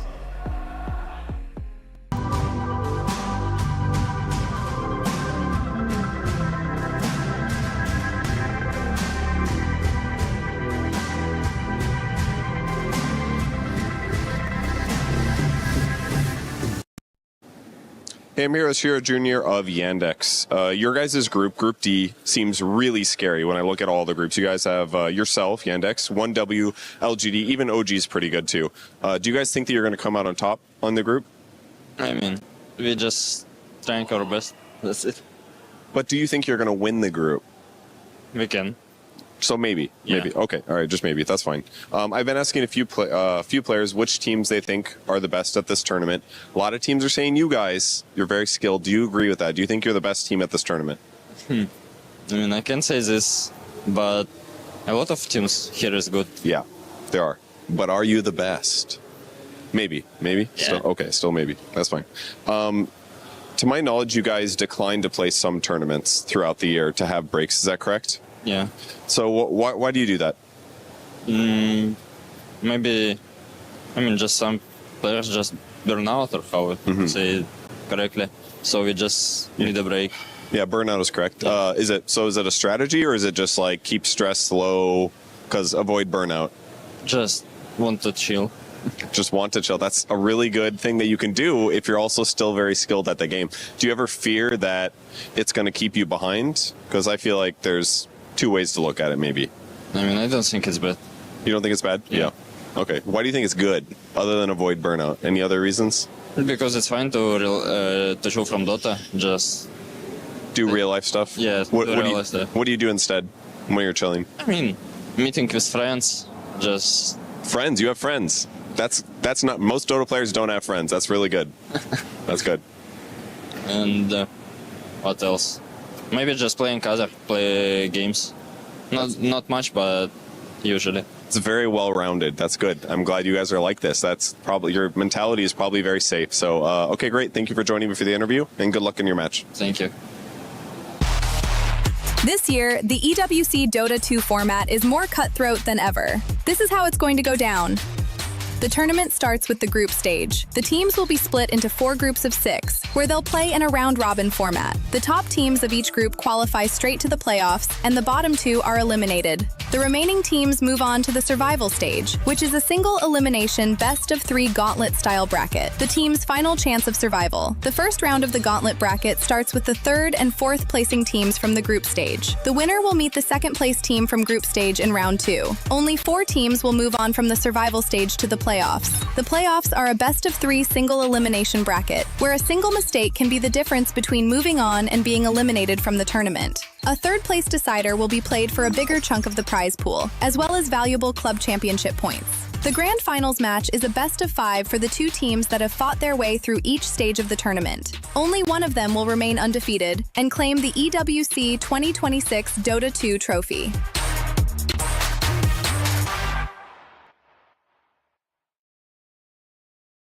Is in our DNA. Whenever we let it out, it becomes our superpower. Now imagine an entire city being built to supercharge it. Kadir City, powered by play. We learned a lot from Shira Jr. Absolute chatterbox there with Purge. For example, he does have friends, and that's really nice. I hope that also the people that he's on stage with are his friends. Only the people on his side, of course, as this is a true rivalry, the rematch of the Blast Slam Grand Finals. But it seems to be fairly similar result incoming, with the first game going the way of Yandex quite convincingly. We're hoping for a little bit of a change in pace for LGD. Hopefully a little bit different draft coming out, and a lot of that is already decided in the first bit of the draft, I think, when we find out who's banned and who is first picked. Is that the Treant into the Drow Ranger, or is that the Lone Druid once again? I already am spoiled. I see a Lone Druid on a gigantic screen. I do not know yet which is for, but it is for LGD there. Oh, it's so different. We have an Underlord. Sorry, I got way too excited for that one. Who's first pick? LGD's first pick. Okay. So they actually have a chance, if they're going to play Puck again, to close out their phase with it and not get it counterpicked. Because Tylung's been getting countered on this Puck pretty heavily, and it's looked bad. There's also potential for... Is Huskar banned? It's banned. It's like, what other 18 picks does he have where he can crush the mid lane? Because what they need to do is win lanes versus Yandex. Yandex, if they win the lanes, they're going to end the game in 30 minutes. Yeah, I mean, I think Lone Druid, he's obviously going to be a strong laner. I think the only hero Enigma being Enigma that counters him in the laning stage. The thing about Underlord that he represents is the Ags, or a lot of people are just rushing it over something like Greaves or Pipe or Crimson. We're seeing the Ags Underlord, which gives you the Pit of Malice on your gate, which means you have a global route, effectively. So what I'm looking for with Yandex, which they pretty much always have against Lone Druid with the Underlord, is some duo that offers enough damage to kill the bear by following up the route. And that's the problem with the bear against this strategy is, it's like, in theory, yeah, it's great. You have a global route against any hero in the game that you could ever catch. But the whole thing about the bear is that he makes it inconvenient for you to go kill him. Yeah. And that's what makes the Underlord so strong here. We've seen a lot of people try Winter Wyvern against it. Yeah, that's looked solid a lot of the times. I think there needs to be another condition to picking the Wyvern, like for it being really strong in lane or counter-picking a particular hero. I think Snapfire also can work pretty well against Lone Druid. Snapfire is a hero you can flex to 4 also. Very true, as we have the Hoodwink and the Shadow Fiend banned out in the second phase by LGD, and we're seeing what Yandex wants to ban out as their only one ban that they have. Out of the usual suspects, and especially maybe out of the bans that we saw in the previous game, most heroes still are banned. The one odd one out might be the Earth Spirit, that we have seen being so highly contested in a lot of teams. And the Doom is also one of them, but I do not think we're going to see a Doom anymore, at least not on the side of Yandex. taking their time here to think about what to ban out. What might they be considering? Yeah, they've led Lone Druid through the last 3 games in a row on Yandex. They've beaten it both times. They had Slardar plus Drow and then Slardar plus Kez.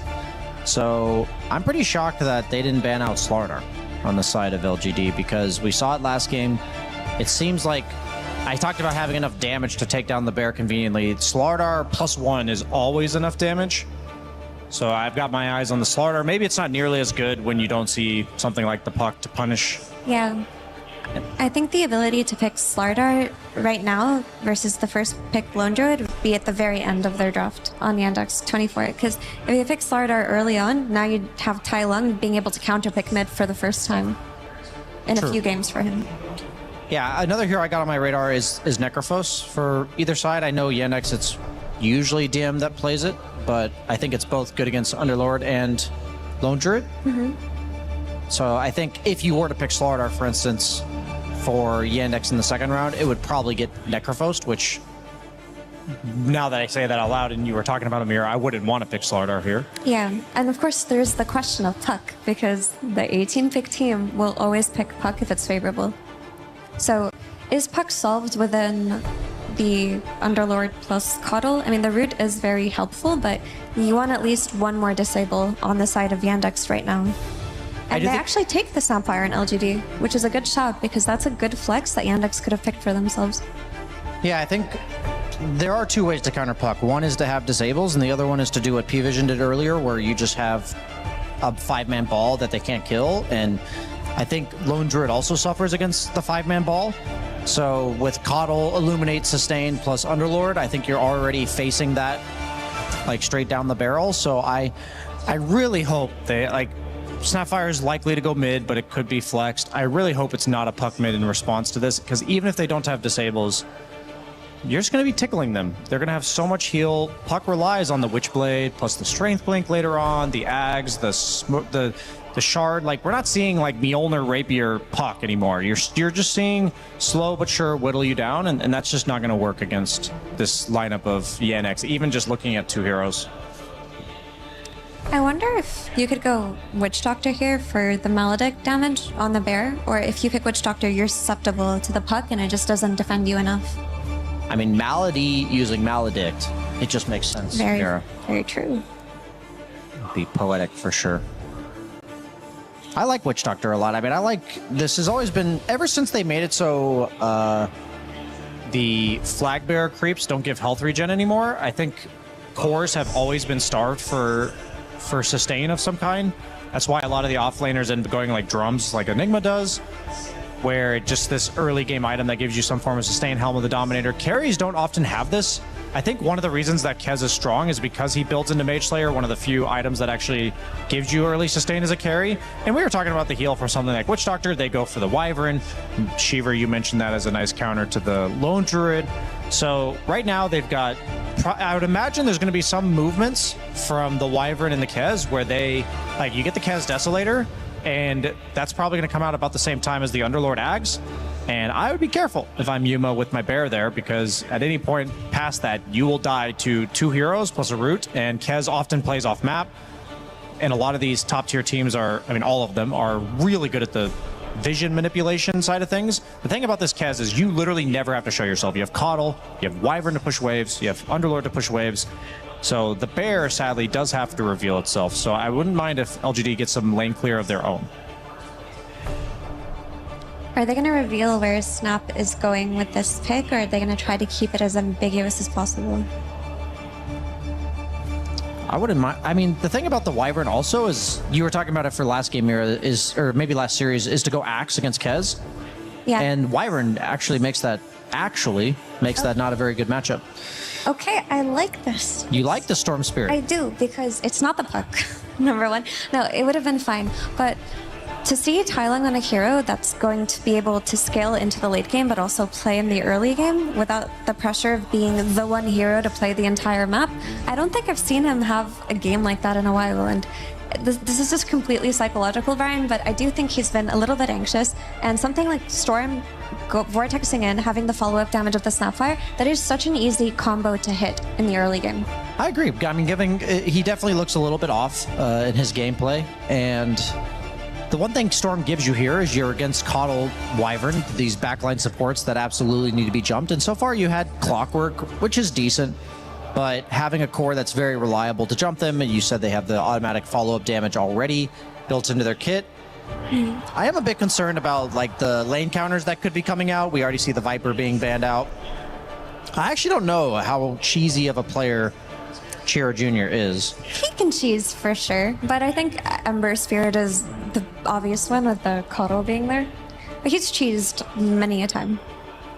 Yeah, I guess we talk about cheese, but this is a good point you mentioned. I think they're going to prioritize the Coddle synergy. So we're probably looking at Ember. We're probably looking at Pangolier. I still think Necrophos is like insanely good here for Yandex specifically. Why can't Yandex go Puck? You could. Yeah, you can. There's no reason not to. I don't have a good reason not to. If your Ember gets banned out, it's just that you want to have the most ideal Coddle pairing to take advantage of that hero, and typically it's the Embers and the Tinies and the Pangos and the melee heroes, but if you don't have a good pick there, then Puck for sure fits.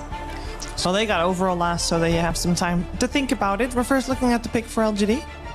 Yeah, I guess like it's funny you asked that question, and on paper I think Puck is really good, and they might end up picking it, to be honest, but when I was looking at Yandex's draft, also the way they play, I think that Storm and Lone Druid are both vulnerable to having the map collapsed on them very quickly. Like Lone Druid doesn't really do much for the map in the first 20 minutes, same with Storm. So when I see like Underlord Coddle and then this Kez threat of rotating with these early items, I view them being able to suffocate LGD very quickly. And that's why I thought Necrophos, just like a mid laner who just creates this relentless pressure on you. I wouldn't mind Puck, like that means they do scale a bit better, but I also could see them just picking a Waddler. Ooh, Venomancer. Now the question is Snap the offlaner or Veno? I would hope that it's Snap. I think Veno offlane just is not that strong anymore, because his ulti just doesn't do enough damage, I think, to justify being an offlaner. And it's dispellable. I think that's the problem with Veno nowadays, is that your ult is dispellable, and even like Kez, you can just push your ulti on a 35-second cooldown. Yeah, it was actually DM that talked about Veno, and he didn't like it as an offlaner anymore. He also said it was just maybe a support, but even that wasn't really good. What do you do with Veno nowadays? Do you go into the jungle? Are you actually able to properly lane? I think he's going to lane with Lone Druid for the first couple levels, and then once they get ahead with this, I think you do want to play the macro game. I think Veno, as a support, the thing he does offer is that ability to jungle without really... Like, a lot of the supports, if they were to do that, would lose a lot of health and mana and then be completely useless on the map, but he can do both. So if they're going to... I mean, obviously, they did pick it. By picking it, I hope that's what they do. And it gives them vision advantage, right? With his Serpent Words, or whatever they're called, the Plague Words. You Plague Ward, and then you have the instant follow-up from Storm and Clock. Like, maybe it allows you to be the ones taking the initiative constantly. It's a weird pick to me. I think it's strong for the lane, but... I think there's a reason we haven't seen too much Veno. They did nerf his new spell. The second one, it basically does no damage in lane, so a lot of people are just skipping it. And they go for the Invoker. That is like a scaling option. I wanted a Boots of Travel hero that could just have kind of free reign of the map and capitalize on it in some way. And I thought Necrophos was the premier one, but now that I think of, like, Invoker, in my opinion, is a scaling version of Necrophos for what I wanted for the draft. So I like it a lot in that sense. And I think that he is going to be set up to have a good lane. I think it's going to be difficult for them to roam on him with the heroes that they currently have. But if the other core can make it happen, then I think that's going to be really important. Yeah, you know, I actually think LGD have a very solid draft in this game. I think their Storm Spirit is still a really strong BKB timing in this game, and he's going to be able to play very well, and they've also got the scaling on their side, and they're not on a timer the way that it felt like they were in Game 1. Like, they can play the map, and they can play the lanes. Oh, my eyes are on Tai Lung. I need him to deliver in this game too, because he can do it. There's only one thing in the game that's more BS than Kez, Shiver.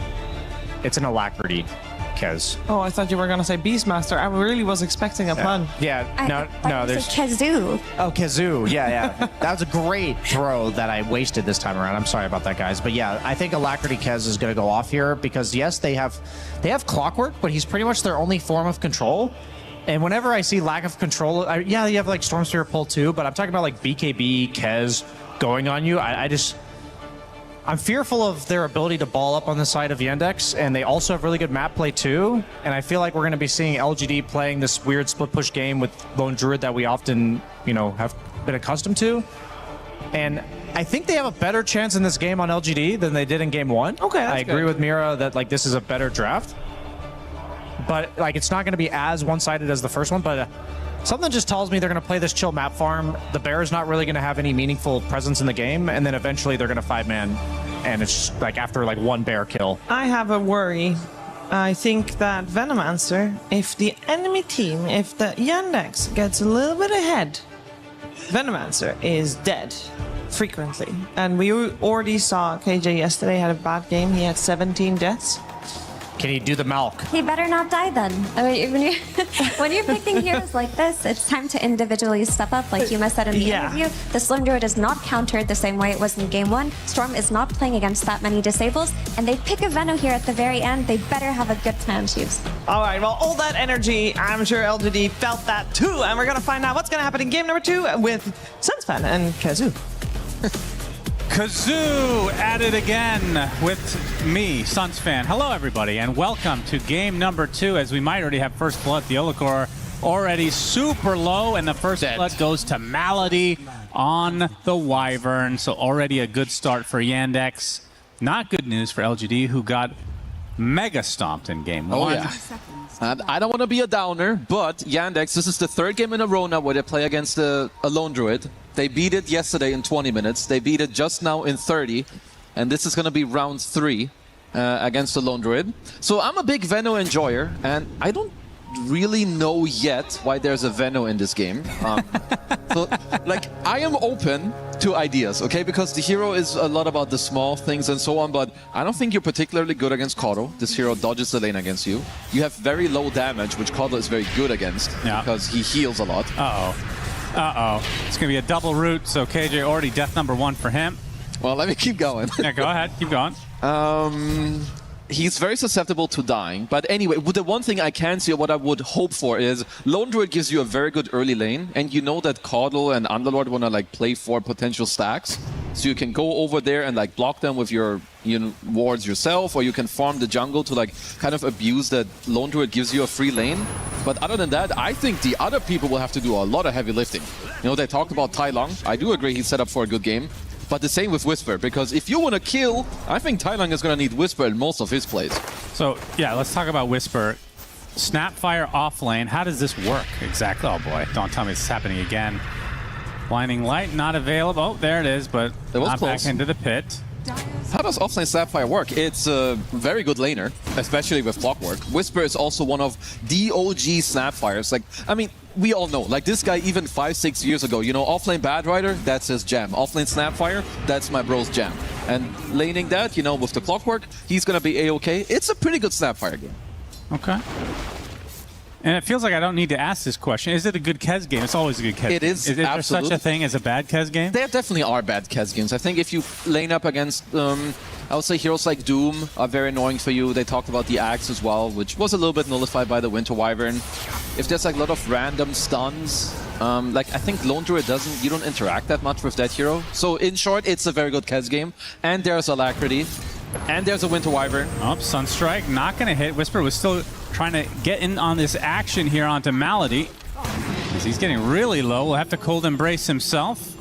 Whisper still wants to stick around. Scatterblast only hitting 1, not including the dragon right in front. So now Whisper has to run away through this bridge. And the Arctic Burn's going to find him. So pops the fairy, stays alive, but popping the fairy is the Wyvern still. The cookie onto the other side of the tree. It's a 1v1 battle for the ages, and Whisper comes out victorious and then dies swiftly to Watson on the Chicken Man.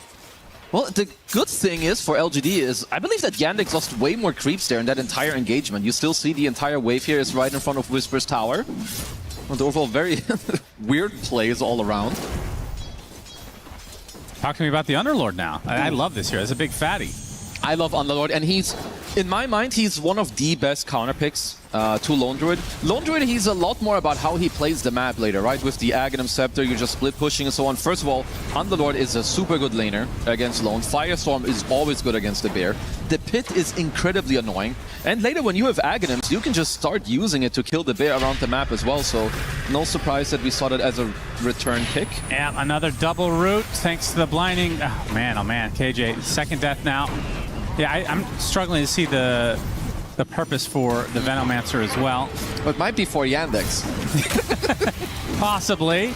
Malady is taking quite a bit of damage. He will fall as Whisper. Getting gone on by Watson. Trying to finish the job here. Cog's not going to help out though. Good attempt from Theolacor, but you're just pushing him towards the end target anyway. Tough position to be in.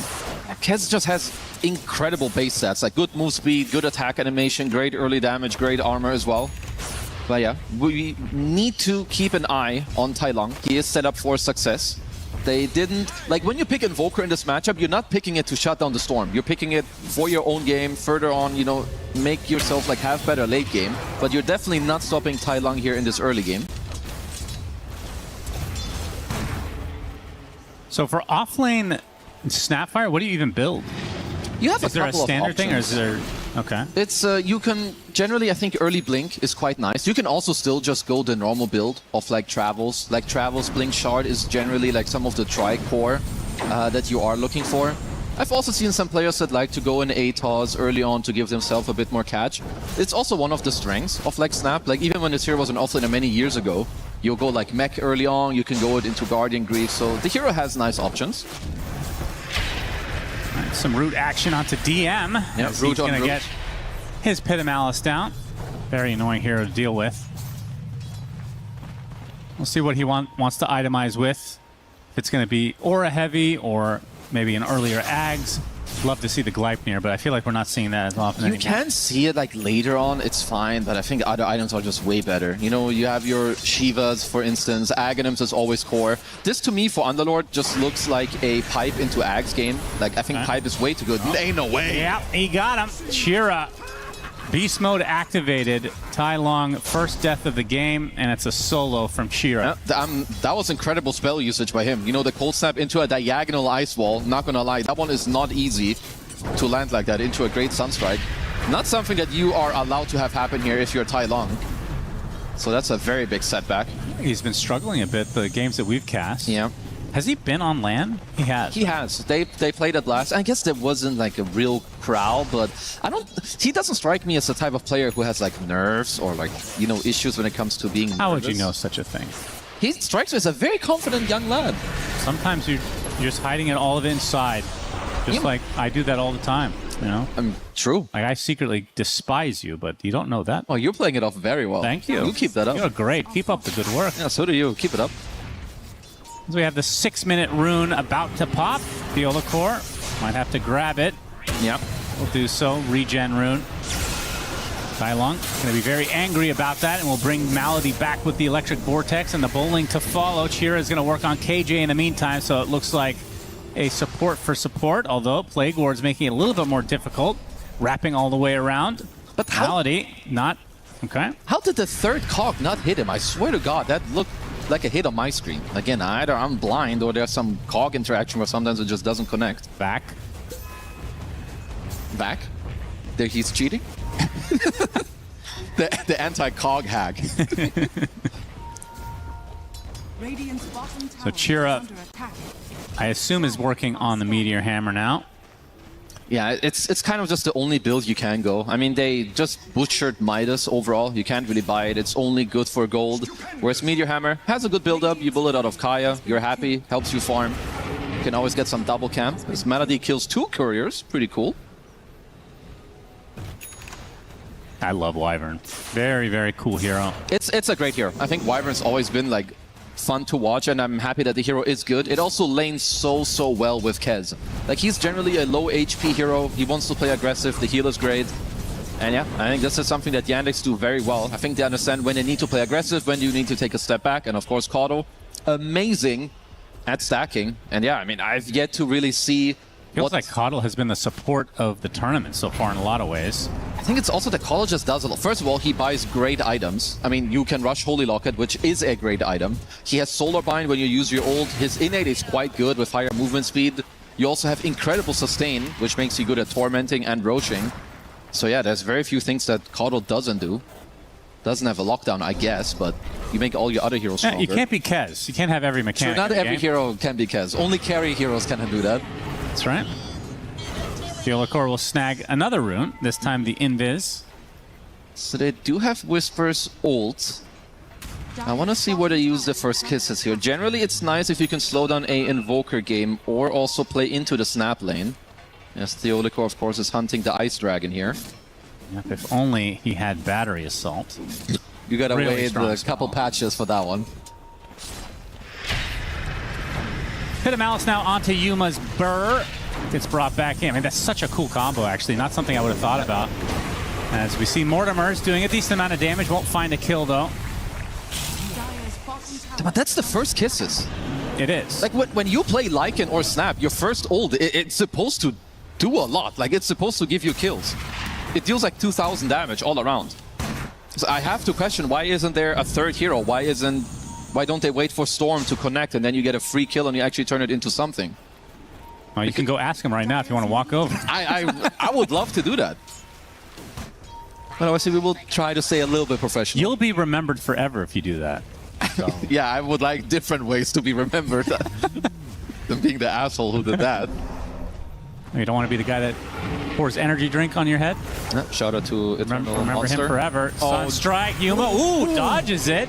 Not sure if he was aware. He's going to turn into the big bad bear now. And Watson's going to try to chase him. Soxa nearby as well with the blinding light. Kind of puts him to the side. And they even using the Fiend's Gate to get a little bit ahead. And now the Pit of Malice holds him in place. Still not much damage to follow it up with. In fact, Watson's the one taking the brunt. As KJ's there with the slows, and now the zip in by Tai Lung. They get the Chicken Man, and they'll find the Wyvern as well. So a double kill for Whisper, much needed. All Yuma, baby. He does that one little step to the side where he doesn't die to the Sunstrike, and they just got a bunch of return kills. Yeah, they needed this badly. Not just for the game, but for their mental, if we're being honest, after last game. It does hurt. I did check some of KJ's KDAs over the last couple of games. It's not pretty. It's like 2 to 40. Okay, good. That's... ow. They've been having a last couple of rough games. We all know that they can do way better, and I think right now with that one play, they turn it around quite a lot. Yes, we... Oh, man. Look at that range. Imagine that hits. I mean, how this changes. Yeah, this whole play doesn't exist. Like, he just dies for free, and most likely they wouldn't even chase him. They have very needed stuff. Tai Lung getting some galvanized stacks. So skill or luck? Gotta have both. Okay. Sometimes you need to have skill to create your own luck.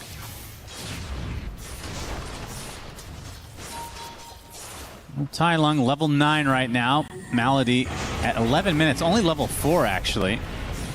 Yeah, definitely struggling in the levels. Right now, if you're Yannick, you gotta be careful. I like that Whisper is running to the top lane. He's keeping his TP ready, because if any fight here breaks out, you just immediately TP as a Snapfire, and you keep the fight going.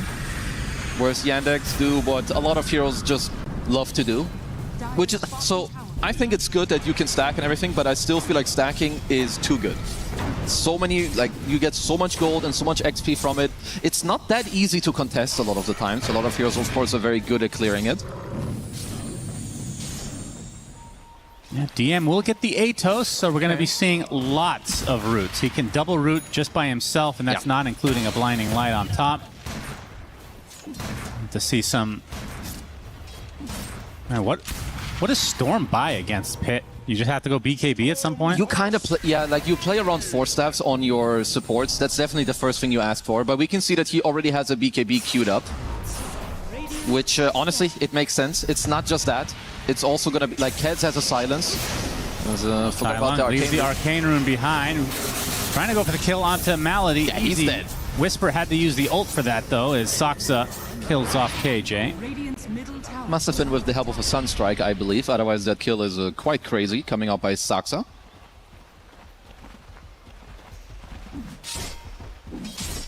What do you think of the body of this Underlord? It looks cool. I like this set. That's our set. That's your set. What the Dota Cinema said? That's right. Or Relic Arena said. I wish that was the thing. Watson getting bounced around. Yeah, good bowling. Not a whole lot of mana to work with, but DM with the Fiend's Gate. The Olacor, nice hook shot into the other side. Sunstrike does clip him, though. Not sure Watson can catch up. He does have a grappling claw. Yeah, won't be going for it. Yeah, was a short hook, but long enough to get him the hell on out of there. DM now has the Atos. That would have been 100% a kill. Mm-hmm. He's having a good early time here, of course, on the Underlord. Which means if they have any way of setting up one silence into an Atos, that's one way to, you know, try and shut down Tailang a bit more. Don't mind this deviation by DM. Definitely still a fantastic pipe game, so he's queuing it up next. I would talk about this Yuma build, but we don't need to. Nope. Never changes. No, because people know there is only one real way to play Lone Druid, at least when it comes to the first couple of items. Going for smoke as Yandex are taking the enemy safe lane tower. And they get the big zip onto the Chicken Man. Sunstrike's coming. He heals up a good amount with the Raptor Dance, so completely out of mana. And the TPs are coming. Cold Embrace saves him. Tai Long with that Arcane Rune should be fine. The Olacor not so much. Okay, hook shot. Okay, very nice. And the cookie to follow. Whisper has the blink. That's the Olacor with the cogs. Going to be pretty annoying to finish off. Sunstrike. Misses. Not there, but now you got Malady. We'll be able to claim the kill eventually. As Whisper, also not out of... Okay. Actually try to go for this. The Sunstrike is there, and the ult coming out from KJ. Watson in a world of hurt. Cold Embrace not going to save you from all this magic damage. And Soxa trying to get to the other side of the bridge, Gandalf style, and well, he will survive. Did get one turn kill on KJ, but Watson did have to pay with his entire life for this one.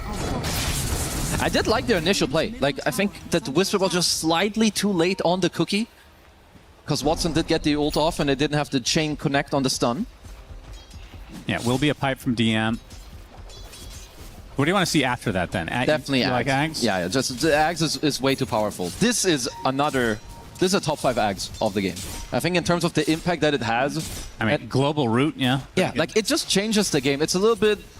I like to see it like Tidehunter. Like Tidehunter makes you not teamfight him, and then he buys the shard and he catches you. It's a little bit similar, I think, with Underlord. It's very hard to teamfight against this hero when he has like 1 aura, sometimes even 2. Yeah. Then his next natural item is that he catches you on the map. It's just like a 1-2 punch. It's really hard to play against. Yeah, I can see it. We'll make a tier list after this event. Yeah, sounds good. Book it. Booking it. Can finally be on your podcast. I want to be on your podcast. Not interested. Okay. Boots of travel now there for Chira. Still waiting for that Ags on Invoker at some point. You're going to have to keep waiting. Cataclysms.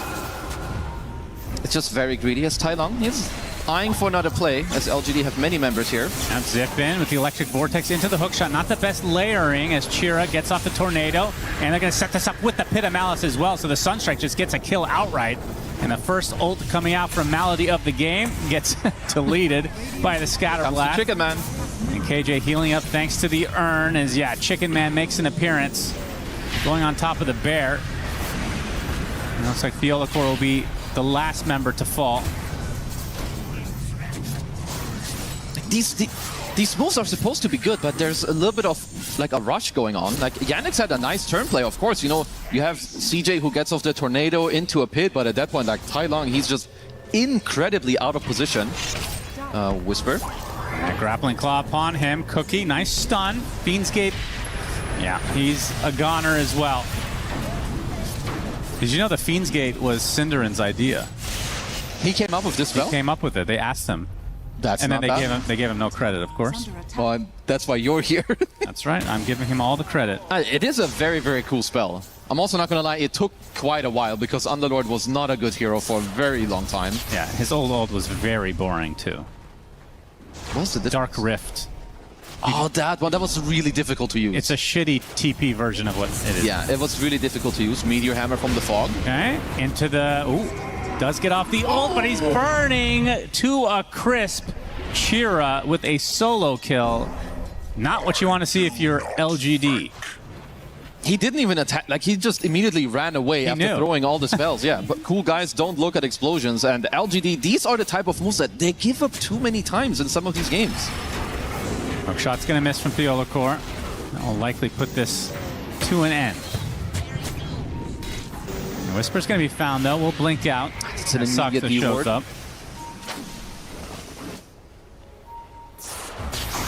Tai Long, is this another repeat? The Sunstrike, they have the Atos as well. Another death for the Storm Spirit.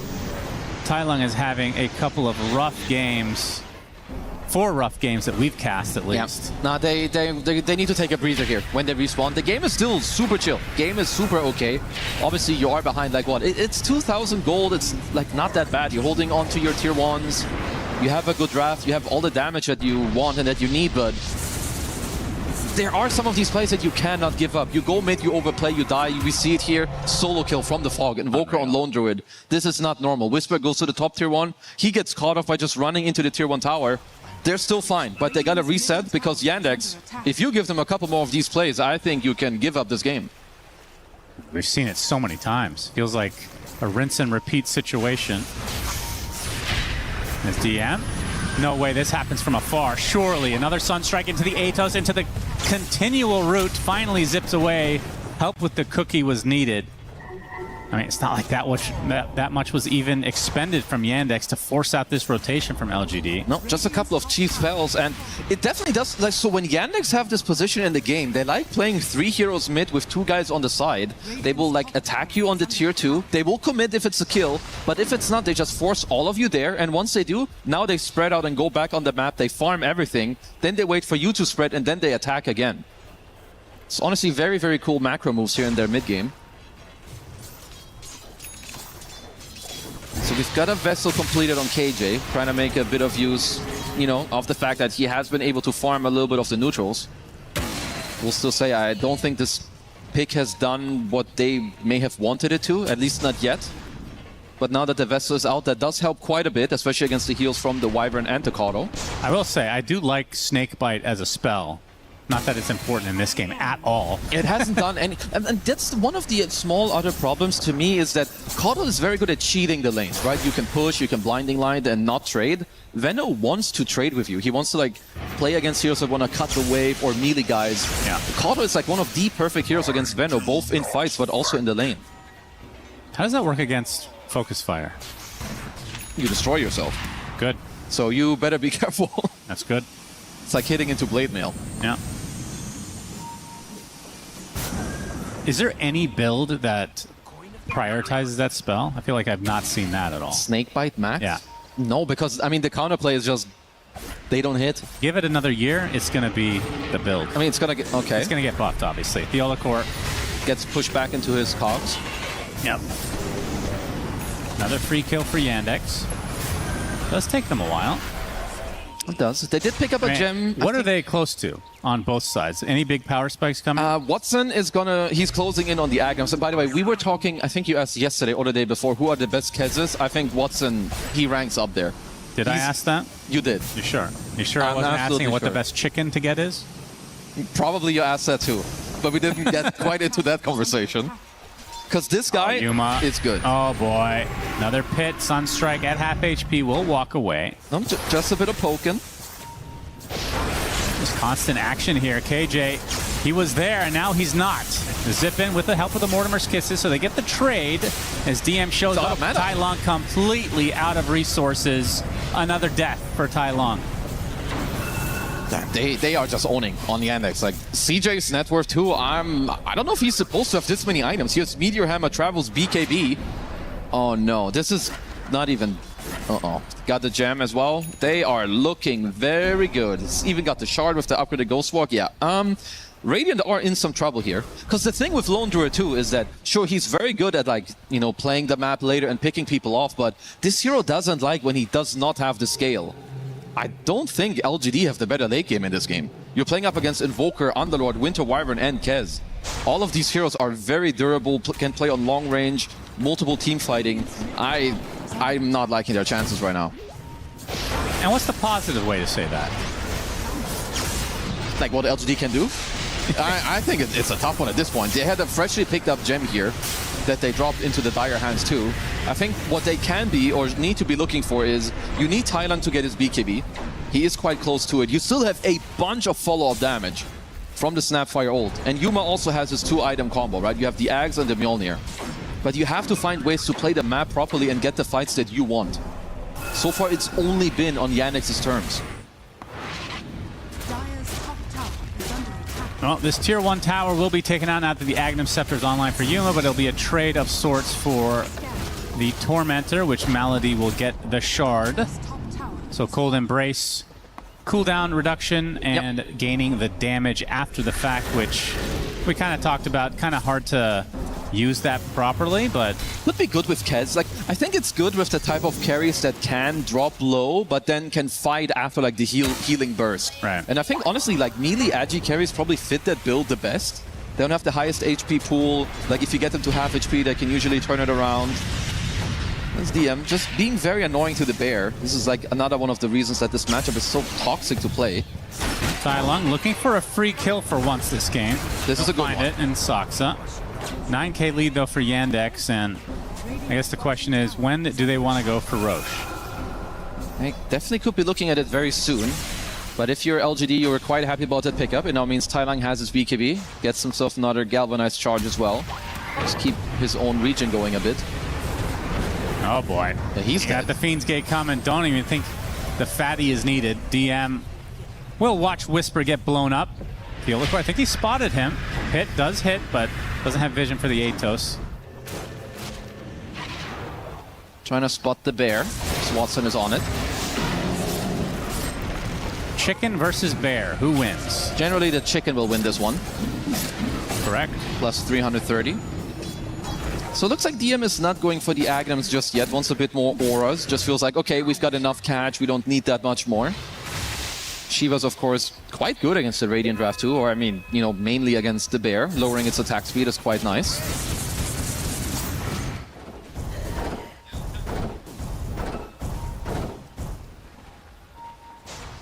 All right, so for LGD, let's see what is coming up next. So for the Storm, he has BKB Kaya. Nothing really on the horizon quite yet. And Whisper, BKB is about to come to be, just 1,000 away from the recipe. And on the other side, 4 charges on the Deso so far for Watson. He has the Ags, and he's only a recipe away from BKB as well. Which is going to align with the Gleipnir on the Invoker. And for Underlord, it'll align with the Shiva. So actually, that's a triple threat power spike from Yandex, as if they needed it with this 11k lead. It definitely did not. They are eyeing KJ currently on this mid lane. Yeah, he's dead. Yeah, just a long-range artillery. No committal. Just playing it very cool. Because it's also, when you look at heroes like Storm and Snap, they, like around the 20 to 30 minute mark, you start running into some trouble. You know, people get some dispels, there's a pipe, glimmer, force F, people get BKBs or higher HP pools. And I think even if you do commit with like a good jump into a Snap ult, it's not a guarantee anymore that those heroes actually die. You need to find a way for maybe Yuma to get activated, either by forcing some of the Yandex heroes around. All right, trying for again here. Oh my god, Tai Lung has to pop the BKB just to live. Everything is just defensive from LGD. They cannot get a foothold in this game at all. No, and Yandex are doing this very nicely too. It's similar to what I mentioned earlier, like this 1-3-1 split. And also the way they attack you, they don't commit. They play on the highest amount of range possible. They poke something out of you without really risking their own life ever. Yeah. And they can do that to Theolacor as well. And when it's a support, they just burn. Tier 2 down as well. So they have 2 Atoses now. Which means BKBs have to come out in full force for LGD. And it is very difficult to play Lone Druid in this type of game. Of course, you want to keep splitting the map left, right, and center and try to get away with it. But like you said, you have multiple forms to catch the bear. You have Atoses. Let's see if Whisper can get out of this one. Nope. Yeah, Tornado hits and does pop the BKB. But here's Malady from the other side. Nowhere to go. Still not going for Roche, which is a little surprising for me. I guess what they feel like is that it just gives a little bit too much space to LGD. And honestly, I don't mind it. When you're very far ahead, you want to make sure that you have a very good grasp on the map first, have enough items that Roche doesn't take so long, and then you take it. There's the Shivas for DM. As Chira looking for more. Yeah, you can just keep hunting. Yep, KJ shows up, will pop his ult, and will die for it. Nothing to be done as the Venomancer. I'm really starting to get more and more impressed, like, by CJ overall. Let's hold that for now. The Fiend's Gate Curse comes out as well, keeping both the Bear and Clockwork in play. They'll get both. That is 40 Yandex, seconds. I mean, it just feels like they're on another level today. I think they are. Also, like, no Bear now for 40. Even when you go for a respawn, we're seeing how quickly this Bear just dies. Yeah. And I think, this like, is without the Slardar from last game. Yeah, like, there's too many problems. I think, like, when you think about CJ, like, 1 year ago, I think he had a lot of games where he did struggle. But the more and more you see this guy, I think he's really starting to feel like very comfortable, very normal. He's starting to own people in a lot of games. Very, very improved player. As the high ground will come now for Yandex. Again, have not gone for Roche yet, but don't fear anything at the moment. And you can't really blame them. Yeah, and it's honestly, it's quite easy for them to just continue this if they want. You have Kato. You can keep healing up. If you do feel like it becomes risky, you can fall off. You can fall back to the Roach if you want to. And the zip in with the hook shot as well, but now the counter initiation comes out from Yandex. Pit into the triple meteor. The Clockwork just melts, and the Bear as well. Down and out. And how many seconds for the next one? 103 seconds, no Bear, as Whisper on the back line all alone. Delete that. Honestly, this could be it. How are you supposed to play Lone Druid with this deficit against Underlord and Invoker? Like, even disregard the other heroes.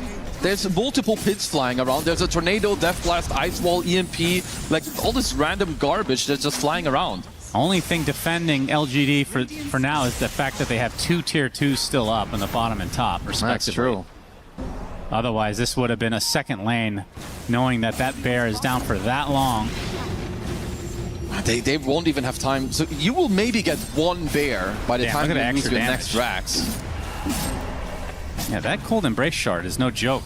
No, it's honestly, I mean, Wyvern is already a very, very strong hero. Also very happy to see it. And I've talked about this Kaz Wyvern combo before. Like, both from laning and the mid game is so strong in so many different ways. I mean, it's the Cold Embrace buff plus Alacrity on top. That is disgusting, actually. Yeah. And all they need is an Ogre Magi. Yeah. And honestly, this hero doesn't even need buffs to own. All right, what's happening here? All right, we're getting a region rune. That's a good start. Okay. No, they're losing a second set here pretty soon. Cloak of flaming the neutrals. They're going to show the mid lane. And yeah, they're not going to defend this, it seems. So 2 lanes down for LGD. Both games have been complete outclasses in favor of Yandex. Yeah, honestly, like, Yandex and 1win seem like incredible teams from this group. Also means if Yandex are to win 2-0 here, which it seems like, you know, they may get away with, it's going to lead up to a very, very important game later down the line in the group stage. And now DM has his Aghanim Scepter, so it can be everywhere and get that global root. And the fact that the Invoker has the Gleipnir means he'll be able to get the double roots himself. Yeah. And I think he also has a full Octarine core on CJ as Yuma. Goodbye. Okay. Not a good game here for LGD. The Bear is still surviving. Tornado not going to clip him. Oh, not the other guy. Whisper, wrong place, wrong time, my friend. The Bear dies, and now Snapfire will as well. Just such a rough one. And Yandex can just push down whatever lane they want. Yeah, they're everywhere. They're playing very fast. I mean, not going to say it's like ultra complex, because I think we're watching a lot of games where one team isn't very much pressured. And if there's no pressure on you, it becomes very easy to make right decisions, to be quick on movements. You're always full mana, full resources. You see more than you should. You have more gold than you should. And everything just flows. It feels so easy. Oh, we'll see the clip here of the Tornado. Oh, man. Oh, what a grief. That is rough. That one hurts double. You can see it on Whisper. He's like, man, come on. Drop him a little smirk. That's hilarious. All right, well, Aegis goes to Watson. He gets a shield rune as well, and this tier 2 is not going to be up for much longer. I like that they're currently drawing on the mid lane, like to, you know, maybe go there through the mid because you expect them to be on the top racks. I mean, to be fair, I don't really know where LGD are because they're not that ready to defend their last lane of racks, even if a fight were to break out here. Someone died. Okay, the yellow core randomly dying to a Sunstrike, I assume, or a Meteor. Or something. Yeah, something. And Watson looking to finish this game in style. Last tier 3 down, and Mega Creeps incoming. Where is this defense from LGD? Do they have anything in their tank? Tai Long, not going to get rooted. Yeah, they didn't GG until basically the very, very end, as they are now Mega Creeped. Second game in a row in a pretty early stage of the game, I would say. Yeah, around the 30-minute mark. It's definitely not easy to replicate this. Watson, the team up on the Tai Long, has to force out his BKB, and now he has to go in on Chira, who's just going to pop his own. Brush off all this damage. Dillicord, that's a dieback. Gleipnir into the curse, and that bear is beating the absolute shit out of their mid laner. Tai Long dead for the last time this game. 70 seconds, no way to get back in. Yuma's bear does technically survive, but LGD will not survive as the GGs come out, and Yandex, again, not to beat a dead horse or bear in this case, but they got smacked. No, they just look good. I think LGD maybe a little bit disappointing. I think similar mistakes where their mid game just falls flat. I think their early game in some of these games is actually quite good. Yesterday especially too, but then one pick off here and turns into another pick off there. And I think Yandex, this is some of the beauty of top tier Dota as well. Some teams, they can give us specific heroes. They have their answers. This is a very tough lone druid game. I think CJ played phenomenal on his Invoker. And yeah, honestly, Yandex and 1W, they just look really damn good in this room. I can't wait for that matchup eventually. And we can just look at the score lines here. I mean, I feel like every game we've cast today, somebody's been deathless, if not multiple people. Yeah, all the time. Chira Jr. 12-0, DM 4-0, and Watson, he did die twice on Kez, but they didn't really need it. I mean, just any generic carry would have done this game. I feel like they were just outclassing every step of the way. Just feel like a level above compared to some of their opposition, I think, really.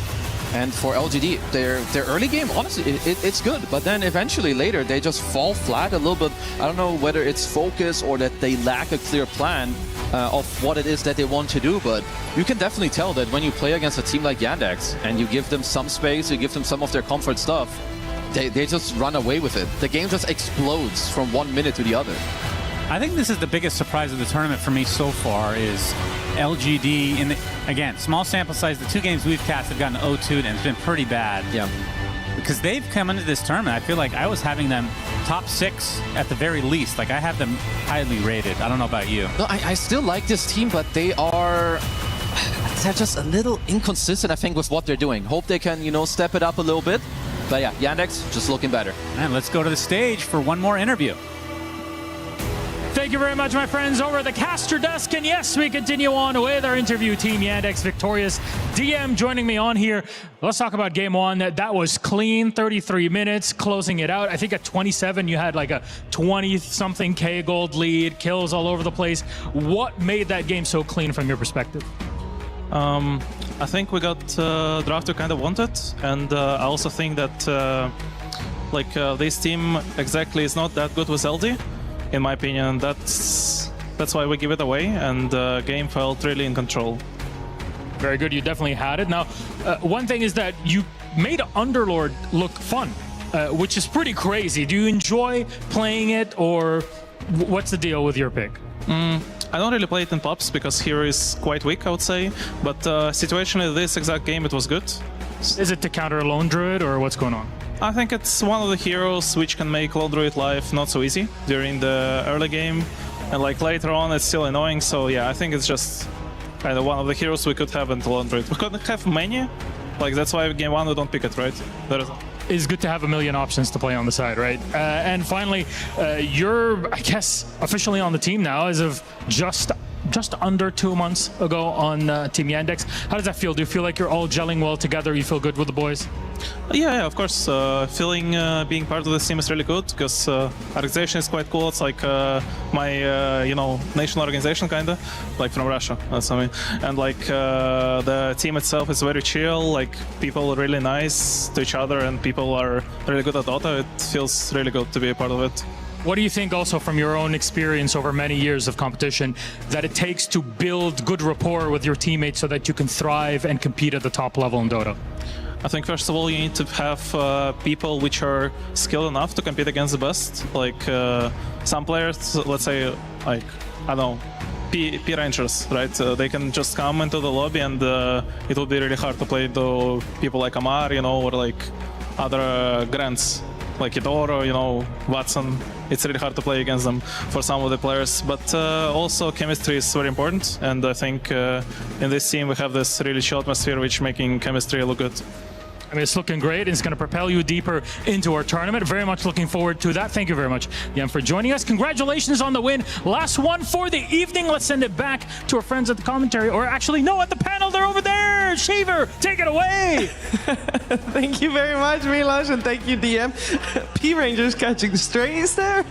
Unfortunate for them, but Yandex, everything is gentling very well for them, and they look very good on that stage. We did have LGD break their own record again, Brian. Yeah, not to name any names, Shiver, but P Rangers. No, I'm just kidding. Yeah, LGD, I mean, at the end of the day, we were joking because Yandex's wins have been so fast this tournament. Like we were joking that no other team has survived past the 33-minute mark. They made it to 32-55 in game 1. And then they made I don't remember exactly what it was, but it was 34 something. 34 something in game 2. But that game it felt like it was over from minute 5 to 10. And I'll just say that I think the way these groups are shaping up, we're just seeing a clear divide between the tier 1 teams and the tier 2 teams. And this series was no exception for me. Yeah, Yandex was so clean in this series, but I want to point out CJ in particular. I feel like he's blossomed into this ridiculously good mid player who can fill in many roles, but when you give him something like his signature invoker, he's just styling. Like, this game felt entirely his game. He was solo killing Storm in that mid lane. He was getting solo pickoffs on the Lone Druid. He was then connecting with DM. They did an excellent job at that, by the way, the Underlord and the Invoker playing together. They were connecting 30 seconds after a pickoff on Lone Druid and getting a kill there. He was on point today. Yeah, and we have once again the mid and the offlaner without any deaths. It makes me wonder if people might be focusing too hard and trying to shut down the safe lane and therefore forgetting a bit more about the other two cores, or maybe that's just a coincidence, which is also very much a possibility. But this game was very solid, and I do want to talk about the first 5 minutes a little bit, because at some point, I think it was you, Brian, that said, or maybe it was Evie, said they might actually win this game. Yeah, their laning was so much better than the last few series we've seen LGD take, and at some point when the laning stage was over, they actually had like the 3 green bars at the top, and I was like, oh, could this be the one where we see LGD win? But I don't know, man. CJ just was not feeling it today. He did not want to let them breathe. I love how the Underlord pick worked out for them as well. Every time I saw a hero trying to farm on the map, there was an Underlord just gating there, there was an Invoker connecting. Even Watson on his Kez, he didn't feel like the primary factor of victory in that game, which is really unusual because typically it's the Watson show. Yeah, this time it was the Shearer Jr. show, to be fair, though. That's why we chose him as the MVP for the series, Brian. I think, especially with that Invoker performance, very well deserved. Yeah, I mean, catching a player like Yuma off guard multiple times where you just basically solo kill him, and I don't know, all these professional Dota players, they have such clear vision of exactly what their thresholds are and where they can be on the map. And when you have a player like Shearer Jr., who is solo killing some of the best players in the world in a way that he just looks like he's better than you, and that's just something that we don't often see in individual plays. Like, we'll see it amongst teams when they're executing macro on the map, and yeah, just an overall this is an example right here. Like, this is like Tai Lung, he knows his limits pretty damn well, but Shearer Jr. predicted exactly where he was going to walk with that Sunstrike. This is the other one on Yuma. I mean, these are the type of plays where, like, you're just shaking your head as the opponent. You're just like, he got me. He's a little bit too good for me. What can you do? What can you do? But it is really great to see this evolution of Shira Jr. because he's always been really good, but I wouldn't have called him the most consistent mid laner 6 months ago. But now it feels like every time I see him perform, he looks up there with the likes of Malrian in terms of you're not really able to shut him down on lane, and he's always going to have impact. Yeah, he should call himself Shira Meteor, and then after he wins EWC and or TI, he should be Shira Senior.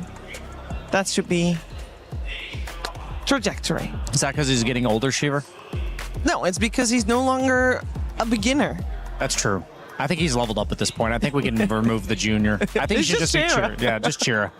We can take a look at today's results with all the games of today being done. We have 4 series on this stream, and these are their results. It's another repeat of yesterday, basically, where it's only 2-0s, and I think a large portion of the reason to that is that everything is just falling into place. The power levels are kind of established.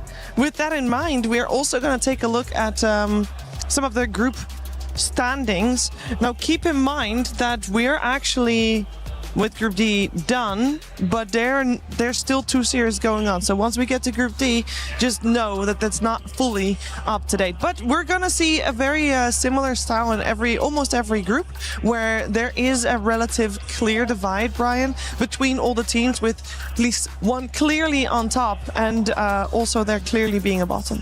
Yeah, I think there's 2 groups with the 3, 4, 5 close contention, and one of them is Group A. I'm excited for the prospects, I guess nervous also for the prospects of Extreme Gaming, Rune Eaters, and Gamer Legion. I think this is where most of the competition is going to be happening as we see the end of the group stage 1, or the group stage. As we see, there's going to also be potential tiebreakers between the first and second in this group, but I think it's C that also has the 3rd, 4th, 5th situation going on here. But this is for me the most telltale style of win-losses mirror in the groups. Yeah, this one's decided, nothing can change too much here, but my biggest and most pleasant surprise is how well Nigma have played this tournament and how they've shown up, because they look like they could be a podium finish as well.